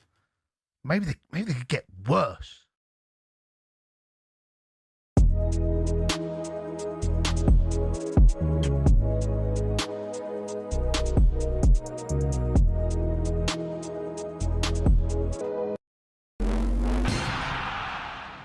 Amen Corner, perhaps the most feared run of holes in golf. Each year it claims the tournament hopes of many, with balls hitting bunkers and water traps aplenty. But why is it so fearsome, and where did it get its name? Just the thoughts of holes 11, 12 and 13 at Augusta National gives the likes of Rory McIlroy and Jordan Spieth the shivers. McIlroy hit 3 over and Spieth hit 4 over in their final rounds to blow their hopes of a green jacket in 2011 and 2016 respectively. But did you know Amen Corner's name is inspired by a jazz song from 1933? American sports writer Herbert Warren Wint, on the left here, wrote about it in 1958, referencing the song shouted in that Amen Corner when describing the run. Hole 11 is a par 4 over 520 yards with a green guarded by a pond and bunkers to the front edge. 12, perhaps golf's most famous hole, is a par 3 over just 155 yards. The green's guarded by Rays Creek at the front, more bunkers and azalea bushes ready to punish the smallest error. Then there's the 13th that teases the hook shot over the trees. It's a dogleg par 5 over 545 yards that's inviting for big hitters who want to reach the green in 2. If you want to win the Masters, you have to keep your score down around Amen Corner. So who'll be the next to fall victim to golf's most famous and most daunting challenge?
Wow, it's flying in this morning. talkSPORT Breakfast, Thursday 27th of August, 9:36. This is talkSPORT Breakfast, as we said, with Ally and Gabby. Thoroughly enjoyed that last hour with the, as ever, entertaining and brilliant Sean Dyche. That was terrific. And Arnold Clark are helping us out this morning, our good friends. It's the perfect time to upgrade your car. Get 2 years free servicing when you buy a used car in the upgrade event. Check it out online. Now, Saturday, we're about to witness, I think we will witness history, as Moses Atoma bids to become Britain's youngest ever heavyweight world champion. So let's look ahead to the big fight now with DAZN.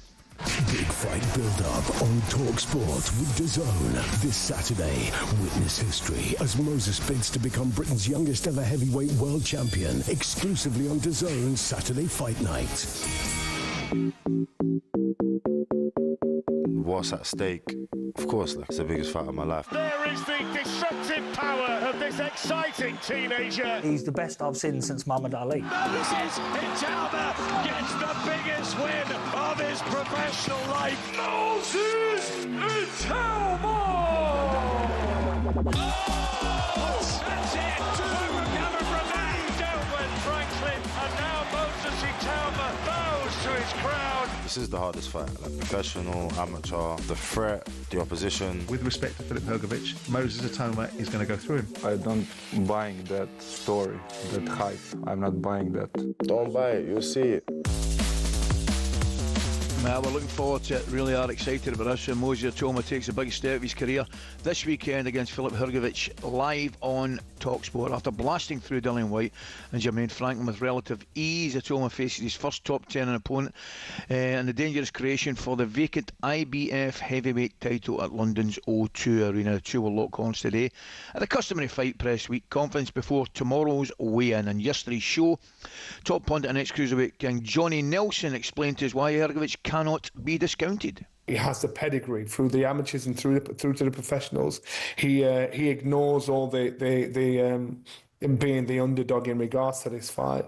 And so there's a lot of questions that the fans want to know, maybe Moses wants to know about his capabilities, and that's why they're asking about his chin.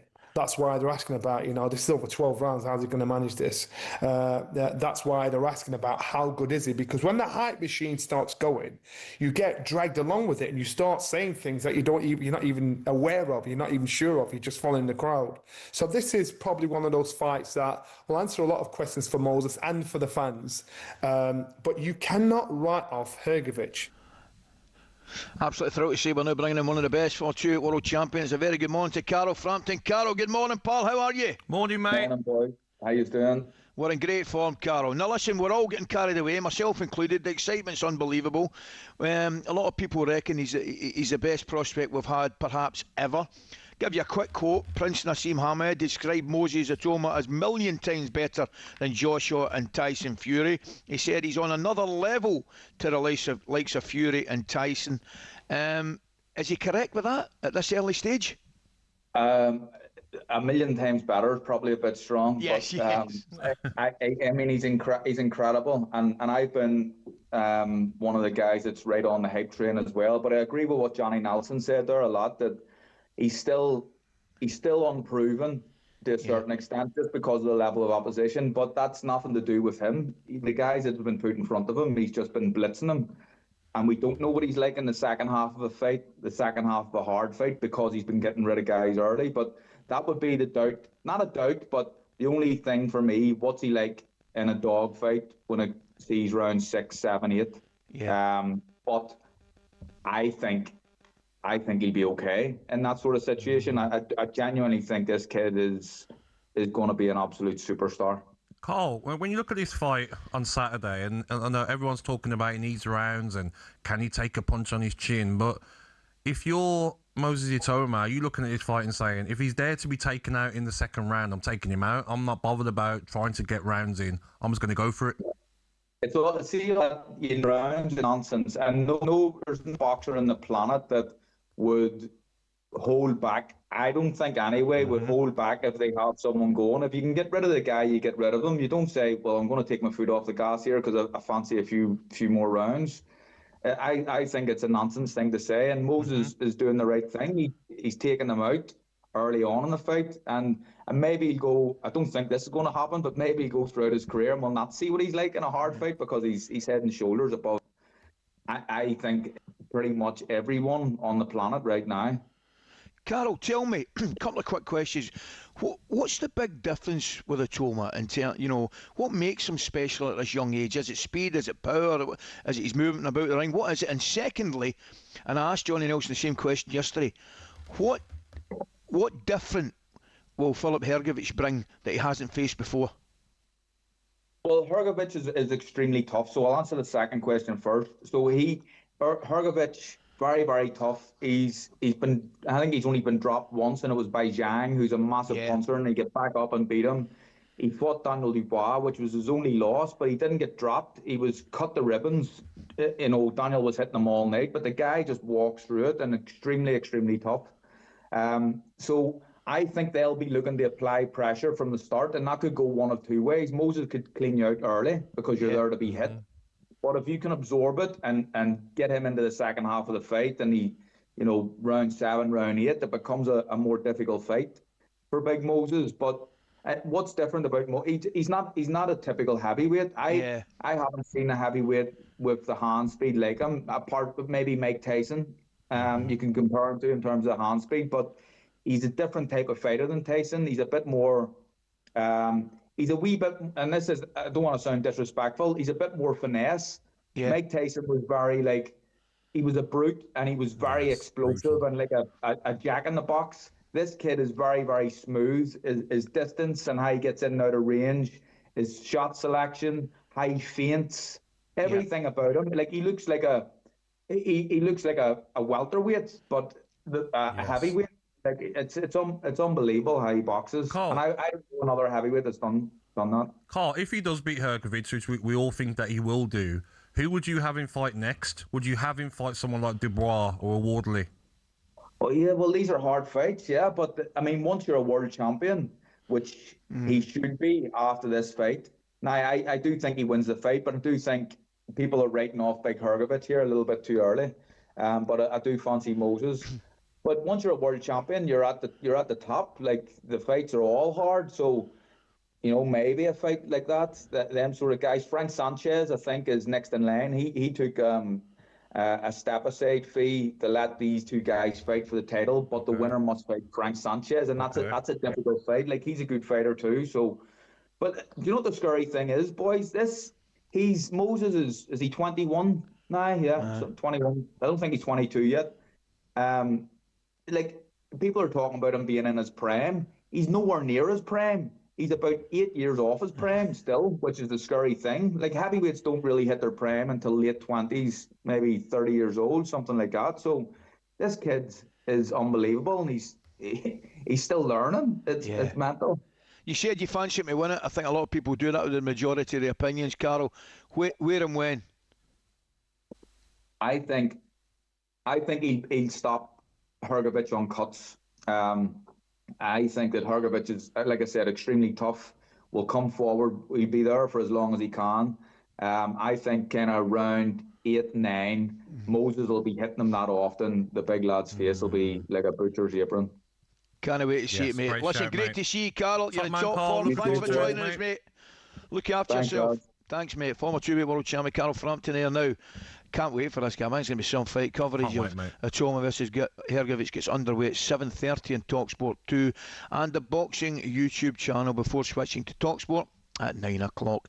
That was a look ahead to Atoma versus Hrgovic with DAZN. Join DAZN Ultimate for 185 plus fight nights and 12 plus pay-per-views every year, including Atoma versus Hrgovic and Ryan Garcia versus Conor Benn and other classes, all included at no extra cost. Big fight build-up on talkSPORT with DAZN. This Saturday, witness history as Moses bids to become Britain's youngest ever heavyweight world champion. Exclusively on DAZN Saturday Fight Night.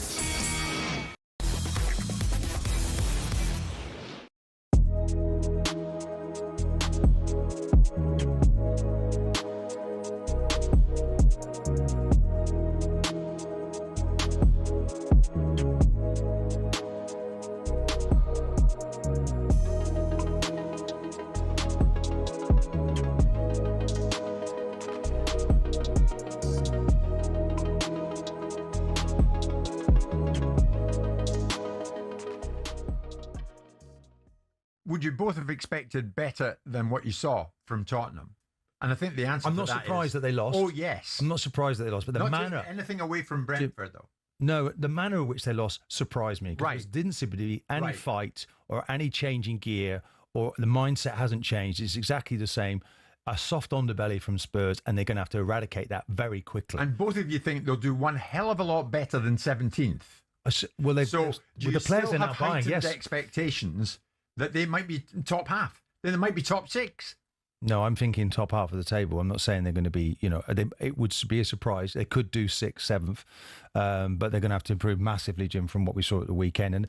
And where are these players that have been injured for so long? Look, there's an awful lot of players. Fit, isn't he? Van der Ven wasn't available, Jim. You look at the back four, there's hardly anybody playing from last season. So they're facts, but get them fit then. Let's get them out there. We saw Newcastle yesterday and how they went about it. We saw they're at home, yeah. But we saw Tottenham and how they went about it. As chalk and cheese. But I think this is great for De Zerbi because he'll sort the wheat from the chaff. And for me, I don't have any expectation of Tottenham. They're not my football club. So, I don't particularly admire their board and I don't particularly like their manager. So I don't have an objective view. So I'm quite happy to see them struggle. But that's me being mean-spirited. But you would, for the Tottenham fans, who are plenty of my friends are Tottenham fans, you've gone to Brentford. You've been battered. You could have got beat 7. Yeah.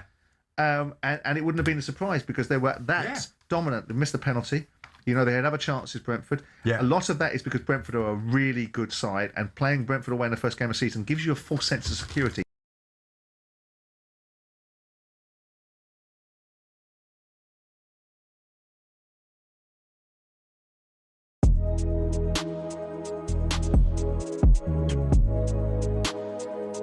This is literally Premier League football drama at its absolute best. Oh my Gabrielle!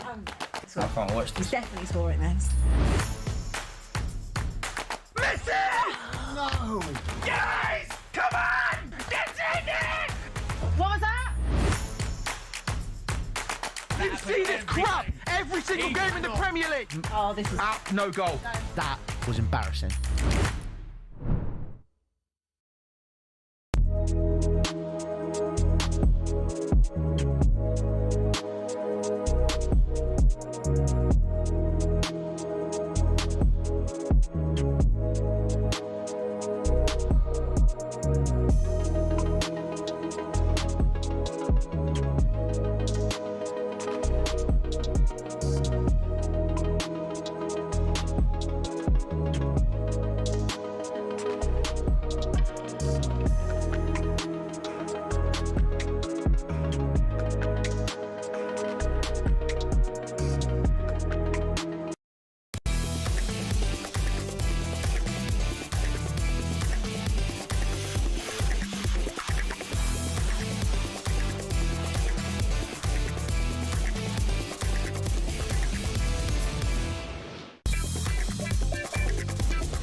Yep, this is talkSPORT Breakfast. Ally and Gabby with you this morning, well into the final furlong, 10 minutes to go in the show.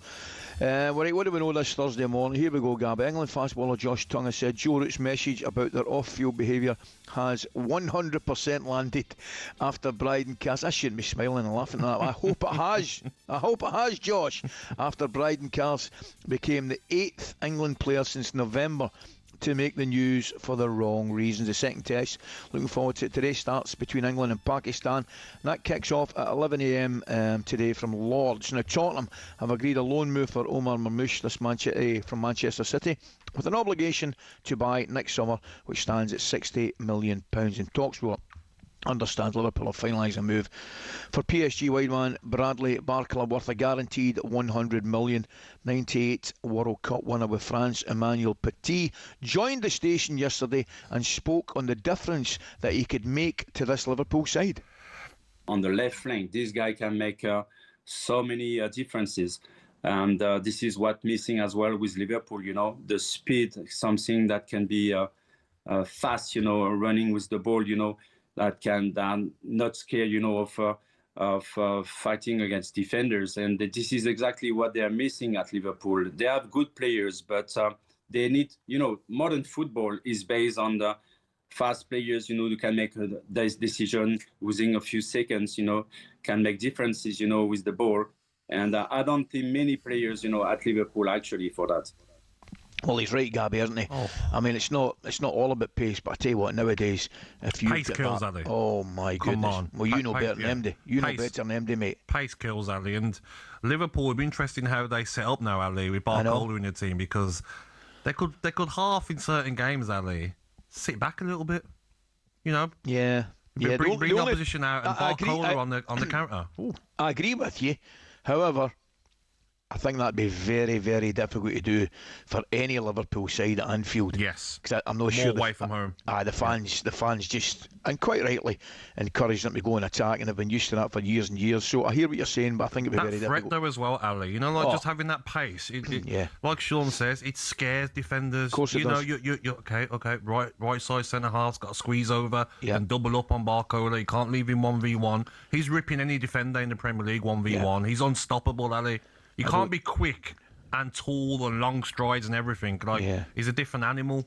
He's just got to work on his finishing a bit more, hasn't he? Because he can miss a lot of chances. Different class, yes. Okay, Gab, to finish the show, we're going to draw your attention to this. This is an interesting one. I want to hear your views on this, mate. Villa are closing in, obviously, on the signing of Nicholas Jackson from Chelsea, and that will mean it'll free up Ollie Watkins' possibility for the move to Saudi club Al Hilal. Now, however, question: has Watkins ruined his reputation slightly with his exit? Former Villa midfielder Paul Merson said this last night about Watkins missing the game at Brighton, and I quote: "If it's true that Ollie Watkins was fit to play in the game at Brighton, then it's disgusting at the highest level. You've got the best job in the world, you're playing the Premier League, getting paid fortunes for it, you're getting paid to stay fit, and you can't put yourself out to play a football match. Every one of those fans in the whole end would have given their right arm to play that game the other day. If you're Aston Villa, you should say to him, I'm not paying you this week because your job literally is to turn up on a weekend and play a football match." Yeah. Is Merce right?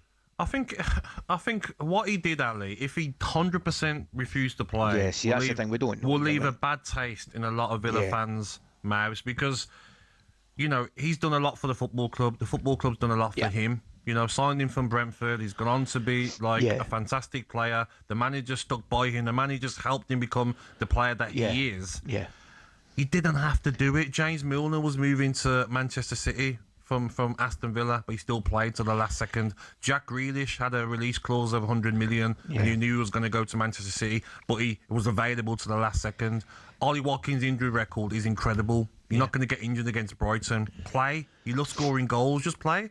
The transfer can still happen, and you leave with everyone's blessing. Yeah, no problem. I agree, mate. It's a difficult one, and there has been times I look at there's a similar, not similar situation. Up here, the wee Belgian lad Raskin, for example, in the middle of the park, is different class. He didn't play for Rangers the other week there, and I'm thinking to myself, they're maybe keeping him on the bench deliberately because they don't want him to get injured. They obviously get injured at the big boy Chermiti, who they could have sold. So if there's an element of maybe Aston Villa saying to Watkins, look, we don't want you to play because we're going to take the 60 million, whatever it may be. I get that, but that doesn't look as though that has been the case. It certainly looks, and we don't know all the details, that if he's actually said, look, I'm not putting myself up to play, I think that is a completely different matter, Gabby. Ali, but I understand the reasons why he wants to go. Yes. Like, you're nearly 31, you're in your 30s, you're the top goal scorer in the Premier League for Aston Villa,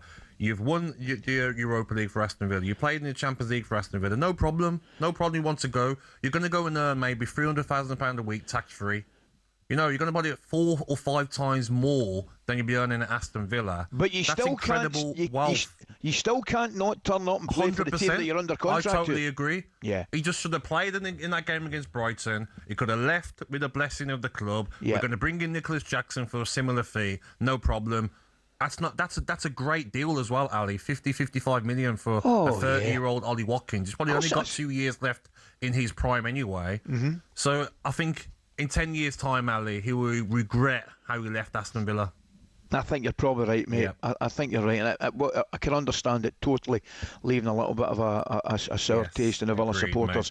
Anyway, mate, thoroughly enjoyed this morning. What are you up to today, pal? I am playing paddle later on. Maybe, oh, lovely. Yeah, Listen, I said, Jolly, we're going to get a game. We'll maybe organise it for next week. Let's do it, mate. Why not? Where are you playing?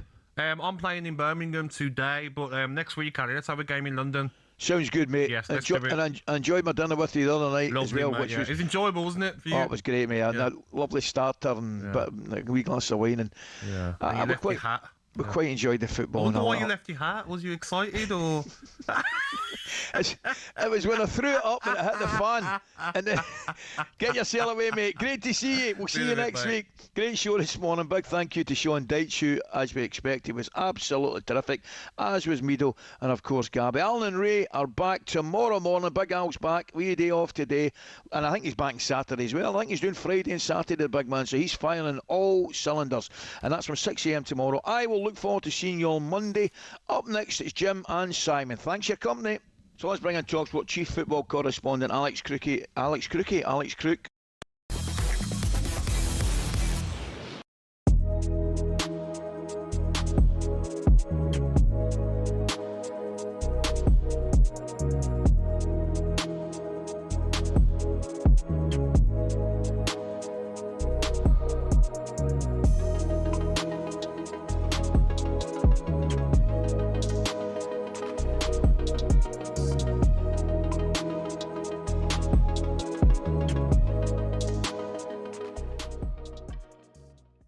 I've got to stop you there, right? Because I've heard this guff from you and Gabby today, all right? Going on about Spurs overspending, overpaying for players. Whoa, all right? wait, and I can't believe Crookie has got the cheek to come on here as a Man United fan and say that Belieber's a good deal at 70 million. He was guff last season. He didn't play. I think you'll find Belieber at 70 million is going to be better value for money than Savinho at 85. Oh, mate, you're talking absolute crap. I'll have a little bet for you. Let's have a little bet. Who has the better season? You signed Anthony for 75 million. You sold Pogba for £100 million. What's going on here? Why are you two falling out? No, but hold on, what's going on? Because I keep hearing Crookie go on like Man United are doing good deals. What's happening here? Why are you two and like rowing? Spurs are spending too much money on players. Like, We'll you're have a having a laugh. forfeit at the end of the season, Jamie. Jason can judge at the end of the season whoever makes more impact for their club, Belieber or Savinho. The loser has to do a show. You do it in a United shirt. I'll Hold do on, it in a Crookie. shirt. Savinho could score 25 goals this season and Cundy will still say Belieber's at it. Belieber's going to be the better player. Like, Belieber's going to be the better player. Pointless